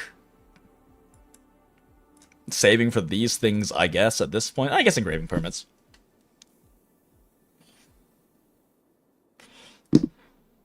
I'm not ready to get timid and polite Vishadel reconvener with Teresa personality. If that happened, I would slap someone. Probably myself, to see if I can wake up from the nightmare. Those my Arknights is how long the original standard banner 6 stars have lasted. Some of them are still A+ to S rank still. Oh yeah, no, Aya is still like meta as fuck in a lot of CC strats. I'm kind of sad I got Surtur instead of Aya with the selector we got in this most recent anniversary, but it's whatever. I probably wouldn't use her anyway. But the original Aya is, like, still meta in a lot of CC strats because she's still the best, heli drop caster. Logos power creeps her in literally every way except heli dropping. But heli dropping is so good in high-risk CC that she's still a meta option in a lot of strats. And yeah, Kobe is still the only infinite scaler in the game. Like, and funniest thing is that she scales really well with a lot of high-end CC modifiers. Angelina is still S rank because Slow supports age, like Fine Wine Arknights. Yeah, no, Slow is, Super, my favorite Arknights content creator. Super makes the argument that Slow is the best form of crowd, is the best, like, damage amplification in the entire game, and I agree. slow is so absurdly strong, and it's like the only thing that the bosses are, it's like one of the only ones that bosses are consistently not immune to. Yeah, there's all the CC monsters in Colonel, Mostima, Suzo, etc, etc, yeah. I assume that's the case for all Count systems. When they saw M3 smiling, they slapped themselves out of this nightmare / unhinged. But yeah, that was a little weird, but I also had just had like the worst. But when I actually make this video, I'm probably gonna make a short out of it because I don't really feel like making and posting shorts until after this video, just because like the shorts aren't going to fucking do anything or perform until I put an actual goddamn video out. But there is a moment that happens when we were doing the Enfield story, because at the very beginning, in fact, you know what, fucking I pinned it in the Discord, didn't I? I was sure I pinned it. Yeah, there we go. Thank you, Neo, for clipping this. It's been quite a while. You will never replace Uber Hag, tiny, younger-looking version of Keltsit. So, like, I immediately dismiss her. I forgot she existed, chat, by the time I got to the part of the story where she shows up again. And I am, like, freaking the fuck out that Keltsit is in the game. I completely fucking forgot she existed. I'm not gonna bother pulling up the clip because I don't have it saved anywhere and it would take too long to find it, but like, I completely fucking forgot M3 existed. And like, I was like, screaming, chat. I was so excited that Keltsit was gonna be in the game. Does Logos AFK better than Aya? Depends. They both have different situations. They are stronger. Aya is better in single target. Aya is better in single targets. Logos is better at raw mob clearing, and Logos is theoretically better if he crits well. The problem is Logos has crits, right? Like his talent 1 is basic crits, right? He has the crits. He has a slow built into it. Aya's res shred is incredibly valuable, but you can get other sources of res shred, and yeah, they have different situations that's strong, from what I understand. My friend Aka, who again is the P13 weedy motherfucker, he does like a lot of personal calculations on Arknights. He is like the guy who checked a lot of my math back in the Monster Hunter days. All right, like Aka is better at math than I am. So like, I trust his calculations and assessments in Arknights. Like, Aya is still better in certain situations with AFKing, but it depends on the situation, and Logos outperforms in general if he gets lucky with crits. The problem is critting.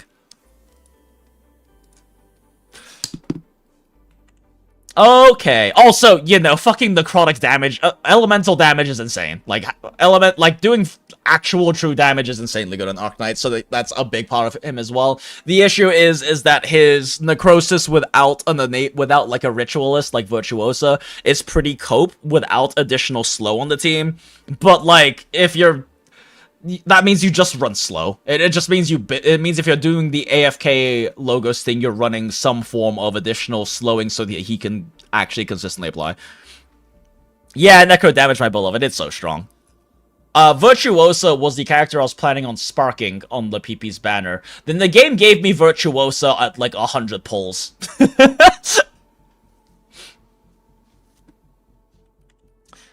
Okay. Writing. Okay. So that covers gear. Oh my god, we're at 16 pages. This video's already over 45 minutes long. I'm gonna have to definitely trim this down. I don't want to do a 1 hour long video, chat.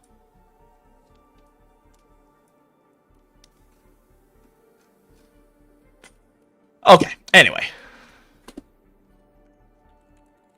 So, let's talk. Okay.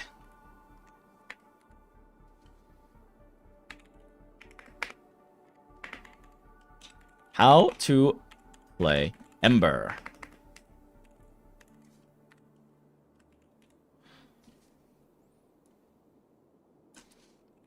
That all of that is out of the way. let's talk about how we play this team by starting with our spotlight star hag herself, Ember. Do it, you coward! I mean, we'll see how much I actually trim down.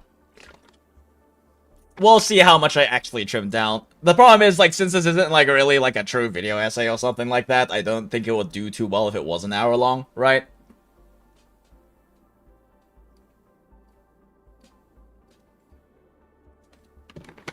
Although how well it does is kind of a shrug, but at the same time, I don't want it to, like, do, incredibly badly or something. I'm putting too much fucking effort into it.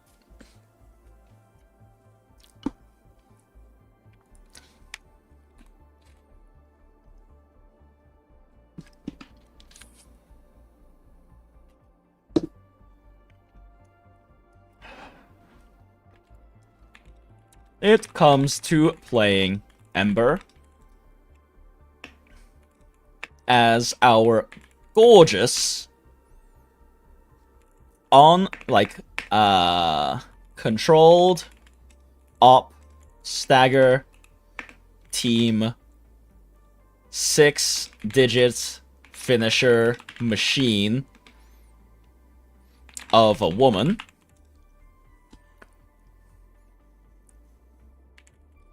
The most important thing is learning to animation cancel her.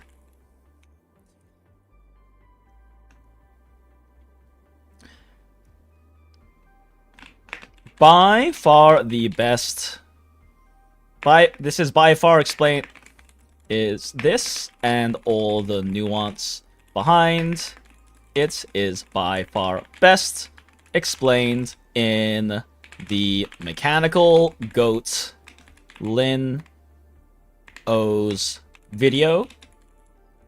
Link in the description. Link in the description and tell him Jinx says hi. But I'll try to summarize.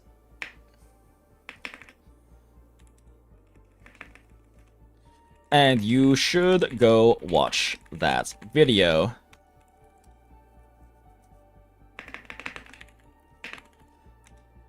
However, I will at least try to cover the basics of it.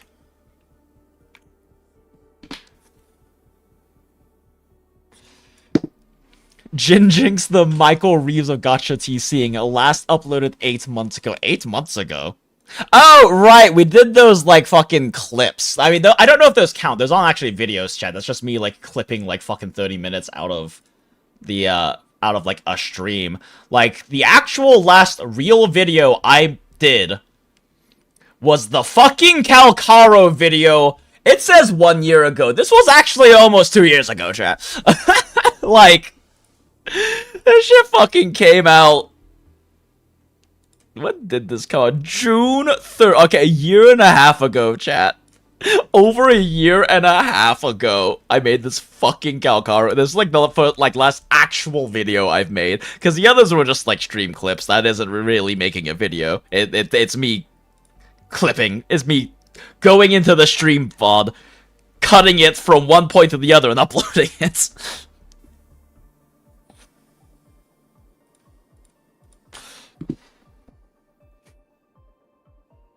So, Enfield does a neat thing in that it has points at which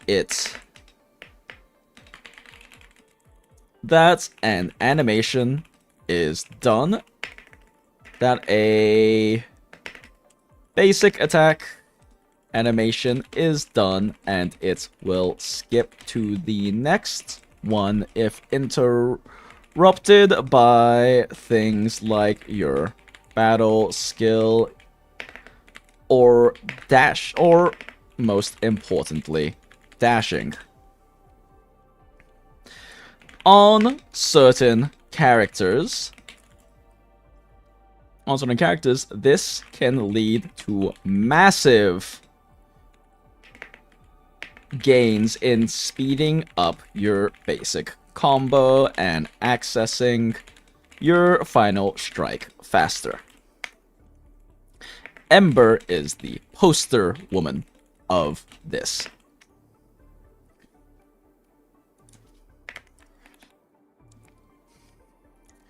And on top of that, she is arguably the easiest op to animation cancel her basic combo.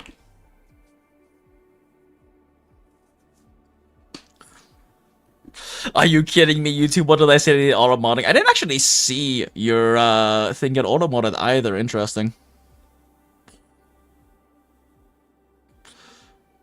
Back when Yinlin, my beloved, was usable. Smile. I mean, Yinlin kind of is part of what killed my interest in Kalkaro because of the fact that she didn't work with Quick Swap. Oh, like, she worked more with Quick Swap, but, like, they kind of...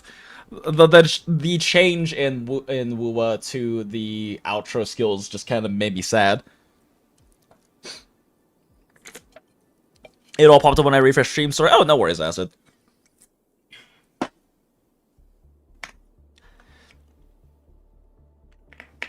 Sick combo, and one of the most stamina efficient.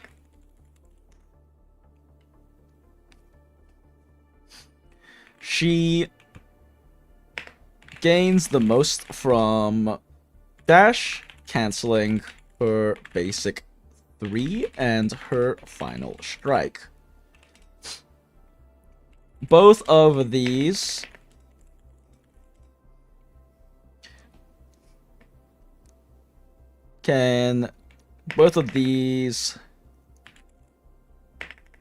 should be cancelled as soon as they hit the enemy, which makes timing them a lot easier to learn and pretty doable on mobile, at least in my experience.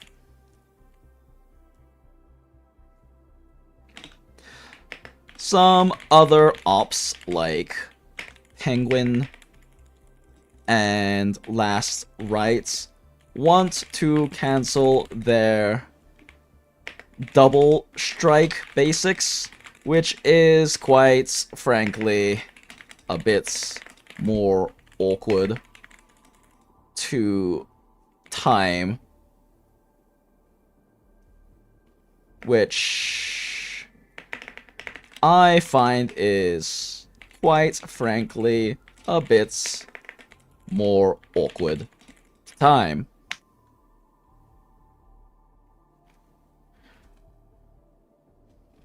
Now, everyone benefits.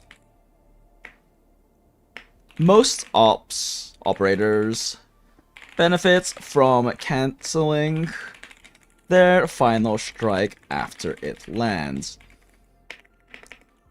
But for Greatsword users like Ember, this often has the most animation time saving effects because they have a lot of hit lag and also generally long recovery times after hitting the enemies.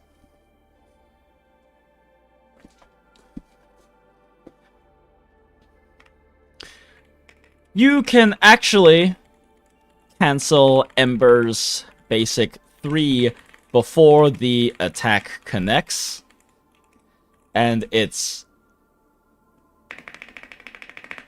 in fact way before the attack connects. But the timing is pretty awkward. Not way before. In fact, decently before the attack connects, but the timing is pretty awkward, I find. And her basic 3 still hits very hard.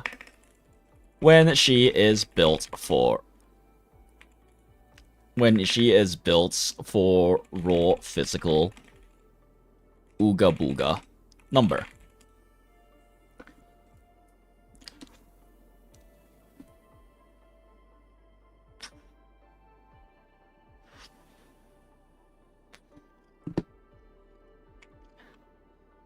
The frame saving also is not all that significant, to be honest, but it could make or break some stagger rotation timings if you are really sweating in certain scenarios, probably.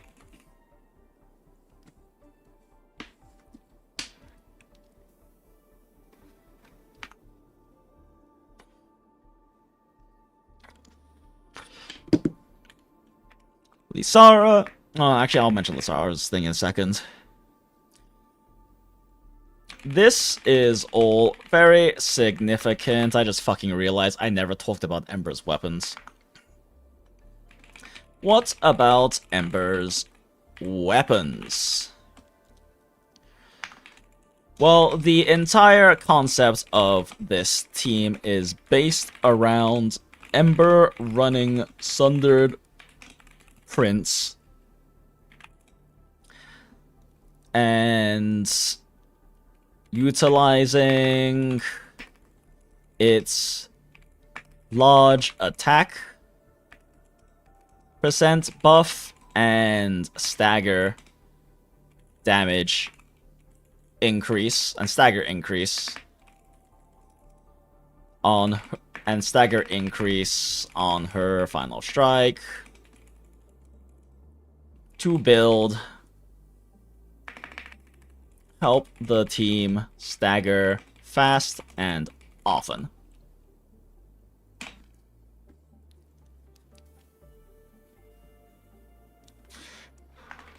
And fortunately, this weapon is completely free in one of the 6-star weapon selector boxes we all get. However, it's very possible you already used this selector, likely on Thermite's cutter, because every theory crafter said it's the best option. Those theory crafters are correct. Is by far the most universally useful one with its damage amping. It will be valuable on many supports and sub DPSs in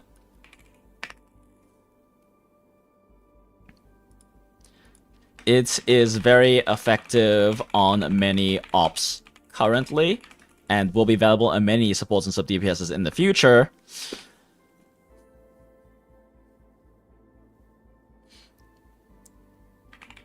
Generally speaking, is the smartest choice. But here in the Goondola, we goon from the hearts, not from the heart, not the smarts. I'm so funny, chat. For team, this is the best option. And if you have the box still, and you are a red-headed Sancta Hag loving person with impeccable tastes and are very handsome and or and are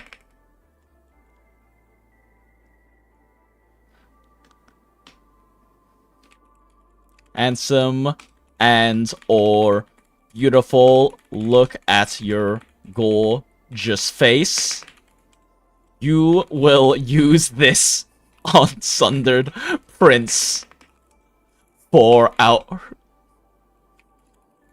beloved Ember.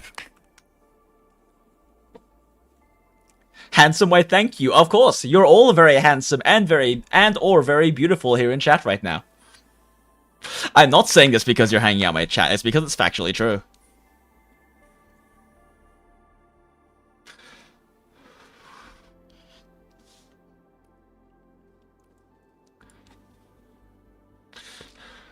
But for those of you who lost your way, correct path, on the correct path to salvation, and used the box on something else already, you do have other options. Valiant is a very solid option for Ember's raw damage.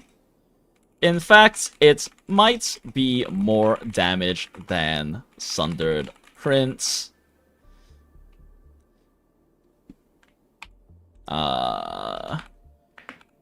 Maybe calculates this, I don't know. Let's see how lazy I am. Part of the problem, chat, is time constraints because my parents are actually coming to visit next weekend, and between work and other things, I want to get this video out before that happens, so depending on that, I don't know if I'm gonna have the time to / mental energy to like do certain calculations and stuff.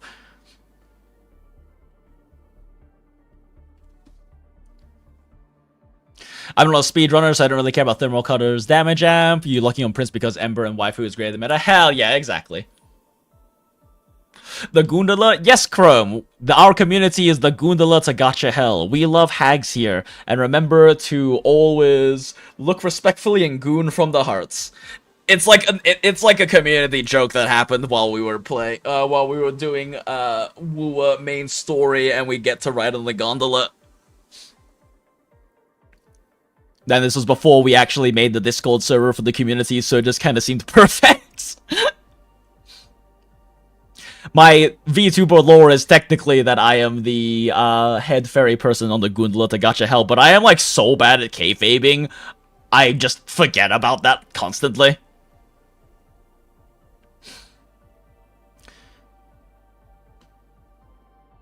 The loss of the Stagger is unfortunate, but you can get this from the other 6-star selector box we all get for free.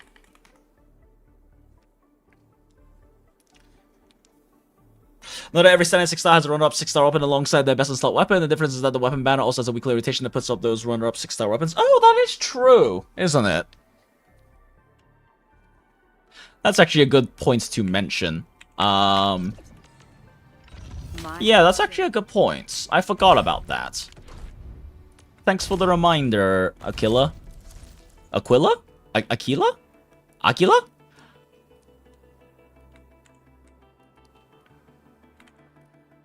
I don't, like, I assume that Sundered Prince will come through in rotation at some point. For one thing, the off-banner 6-star weapons do rotate through the shop, the arsenal shop. So no shop. So presumably, at some point, we will get Sundered Prince in there, and 2,480 arsenal tokens is pretty easy to save up. Aquila, your first attempt was right. It's like, see, that's what I thought. I thought it was the Latin Aquila, but I wasn't sure.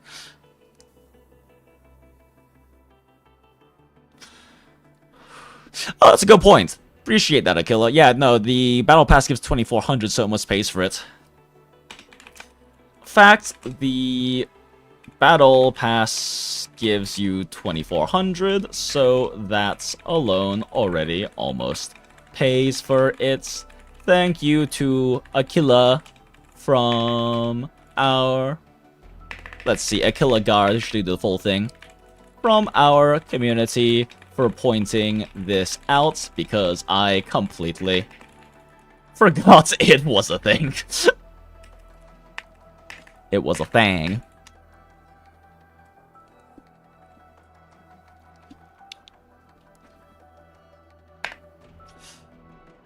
Some of the princes want to select the weapons at 10 weapon pools, right? Yeah, it is. It's just a lot of people pick Thermite Cutter, which is understandable, because it is, like, genuinely the best. It is the smartest choice if you're not simping for Ember. It's just we simp for Ember here.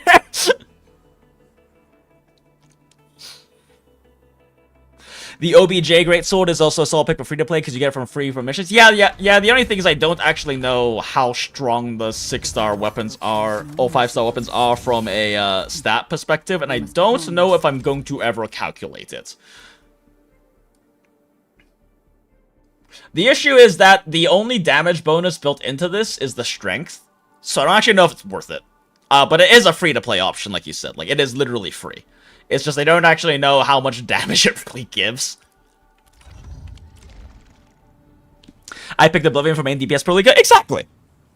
Like, we love building and pulling and enjoying all of our waifus and husbandos here in the Goondola, and we do not kink shame. We will just definitely ask why. Oh, every weapon at 10 banner at 10 pulls gives you a selector. Yeah, but it's only for Last Right's weapon. Is the only one it's in. Yeah, we were discussing that earlier. The only one that has it is Last Right's weapon. Oh no, it's not on that selector, at least not on Levitin's weapon. Yeah, Levitin's weapon does not have it.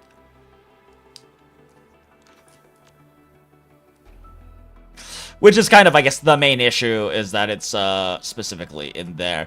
Yeah, the question is whether Industry 0.1 is actually good, because all the stats are really fucking good. It's just a low base attack. But, like, all the stats are really fucking good on this thing, and you can P5 it really easily. But I don't know the numbers is the problem, and I don't know if I'll get around to calculating it. Yeah, it's not in any select except for Last Rights yet.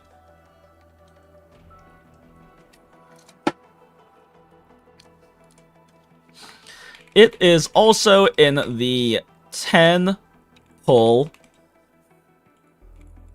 which is kind of a lie because it's 100 pulls. Actual pulls. Selector, it Last Rights, signature weapon, banner in the arsenal. Can luck into its losing 50-50 at any point, pulling for Last Rights.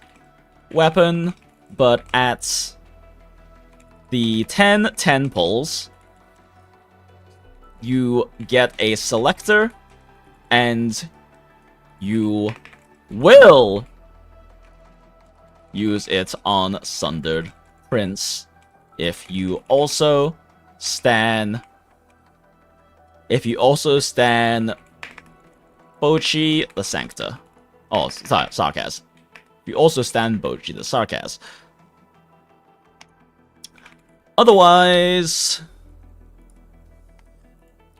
Otherwise, for the less fortunate, we have Valiance, which is a very solid option for Emperor's Raw damage. In fact, there might be more damage than Thunder Prince. Maybe I calculate this down as I am.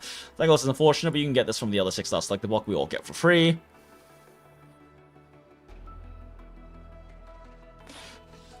Would also eat SP to keep second buff up, but could be a cool option. Yeah, that's kind of the main thing. I mean, it's kind of worth using her skill if you're gonna get hits, but it's a little hard to say, right? Because, like, Li Fang will be built for Stagger, so if you are using it during the, like, 15-second cooldown of your Stagger set users, it's probably worth it, and it is Stagger gains, but that's only if that's the case.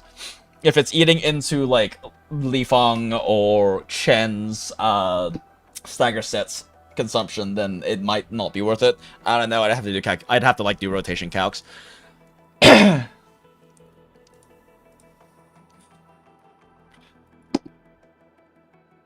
Loving, and while you may stagger lock less efficiently, you still get big ooga booga 6-digit finisher numbers.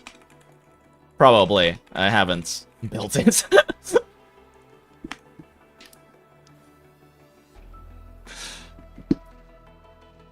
For Li Fang case, Mountain Bear P0 and Pathfinder P5 has an 8% damage difference. Pathfinder is basically the same as that 4-star GS attack percent stuff. At least that's what I saw on Pridwin. Don't know if it's true, but on a glance, 4-star seems worth it in this case. Yeah, like, the 4-stars seem actually not that terrible from the calcs I've seen.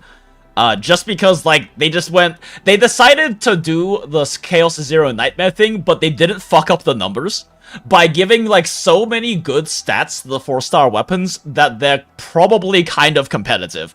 Chaos Zero Nightmare fucked it up, and the 3-star weapons are actually the best weapons for most characters. Because they fucked up the numbers. But Hypergriff did not fuck up the numbers. It seems like that's the case, at least. I haven't done the calcs, but from what I've seen, they're actually decently competitive.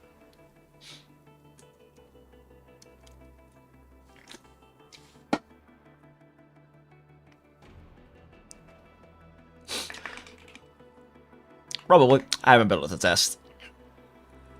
Other 6-star weapons are pretty cope. Including Ember's signature weapon. What the fuck is this thing called?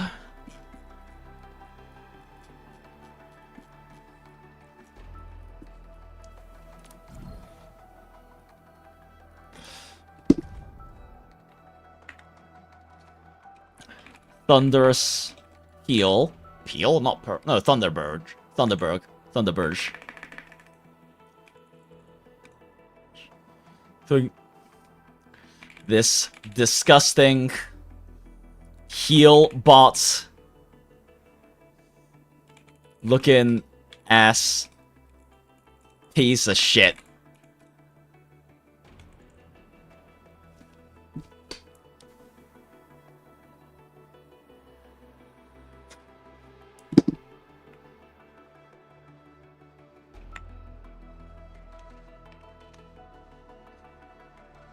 Sanctum weapon equals heal bot. Exactly. Sanctum weapon equals mega bonk stagger monster. Sarcasm weapon. Look. The marriage of a Sarkaz and a Sancta together is a very hot concept. Odd, right? A fine woman named Ember with a weapon named Thunderbird. Exactly. The fucking name doesn't even make sense. You know what, Chrome? We're screenshotting this. Adding it to the video. And we're also putting you in, there is a quotes to live by. There's a quotes to live by channel in the Discord server, and we're putting that one in there too.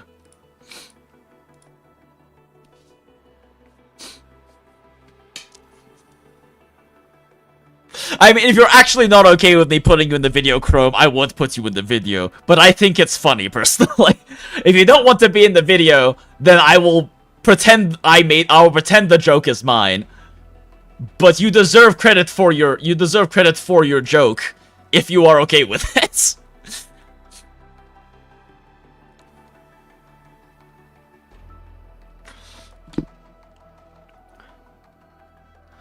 I'll sub with the feeding himself. Appreciate it, Chrome. No needs to necessarily sub though. It's not like I make fucking videos.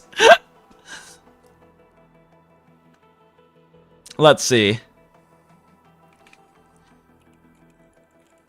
I mean, look at it.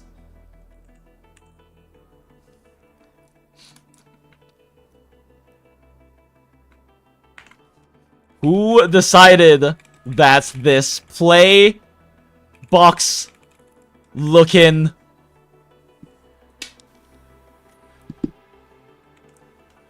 blue orange portal ass looking discounts flamberge fits a woman like Ember more than this absolute unit of a red, crimson. Let's see.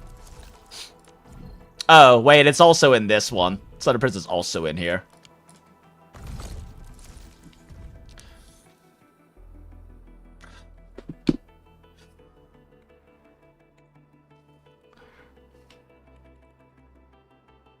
Of fine crimson sarcasm engineering, probably. Is it like, do we actually know for certain if this is, I mean, it is very like sarcasm coded, but is it like officially anything in there? Special limited release one from the Witching Hour. The appearance was based on ancient legends. Seems capable of ripping wails of anguish. Jeez. It even has blue as a secondary color, for fuck's sake.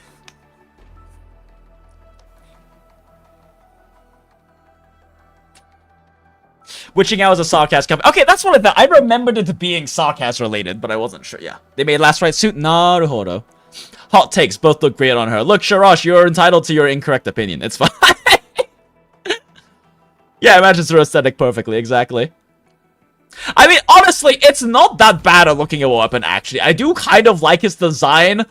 I'm just also mad that someone saw this design and went, yes, this is Ember's weapon. Right? Like, it's just that, like, this is not a terrible looking weapon, and I kind of like its design. It's definitely, like, very Genshin, like, post-Genshin modern gacha, like, over-designed. That's a huge issue I have with some of the designs in Arknight's Enfield, is that Arknights is very good, consistently good at having very strong character designs that don't look over-designed, feel over-designed, and the elements that are actually make sense in the context of the character. And Enfield has failed at that on multiple cases. But, I mean, it's okay. That's appealing to mainstream audiences. Yeah, I feel like this is a bit over-designed, but, like, this is not a bad-looking weapon. It's just, who the fuck thought this fit Ember? I do think it looks better as default instead of maxed out. Oh, what does it look like as default?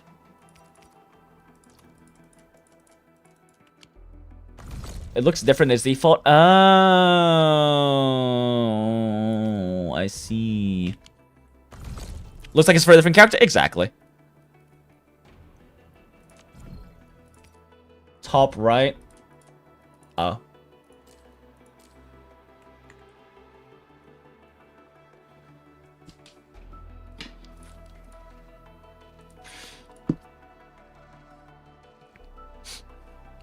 Yeah, they changed the textural and glow with max essence. Yeah, gotcha. Sensed at least. And honestly, Thunderbird does not look all that bad, especially when not portal colored at max essence.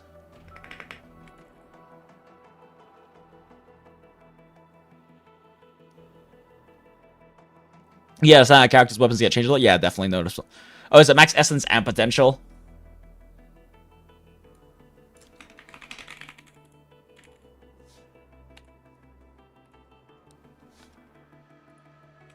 and potential.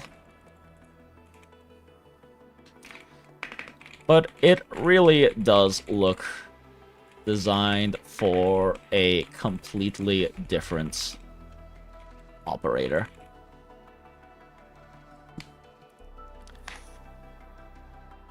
The pot adds the engraven color, gotcha. And it also changes for max level. Oh, wait, so this is at max level? Oh, gross. Yeah, at max, gotcha, yeah, so that's for, max potential, gotcha. Oh, max potential, gotcha.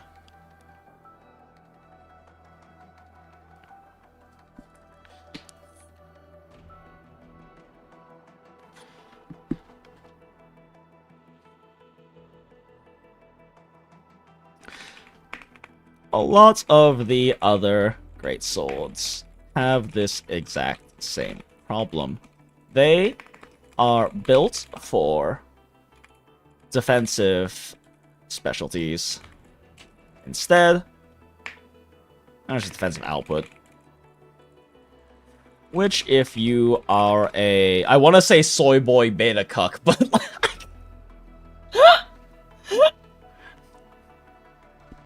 But I should probably use different terminology than that, as much as I love Always Sunny in Philadelphia.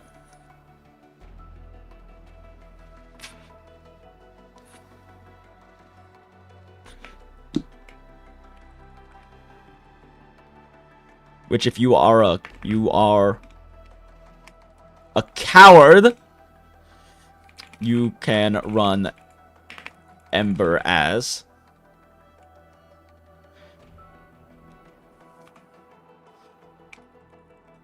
Just get out of my video.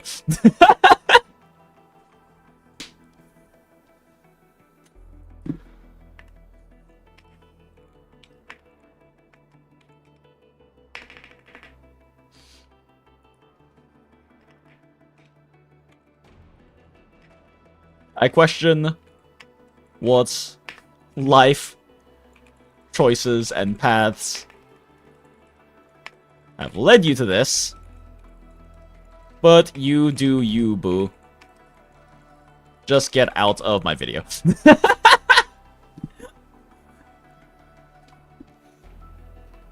Ember won't even make a strong heal, not even with a personal weapon. Yeah, I mean, her healing is not terrible. And her shielding is nice. It just only lasts 10 seconds, but...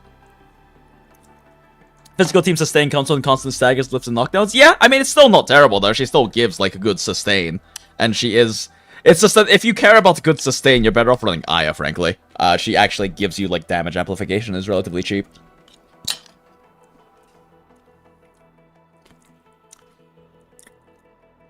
Yeah, shield plus healing by being single target, it's scuff at best. Exactly. I mean, one nice thing about physical team, like you said, they have constant staggers, lifts, and knockdowns, so that helps with keeping everyone in your team sustained. And since you build everyone anyway, they're also fairly tanky. That helps.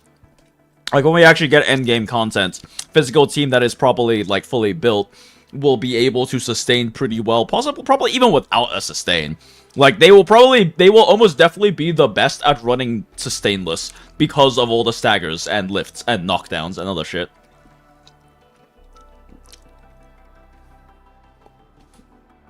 Wait a second, is that... Okay, I thought I put 2 periods there, but it turns out it's just, like, a little thing on my screen because it's dirty.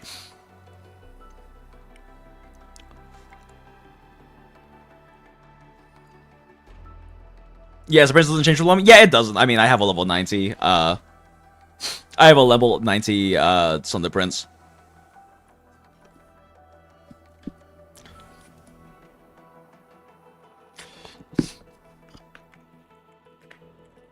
Haven't actually calculated how well the other damage-focused options perform for her.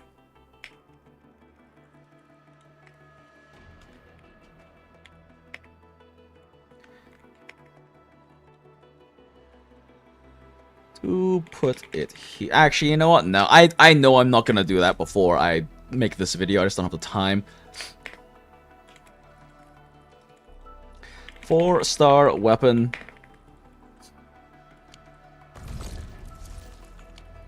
What's it called? Industry 0.1. 0.1 is... might be a real sleeper hit, since it has absurdly good passives and stats, just a low base attack. I don't know. If I do end up calcing these, I'll just make a short video or something.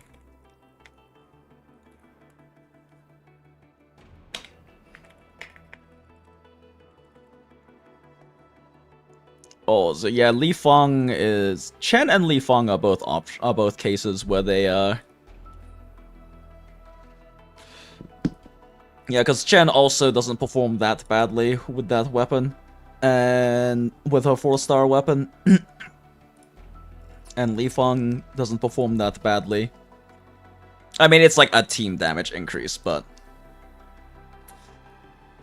solo output. I guess like, the main thing is that like 90% damage is assuming that Li Feng's only dealing a decently low amount of damage, but... Talking about ginseng, you should harvest. Ooh, you have ginseng growing? Neat.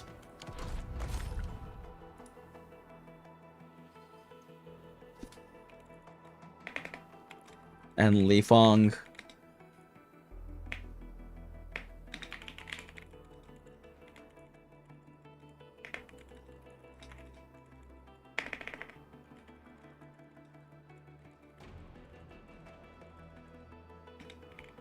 But IDK, bruh.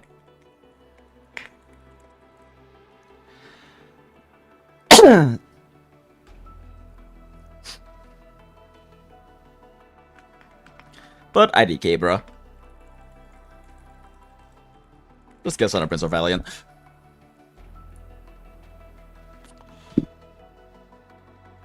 You get to look very respectively at Ember as she bends to pick it up. I mean, what? I mean, hey, as long as you're looking respectfully and gooning from the hearts, then that's all that matters. We always look respectfully.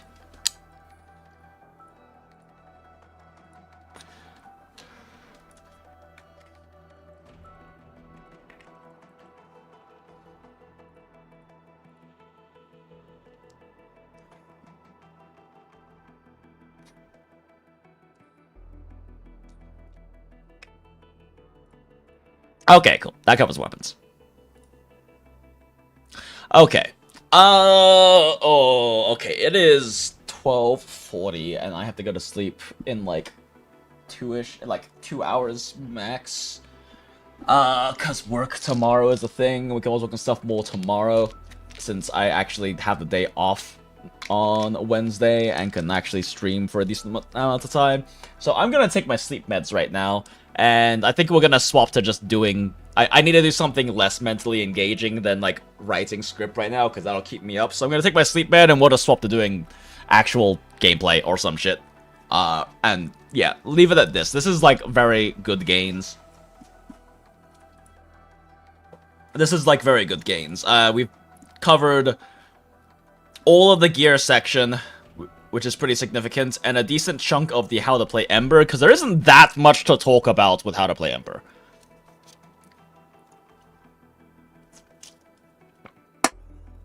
And it kind of mostly only leads the, after, like, the Ember part really is just, like,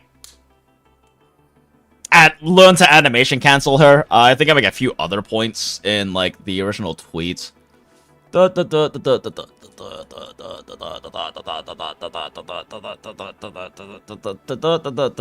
Opponent Ember notes. Cancels. Oh yeah, think about like Stagger and all of that.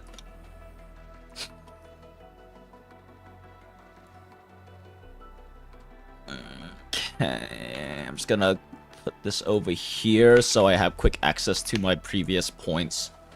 But yeah, I'm going to... We'll work on this more tomorrow. Tomorrow we can definitely finish up script. I don't know if I can do recording. I'd have to figure out how to do recording. if I want to do recording on stream, because I would be using my streaming software to record my VTuber when I record lines. I guess I could set up a separate instance of OBS and use that to record only my VTuber model with green screen. And that could work, so we might fuck with that tomorrow, but I'm gonna have to, like... We'll see. We'll see what happens.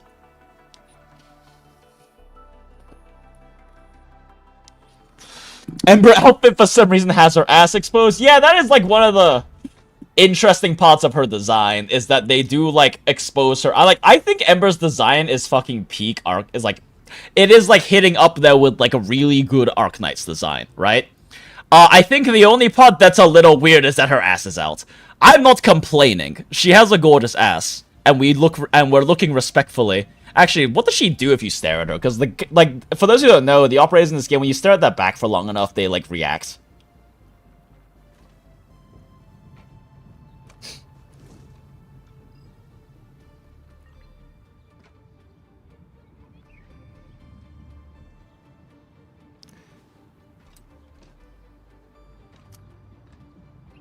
Huh, does it not work if I'm in this area? Oh, she responds if you look to her left. Oh, gotcha. True. She is a strong, gorgeous woman who knows she has a great ass, so she doesn't care if you're looking at her ass. Oh, yeah, the right.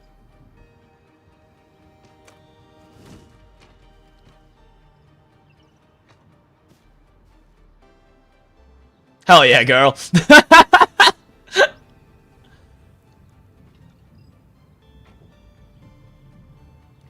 Yeah, she ain't got time to worry about you looking at her ass. In fact, if you're looking at her back, that means she knows you've got her back covered, so she knows she doesn't have to turn around because she trusts us. She has a bit of animation if you stare in front of her, potentially. Let's see. If you gotta flaunt it, exactly. See, that's why we love Ember. She is a strong, mature woman who knows what knows what she's about, and knows that she's gorgeous. And doesn't feel like she has to chastise you for enjoying her beautiful form. Oh, it's a knuckle cracking animation. Yeah, that makes sense. She has an ass window. A window to the soul.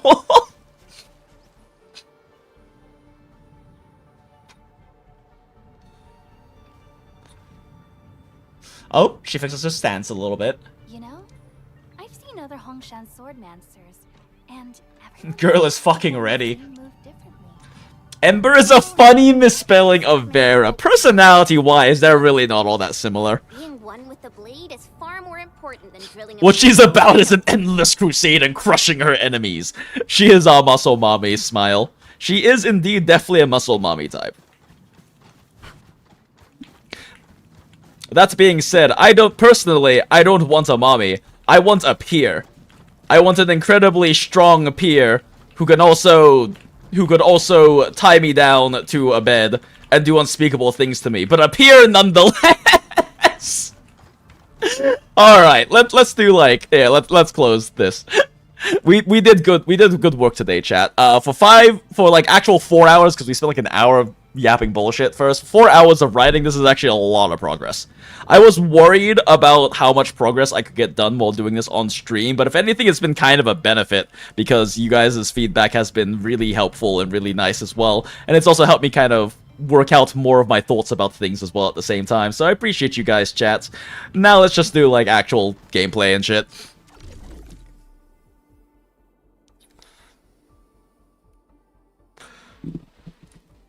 All right.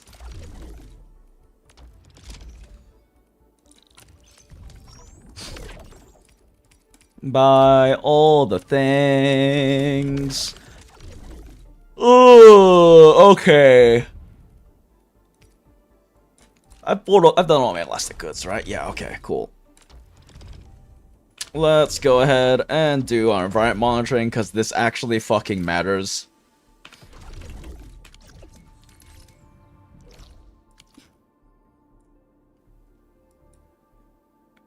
Oh my god, the teleport points are so far away.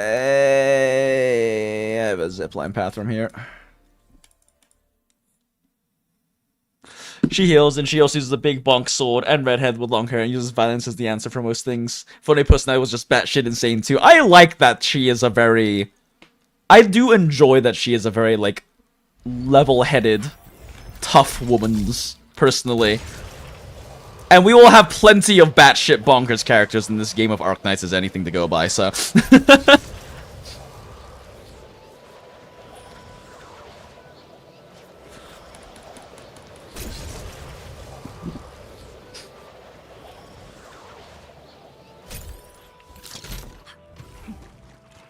Nom nom nom nom nom nom nom nom nom nom nom nom nom nom nom nom nom nom.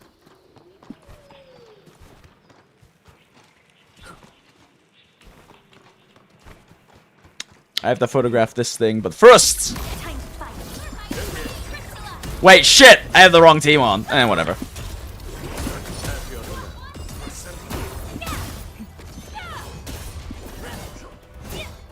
Fuck it. Bonk! I forgot that we stuck Enmin in her earlier. It's back to double A.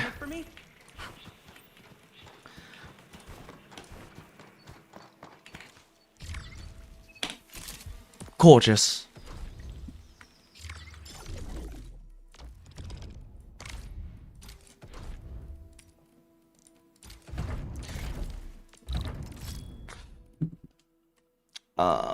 I've already done Changyun's, right? No, have I done Changyun's? I might not have. Because this will give me, like, extra... If you didn't know, chat, the first time you ever do any of these, like, actual characters, they give you a piece of mail with some items, but most importantly with 30,000 credits in it. Oh, not credits, sorry, 30,000 monies, what the fuck the name of the monies is in this game. So, I'm not against the idea of trying this one. I think I've done Changyun before, but I'm not sure. I should really download PGR again, but goddamn, it was so big there's no more space. Yeah, I need to... I have been, like, so bad about playing my other gachas, other than, like, Arknight. Shit, I forgot to... I thought I needed to get Arknights going on my phone. I opened up at the beginning of the stream and forgot. Actually, chat, I gotta pee again, so I'm gonna pee and do my Arknights, get my Arknights auto set up, so BRB.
And we are show back, chat. Thank you very much for your service as always. Alright. People say that the I mixed in a little bit more rice in with my, wait, can I upgrade this? I can't, right? Yeah, okay. But I mixed in a little bit of rice with my, current bowl because it was a little too saucy. So we'll be nibbling on that as we finish things up.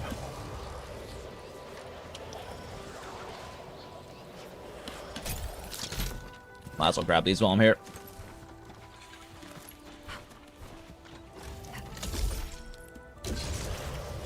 I love this zipline. I don't know why it can go through that rock, but it can go through the rock and it makes me laugh.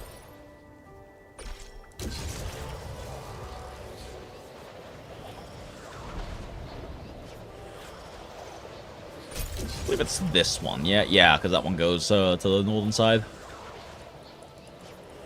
I feel like I have to have done this one before because I set up a zipline like directly to it.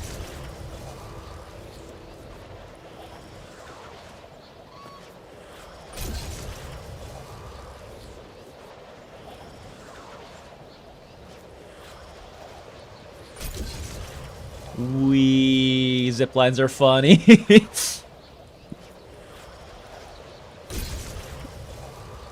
Yeah, Uwa does really need to let you rewatch old cutscenes. If they're gonna keep that much of the data in, like, that many of the files in there, like, just give us a fucking ability to replay the stuff that you're making us save on our computer that we can't access unless we make a new account.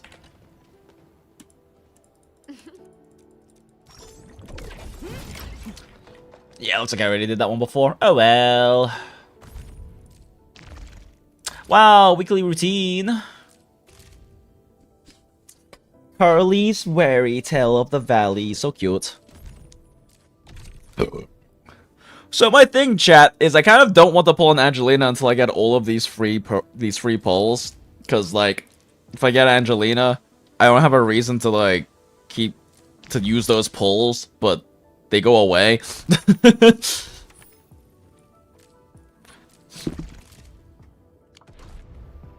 Oh, fuck it. Let's throw, like, one tenor. Nothing! Ooh, Perlika.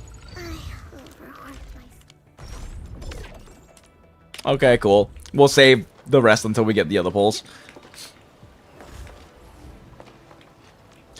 What should let me watch all cutscenes so I can see all the stuff I skipped? Smile.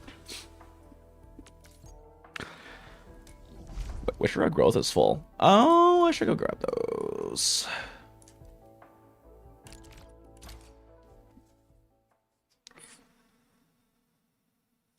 I haven't used any of them yet, but you know, those things are rare enough. That's an intentional block, right? Yes. Oh yeah, this is just for other things. Oh, just make sure I'm not bricking myself and everything is actually running the way it's supposed to.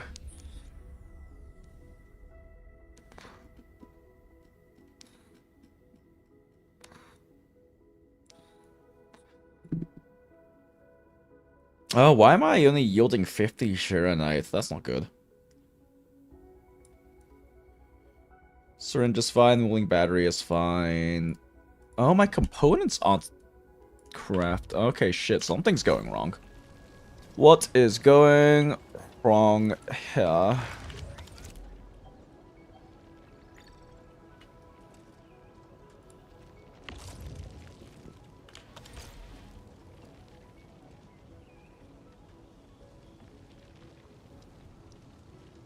See, I have the single one going into batteries. Why are both of these not producing?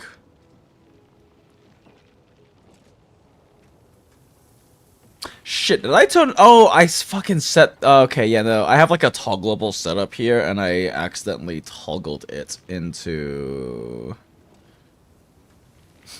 No, this is the one that should be toggled. Why is this not running? Oh, Rigid Crust Powder.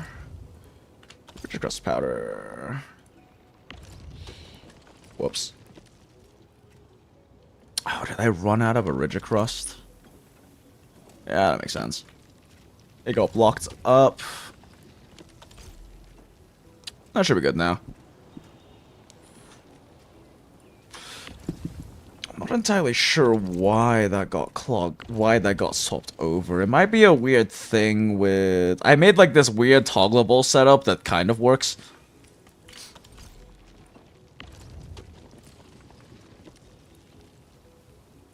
But I guess sometimes it gets a little scuffed. Why is this? Oh, it got blocked up because it's full on Originium powder. Gotcha. There we go. It's running again now.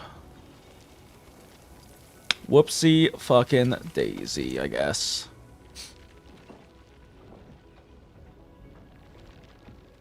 Yeah, okay. This is fine now. Because I only want this to be running at half capacity.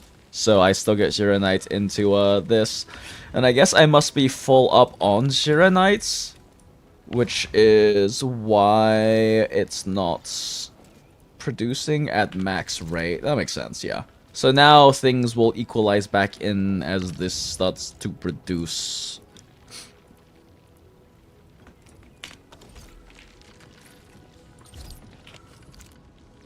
Okay, it should be fine again now. I'll check in a few minutes and just make sure everything's stabilized to the rates it should be at.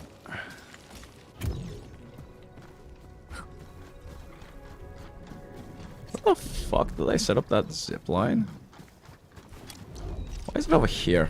Oh, because that's next to my teleport point, right?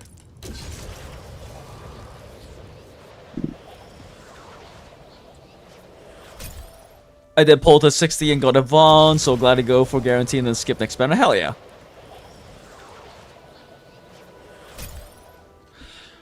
Small thing is, started doing this for my batteries. Through a protocol stash into the thermal banks. I have all of mine set up that way as well, yeah. It's very helpful.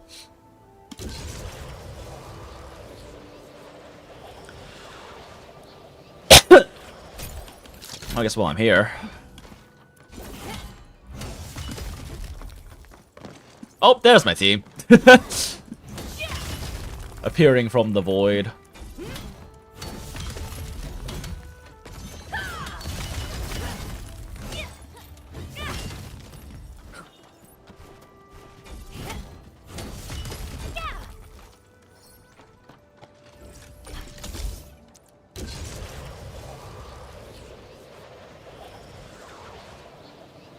Do you have power control buffer for maximum energy usage? I've seen those setups. I've been too lazy to set them up because I'm still doing fine on like production levels. But I should probably set that up.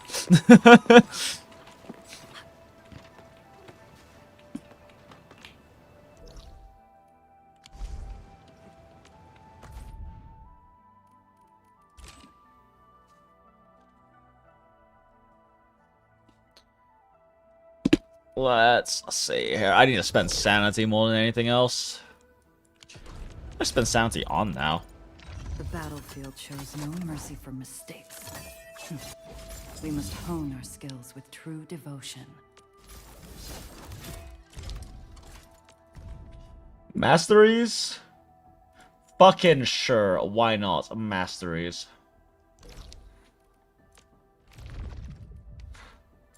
Get ready. My blades are always ready, as they never rest. Did I say Finan? Did I say Kevin? When did I say Kevin or Finan? Are you gaslighting me? Am I gaslighting myself? I'm probably gaslighting myself.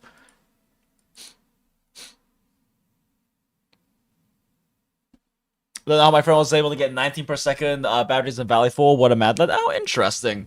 Wonder how they have enough Originium production for that. Just spent 3 hours analyzing all the fix about each of your V4 factories. Hell yeah.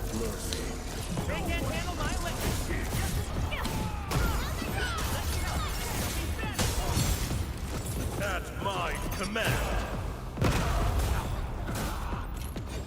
I might have just accidentally canceled PogChamp's breach.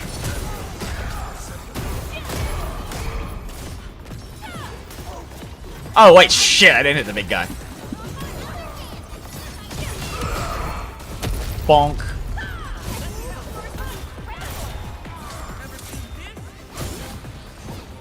I am wasting so much SP.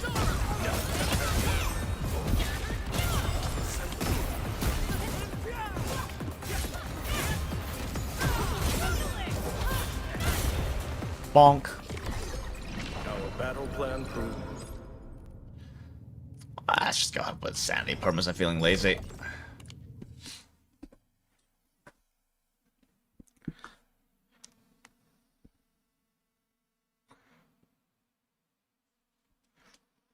Usually mix existing blueprints for maximum output in most compact factory, then add your mix.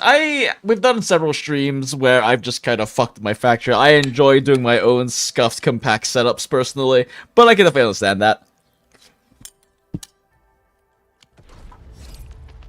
The battlefield shows no I just did the entirely wrong one, chat. I forgot I had this set to the small ones. I just wasted so much fucking sanity. God damn it. Position and stand in. I mean, that'll be good for building my next team, but fucking kill me.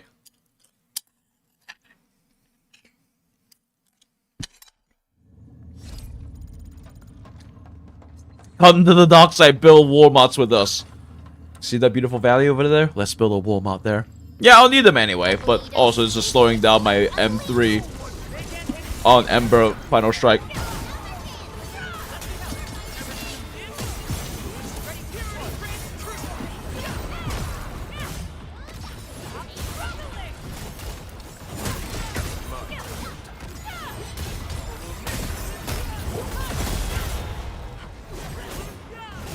That just crit for 238 damage. Very funny.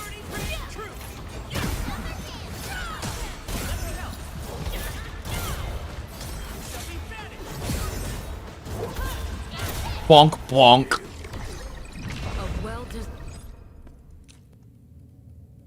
Oh, let's just do this. Fuck, that was a 101 and not a 41. God damn it.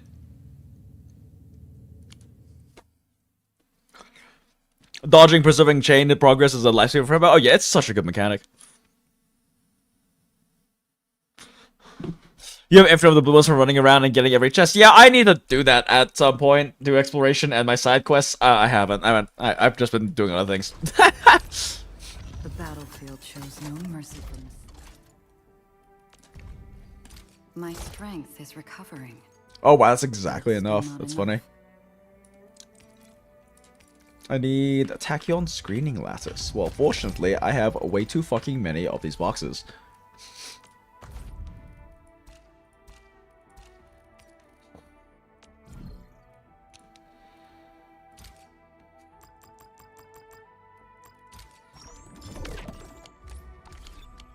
Wait, what is 1698 shit? I think so. My crusade is far from over.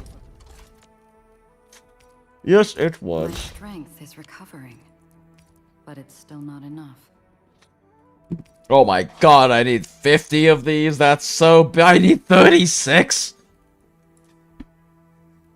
Oh, shit. I haven't spent my credits, have I? No, I have spent my credits. Cool.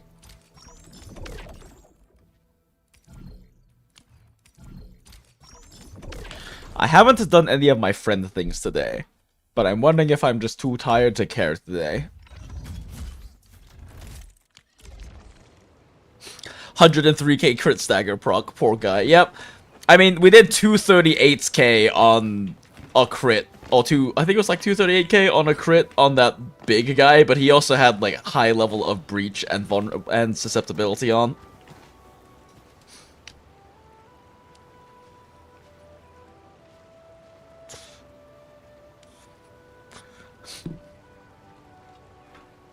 Yeah, Niraj, right now all the phase 1 characters also in the lost. Well, I mean, I understand the idea behind that though. If you care about Angelina first, or if you care about getting Yvonne over Soder, then the character will be in there, but they're all active. Just dropping by to tell you that your post on Twitter about the Ember Stagger comments. What made me switch to maining her? Hell yeah, Miggy. She's fun. She's fun. Big Ooga Booga finisher number is very fun. It's not the highest damage ceiling in the game, but it's very fun and it's more than enough damage.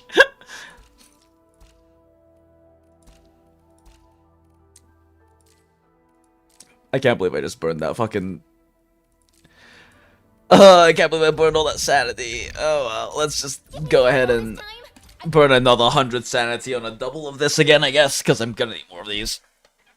Even after Ember's M3'd on her basic attack, we still need to build every fucking one else on the team, so... Using Avi before combat's great, but man, heavy swords with smashing boss over during combat just gives massive adrenaline. Oh yeah, it's a lot of fun. Plus, it's also just funny that they don't get to move much. It's very satisfying staggering bosses out of big attacks.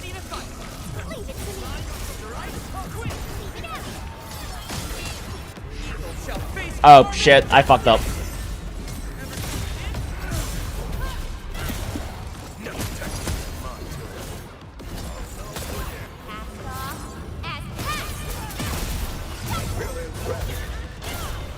Ah, no crit, only 148k. Sad. Ah, no, we couldn't finish her.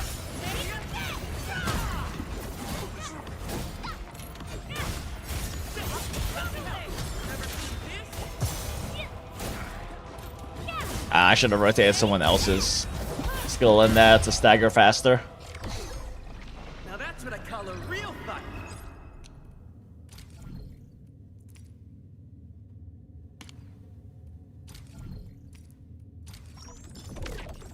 Okay, cool. That gets us... tomorrow we'll have enough of those, as well as then can just burn more boxes and we'll have M3. Finally got Li Feng. I've had Li Feng, but I finally got Poggers, which is nice, yeah. Wait for the guide vid, because goodness gracious, I'm not sure if my rotation is even good on that all. I mean, I won't be covering too much in-depth stuff with rotations, but I will cover some rotations in it. It's a lot of yap about more of the nuances of, like, Ember and her teams and options and stuff. I will do some rotation stuff, but I don't know how deep I'm going to go with the rotations just because of time limitations. What are the gold stamina food? No idea. I don't eat food in this game. I haven't bothered making it. Is 8th attack on Ember worse than Yinglung? So the thing is, Renz, is that Yinglung makes her do so much more damage. Like, 4,000 attack. With... oh my gosh. 4,000 attack with, like, 60... oh, in this case, 84%. I mean, mind you, like, my gear is somewhat artificed. I haven't actually fully artificed everything, but it's, like, somewhat artificed. But if we compare that to running, like, a Swordmancer setup... quite a while. There's still Li Feng's right now.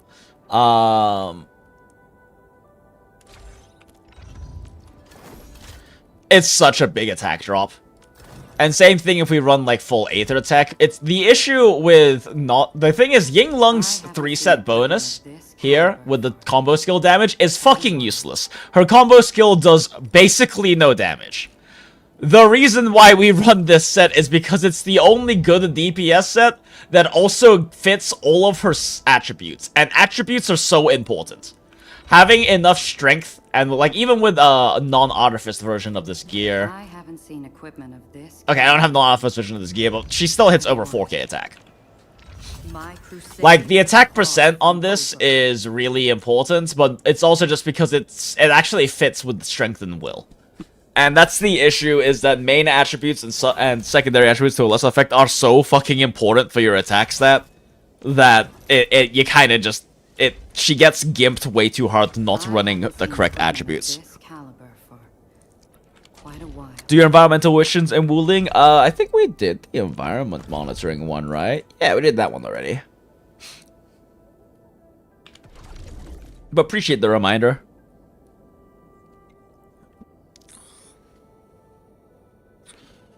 So the DPS set on Ember does more than going higher stagger and just giving DPS set on Chen / Li Feng, or is that still up to calcs? I don't have a proper, like, damage simulator set up, and I don't think I care to or have the time to really set one up. So I couldn't say. You might be, I mean, you might be better off having Li Feng have a DPS set. But we're here to stand Ember, so we give Ember a big Ooga Booga finisher number.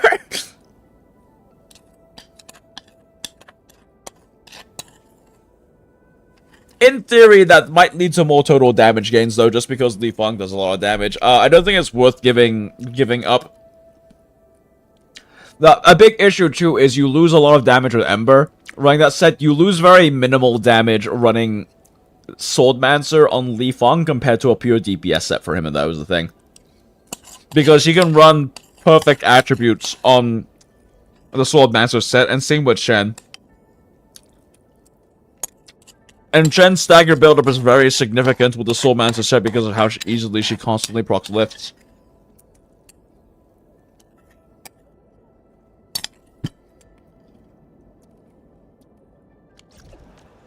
Either deck has... Does either deck have full strength will? I don't think it has full strength will. It has like strength as secondary in there and like it has some strength will in off pieces, but it's still a massive loss compared to running actual pure attribute sets.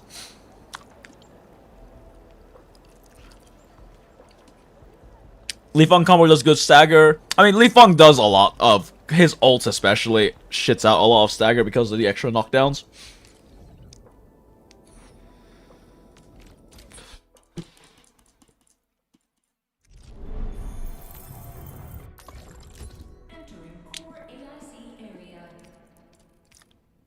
Yeah, Ethotech is 2 strength will pieces, actually. Yeah, you're right, actually. It does have the kit on it. It does actually have strength will with 2 kit. The problem is...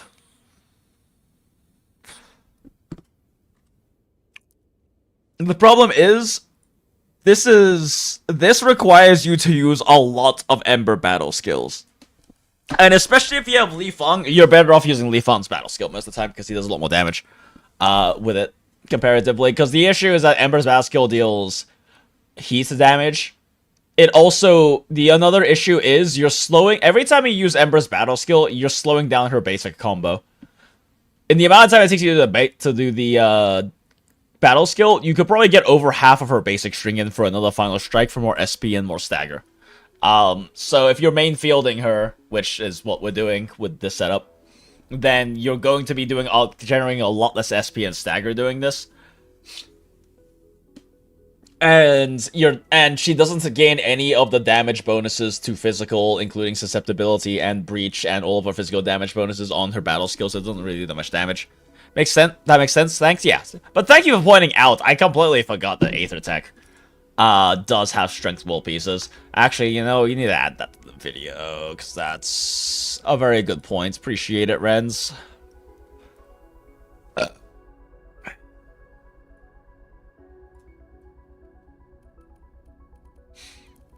Not sheets. This one? Yeah. I'm just gonna make a note about it.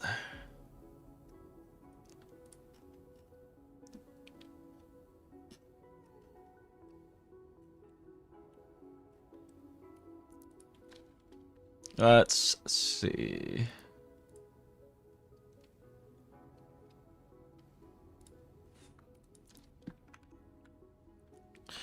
Okay. Bop. I also forgot to mention this. Oh, I forgot to put the title in there. Okay. Bop. Bald. Talk about Aether Tech. Real quick. Okay, cool. Appreciate you bringing that up, though, because, yeah, I did completely forget about that, but it's just not as good of a setup for her.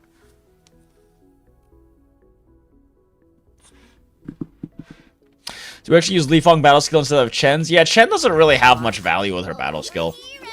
It's just faster. Like, it doesn't give you... It doesn't do as much damage as Li Fang's, if I recall correctly. It's the same amount of stagger. It's just faster. Li Fang's also just gonna have more stats than Chen. Outside of the pure, like, motion value, she just has more stats. He has just more stats. And then, of course, the susceptibility is a thing, but it's kind of awkward to play around if you don't have P1 like I do. Because he can only do it at 0 stacks, but he just does more damage. Why did it fucking hold your comment for review there, Miggy? Sheets long and can keep the boys warm on a sleepover. I have a lot of much longer sheets, but yeah. The slightest slip of mind decides who lives and who dies in battle.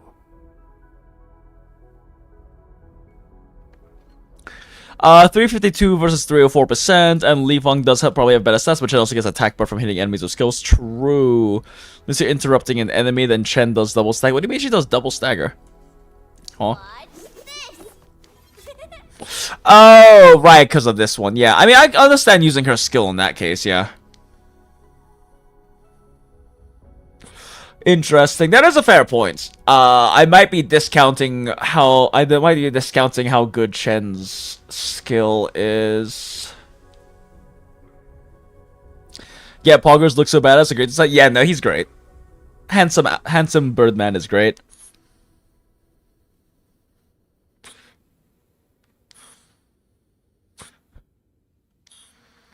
Yeah, that is a fair point that she does build up attack percents with slashing edge. And this does help you maintain. Another issue is, though, is you kind of need like with Stagger set, you kind of need Li Feng to be rotating his battle skill every, Leave it to me.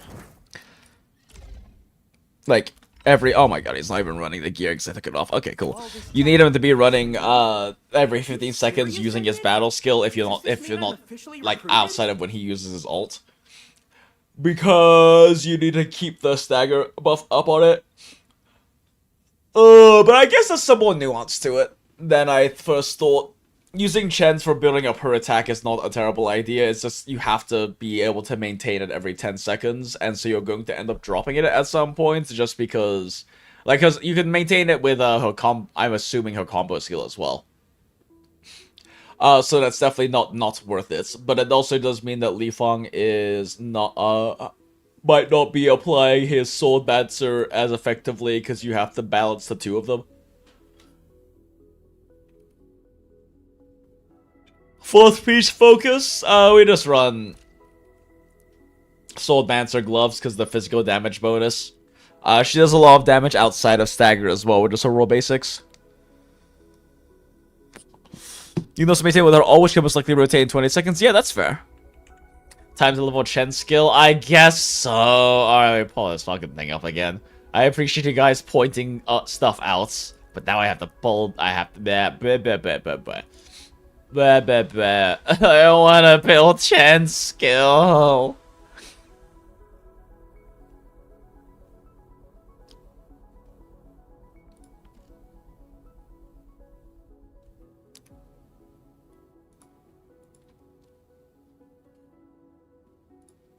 Where do I even insert this?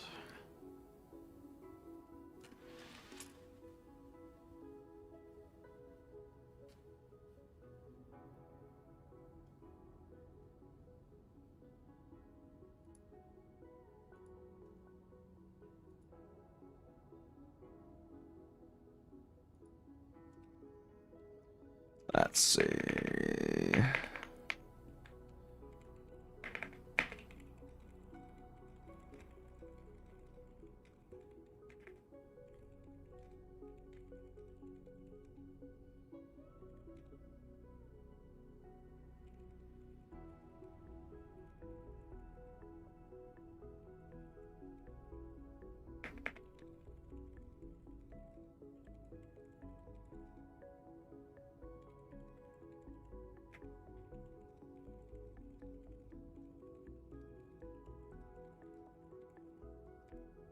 Okay, I'm gonna bold italics for now because I probably need to modify it a bit. But now in the rotation section, we can talk about that.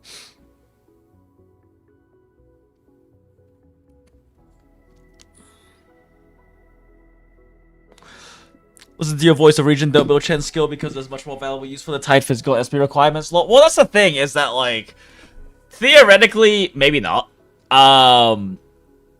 Because if you can gen enough SP, which with the amount of like SP gens Ember gives with PogChamp and with the Stagger SP gen, it's very possible that you can still reasonably rotate both Chen and Boy's battle skill every 15 seconds.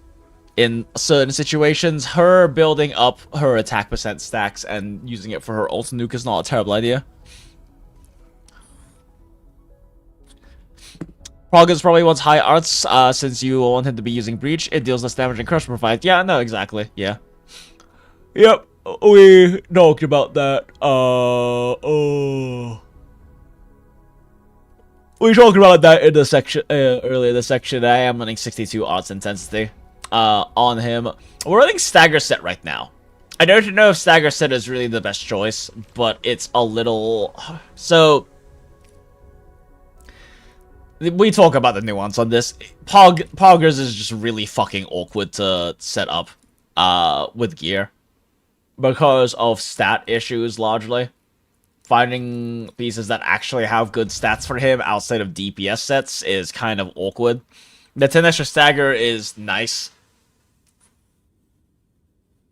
The 10 extra Stagger is nice. Going for pure arts intensity build also is an option instead of just going with the 62 arts intensity, and might actually be worth it. I'm not sure, but for now, running Stagger set on him, but it hurts his damage a lot. You can run DPS sets on him to increase his damage, but you lose the Stagger or you lose the damage bonus on team from running the SP set, but the SP set also really shits on his damage outputs. So I don't really know which is the better idea, frankly. Yeah, exactly. The Frontier stats are really, really terrible for him.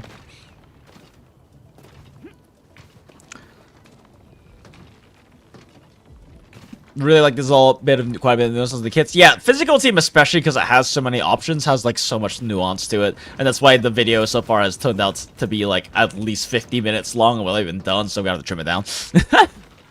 You're going full support Poggers? Yeah, I mean that's fair. The thing is, he still does very good damage. That's kind of the issue with physical team.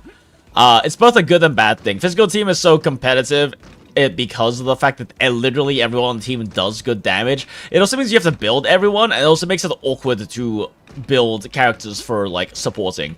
Because, like, PogChamp still does a lot of fucking damage. Like, decent multipliers on this, decent multipliers on this, and then his ult has... His ult does a lot of damage. You get this plus 4 harasses. Bop, bop, bop.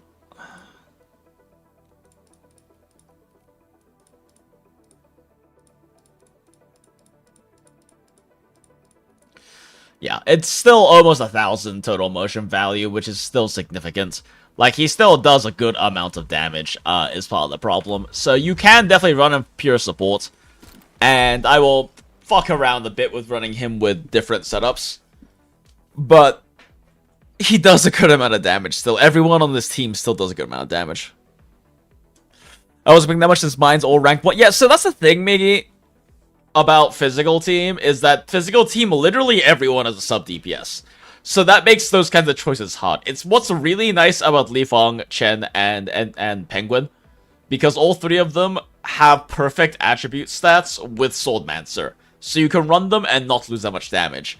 Both Ember and Poggers and the Pawn also are awkward with Swordmancers, so whether it's worth running on them or not is a bit questionable.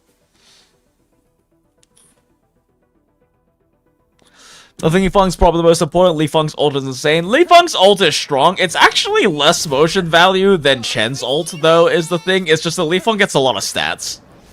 He has a lot of stats, and you always use his ult with Link, so it gets a 20% damage bonus, but theoretically, Link on Chen's ult actually does not more damage, because it's more motion value, but Li Feng better stats, and then also, Li Feng has 2 knockdowns in it, and the knockdowns do additional damage, right? They're 120% motion value, modified by arts intensity, and less bonuses. But Chen does actually have higher, like, competitive damage on her ult. But Li Feng does do very funny knockdowns as well, and also builds up, and the knockdowns also build up stats, Stagger, as well as,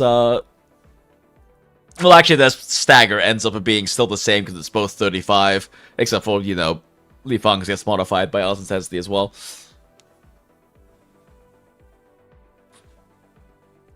Think I'm gonna upgrade Chen and Li Fong items. I mean, you really should. Like, you're gonna get more damage output out of upgrading at the very least Li Fong first, and probably also Chen. The battlefield. And the thing is, Chen's really good with a 5-star weapon. Li Fong really wants a 6-star weapon for his output. Those 5-star spear options aren't nearly as good as Sundering Steel is on Chen. Awesome, right? Do I have potentials for this? Damn, no. Actual pain, Fecko. Wait, is it in shop?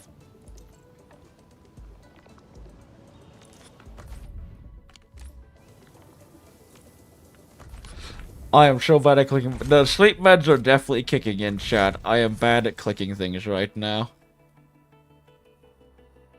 Not currently, at least.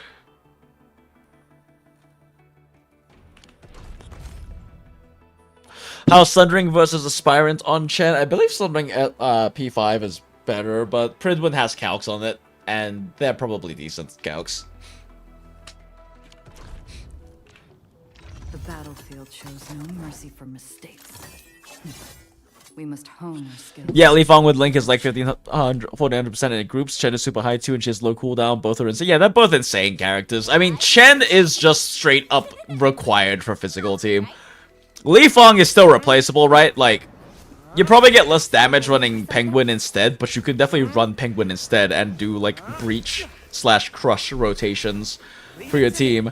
But, like, you literally can't remove Chen from physical team. If you remove Chen from physical team, you're actually throwing. And you can throw if you want. You're just really hurting your team's output, because her combo skill adding free stacks is fucking insane for SP efficiency and for speeding up your rotations. Not running Chen is genuinely throwing. Like, she's so goddamn good. She's just such a good enabler for a team that wants to stack up as many physical stacks as fast as possible. As well as just gives a decent amount of stagger because of it too. The only issue is that Chen's combo skill doesn't apply stagger, so the only stagger you get is from the lift proc. But if it did apply stagger, it'd probably be a bit too good, I'm not gonna lie. Yeah, she's also just so comfy. Yeah, you just see the funny Chen combo skill input and press the button. It's a little awkward if she's P5. I actually think P5's massively overrated.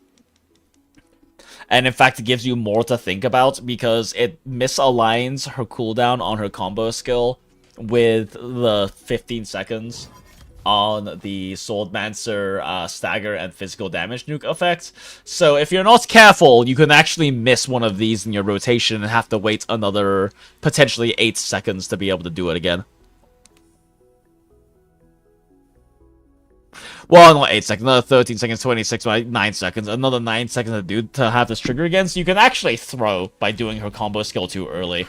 With P5, unfortunately. I think P4 is by far her best potential because bringing down her ult energy by 10.5 energy when it's already so fucking cheap is insane.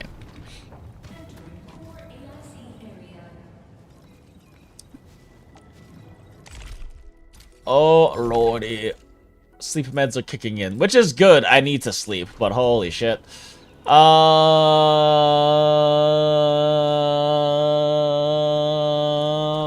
I went to my Valley 4. Depot nodes, and these are all like super fast. Oh, I forgot you can do other people's depots. So, like, can you do it on Wuling? That actually matters. Oh, you can. Wait, no, these are all Valley. No one's giving up their Wuling ones. I don't really care that much about Valley stock bills.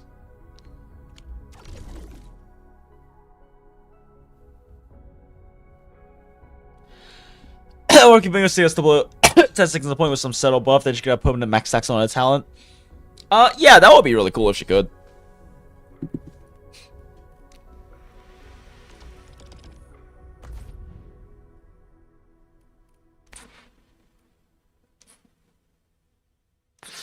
But yeah, very fair points. I did not really think that much about how good her talent 1 is, because that's a lot of attack percent gain. So, Chen might be cooking more with her battle skill than I gave her credit for. Oh, fuck it, let's just level up. Watch this. With practice comes enlightenment of the sword. I did accidentally farm these on, so I have the things for it. I don't want to burn those yet, though, because I want to M3 Ember's finishing strike first. Let's just do this. I have sanity items. Give me the front row this time. Appreciate the discussion. I am putting for sure. Y'all have a great night. Oh, have a good one, Miggy. Sorry if I missed you saying goodbye earlier. I am tired, so my tracking of chat is a bit worse than it normally is. It's really kind of shit.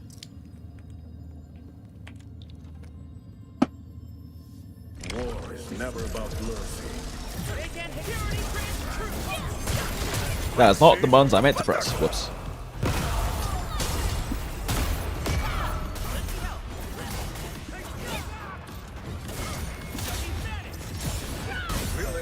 Man, I am like not doing a great job with my rotations.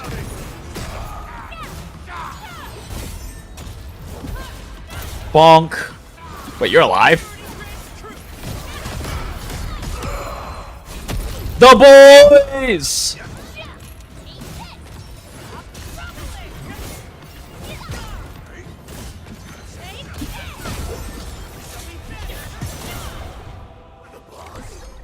A well-deserved.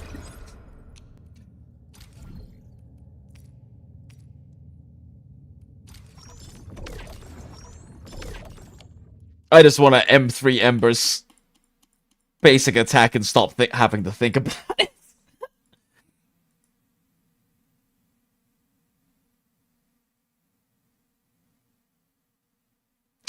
Oh, there's sanity discount next week, so save a few of those. Oh, really? I have not been paying attention to timeline stuff. Noted. I will be sure to save the ones that last through until then. Appreciate the advice.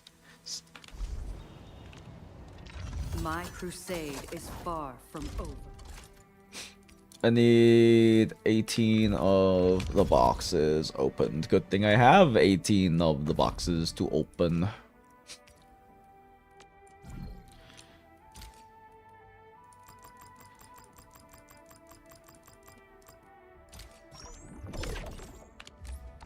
Okay, now I can stop thinking about it. Now we just have Ooga Booga big number on finisher.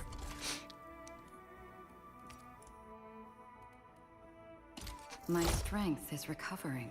900% finisher multiplier. Let's go. Why do these use different maths?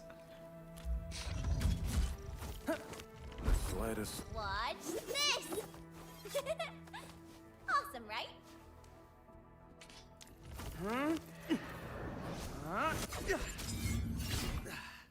Leave it to me. It's interesting that she has more agility than Li Fang does. Why is that the case? Watch this. They have identical gear. Awesome, right? The weapon is like the fucking essence, just better.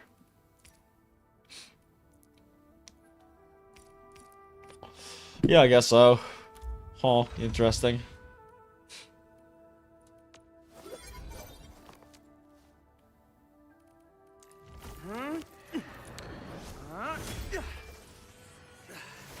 Leave it to me. Wonder if sacking some of one pieces of some energy for smoother rotations might be good with an energy build. Pog, possibly.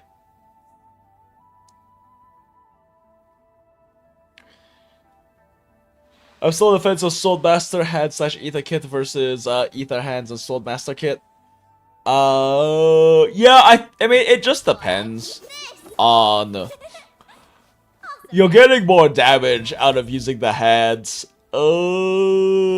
It's because this applies to all of her damage, not just her ult, and her ult is like a lot of damage, but it's not all of her damage.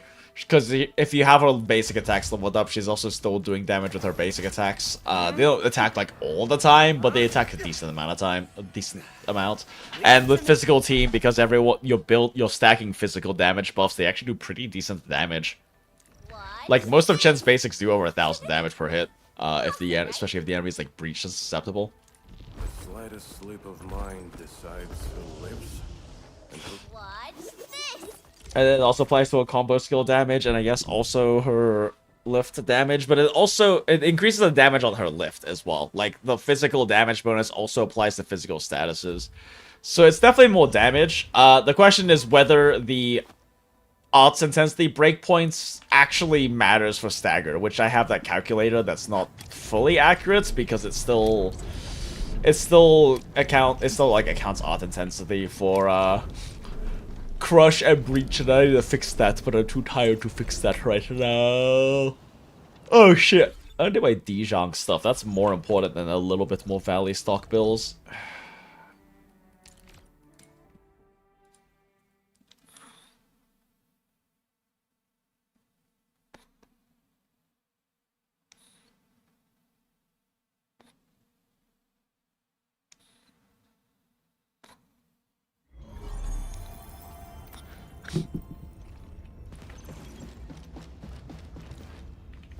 Did my stock redistribution. Wait, did I do my things? My clue exchange.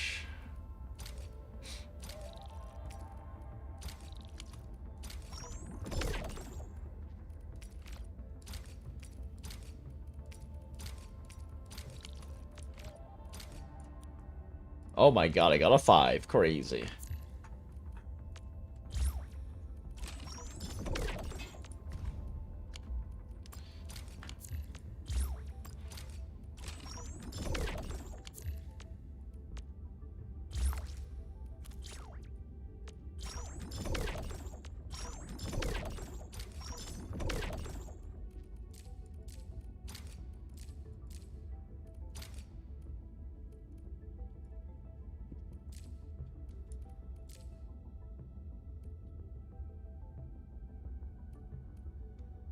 Honestly, I probably need more of these. I've been really lazy about grabbing them.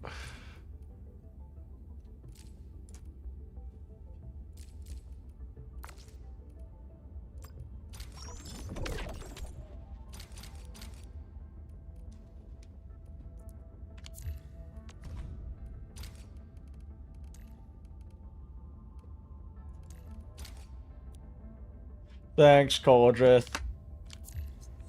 Appreciate you doing that. Okay, let's go take a look at Fred's.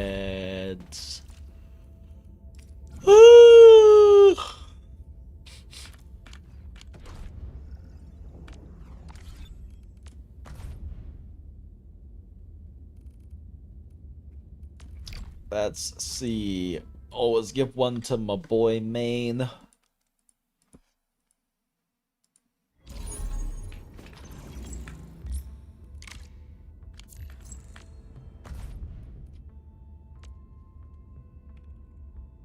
From my boy Fort.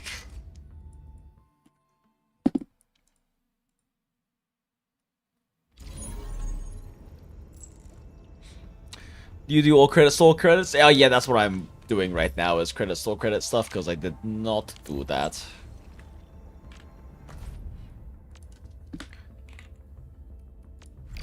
For the spider.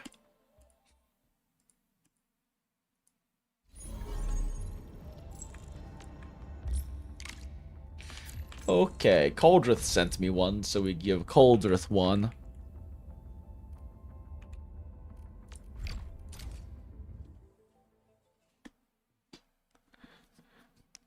Let's go in the stream. Can I ask if high level vertical investment with one team or horizontal investment, low level multiple teams comps is preferable? Just go ruling authority 50. So far, focusing on one team is pretty much seems to be the best thing to do.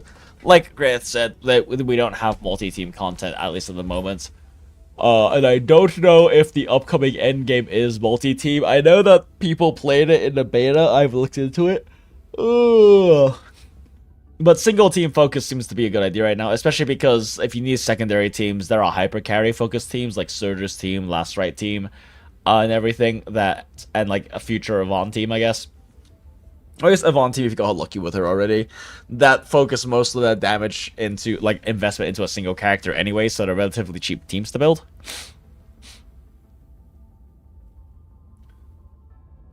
Your level 60 Estella is clearing so much faster than your last right with sync comp. It's not funny anymore. That's very funny, but also I think you're probably just playing last right wrong assets. But that is also very funny.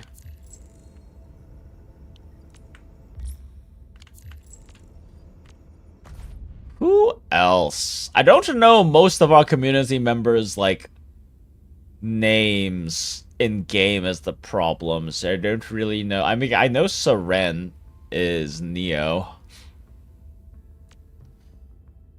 I guess we'll just do Seren because they came up first. Also, there's a clue exchange over here.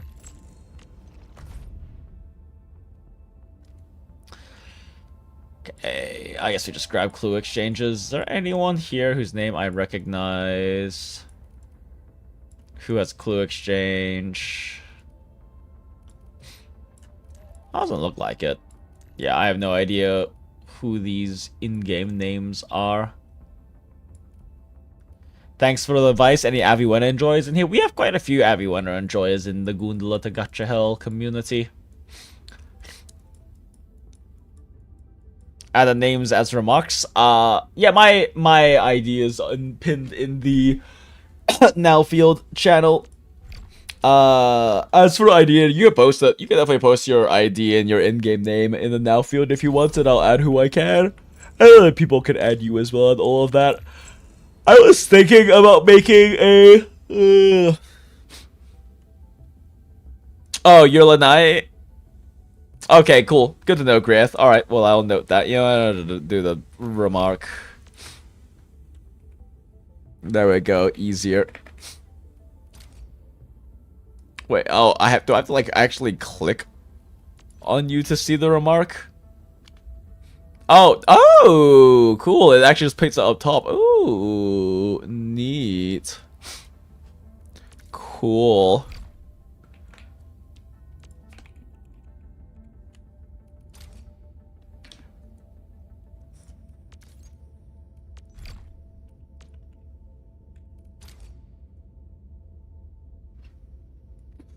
Happy for your Valiant Cup, go for it, yeah.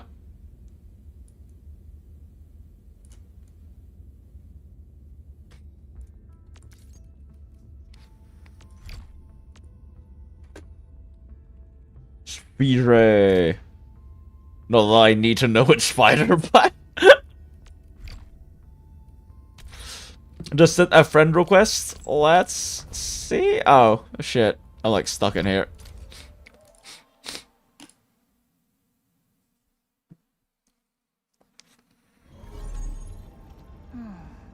Where should we?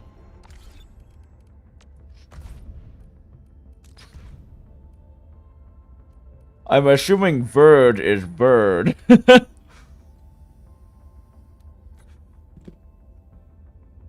Oh, P13, are you French? Are you French? Je parle un peu français. I picked up a tiny bit from working in restaurants.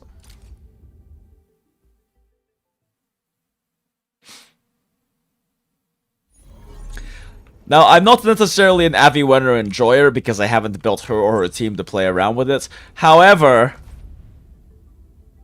one sec, let me do one more clue exchange and we'll get to the however. It's the channel again. It's the Nowfield EN dub superiority, the very top of Gacha Hell because it's my main game right now. Yeah, Asia region. We have a lot of Asian region peeps, unfortunately.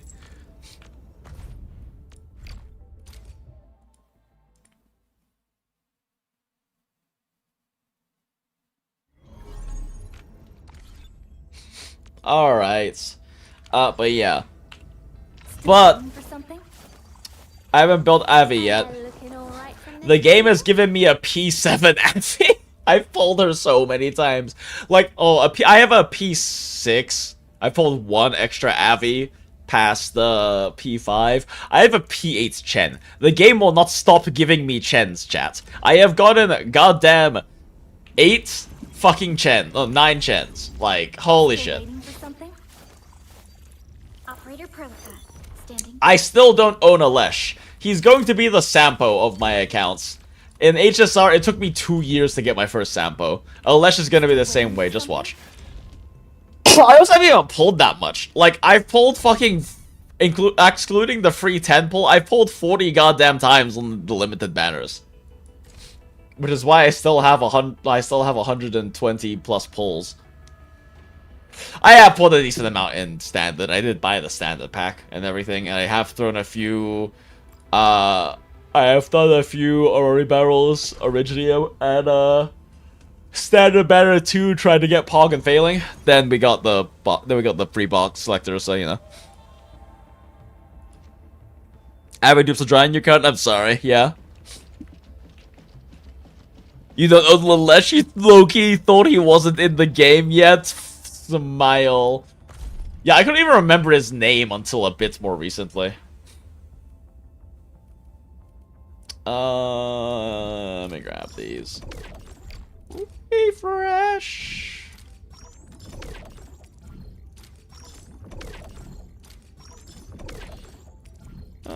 Grab these and do one more refresh. Oh, that's 120. Never mind. I'll just save these for tomorrow. Oh, look, Alesh. I am not spending those on that man's.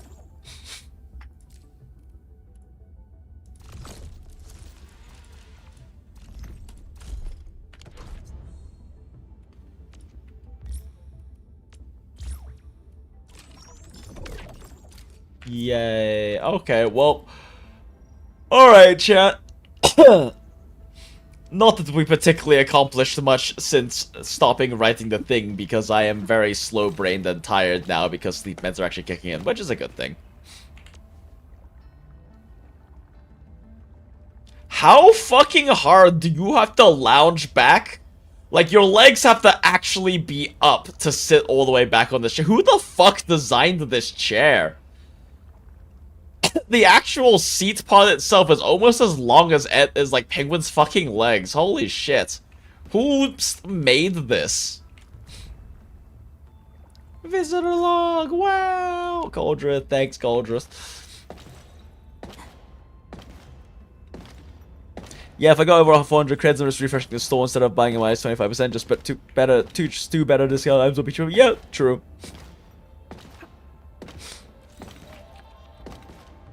Like the little RNG mechanics of Alesh with the rare fishing, lol, been rocking Estella, Chen, Alesh, and Edmund and Z-Main. Yeah, fair. Shadow Team seems fun. Shadow Team does seem fun. It's kind of scuffed right now, but I am excited to see what they do with Shadow in the future.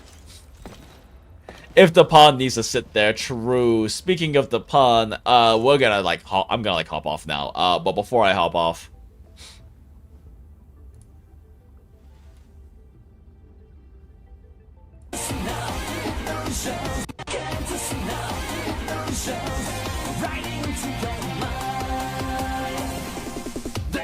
man, locks the fuck in.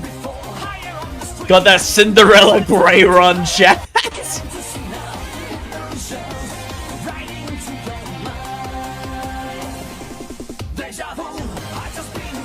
Look at this fucking man. Look at Uncle Chef. Mans is running his way to a rare ingredients right now. I love that they did this with him. Zapan is the greatest to it. Jujutsu Kaisen Panda run. So true. Alright, it's been a lot of fun, chats.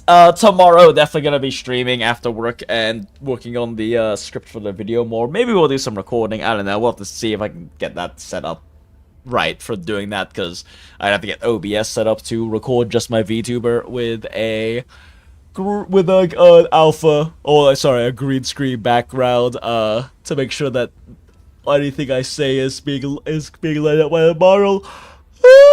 Okay, yeah, I'm tired. But it's been a lot of fun, chats, and if you had a good time tonight, you were hanging with a bunch of other gacha degenerates, the link to the Discord server, the Goondola To Gacha Hell, is in the description of the live stream and all the VOD if you're watching all the way to the end of the VOD, you fucking weirdo. We love Hags here, and don't forget to look respectfully and goon from the heart. Okay, bye.